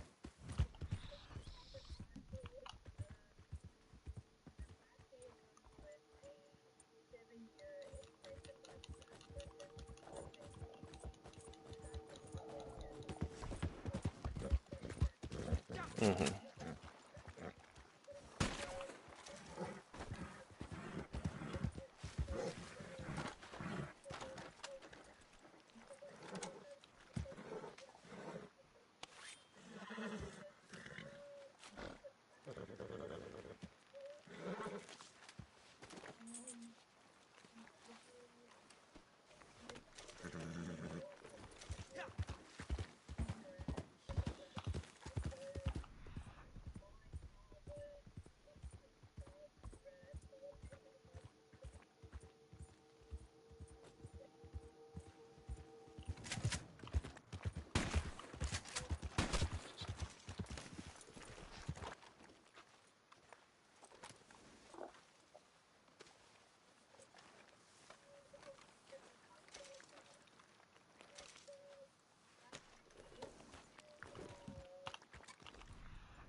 Right.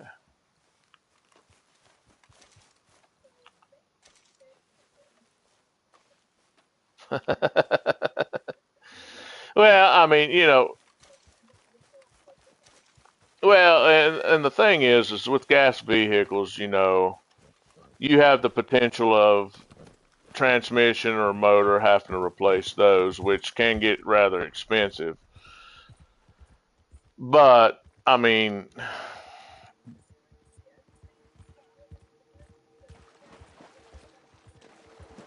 right. Yeah.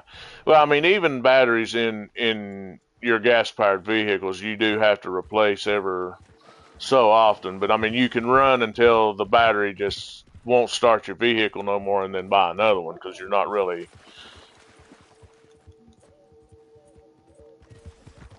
No, I mean, well, yeah, like right now with the price of batteries, you're looking at uh around, depending on what battery you buy, around 125 to 150, or you can go on up from there for a new battery. So I mean, it is considerably less on the battery costs, and you do have to replace them every so often. I mean, how long will a battery last? It depends on how, if it was a well built battery. So it could last you, yeah, it could last you 3 years. It could last you 20 years, you know.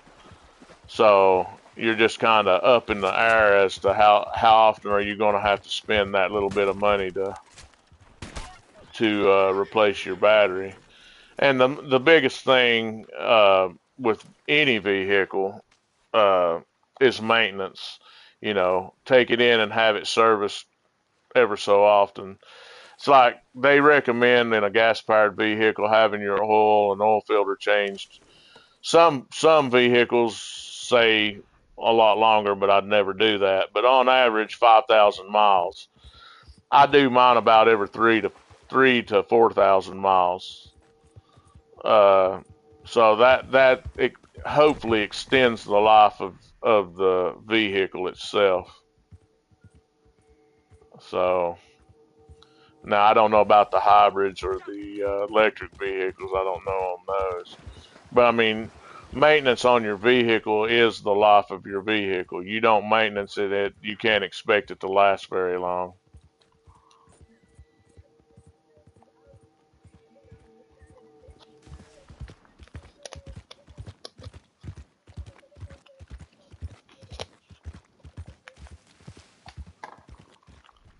I'm not sure on that. It's been a long time since I had to do those conversions. So I had to do them when I was in college, and I used to not be able to do them in my head, but I've not done them in years. So, but anyway, yeah, I know I understand what you're saying. But I mean, like here in the States, for your warranty on a vehicle when you buy a new one, which mine's not under warranty no more because I just keep the same vehicle forever. Um, you have to have it done every 6 months or every 5,000 miles. And then there's, yeah, every 6 months or every 5,000 miles to keep your warranty valid. Um, but um, there are some vehicles that says, you know, you don't have to change your oil but every 100,000 miles, and there's no way I'd drive a vehicle 100,000 miles without having an oil change done in it. There's just no way.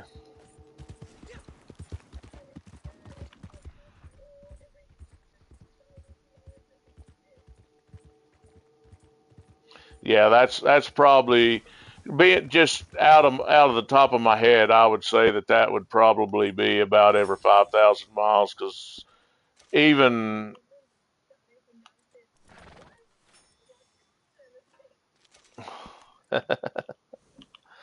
uh, I would assume that it's pretty much interchangeable. That as far as miles on a service, it would be pretty close to being about the same worldwide as far as like 5,000 miles, 6,000, 10,000.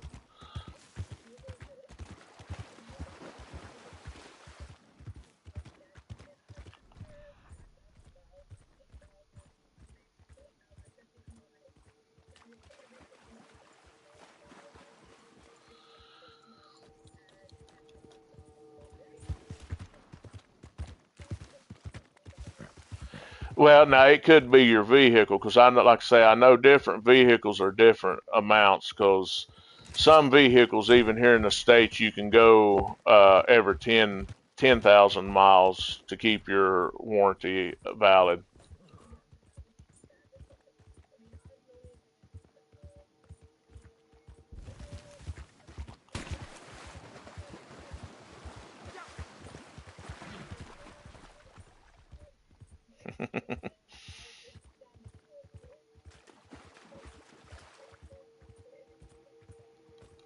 Yeah.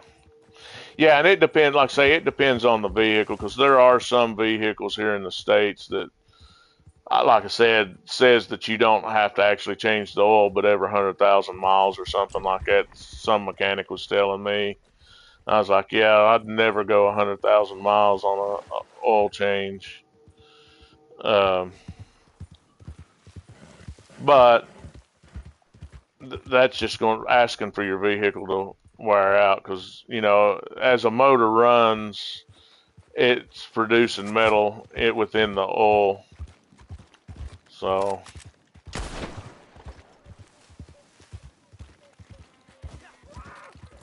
yeah,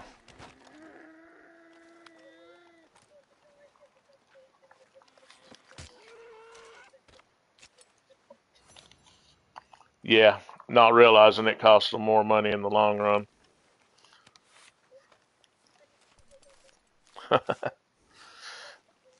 Yeah.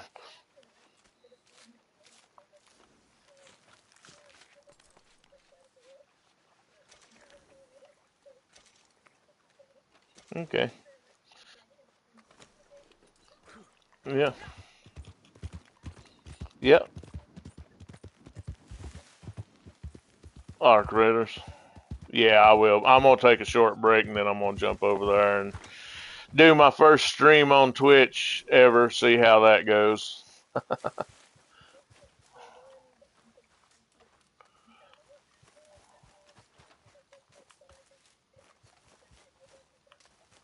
Yeah, it's the same, just no space in between the Soul Shakers videos.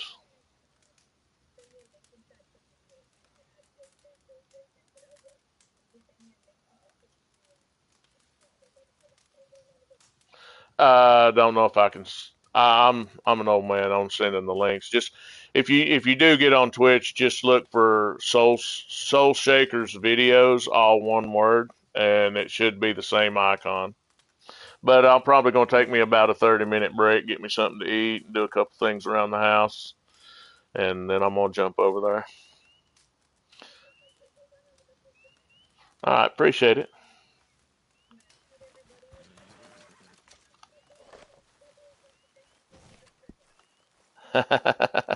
Well, I hope you enjoy. You too. Bye bye. All right, chat. That's going to do it for Red Dead. Here shortly, we'll jump over to Arc Raiders. If you've not followed me over on Twitch, give me a follow over there. I'm going to try to see how the Twitch stream goes. We'll try it for a while. If it doesn't go very well, then we'll start doing it back over on YouTube and just give up on our Twitch thing. Appreciate everybody coming and hanging out, watching.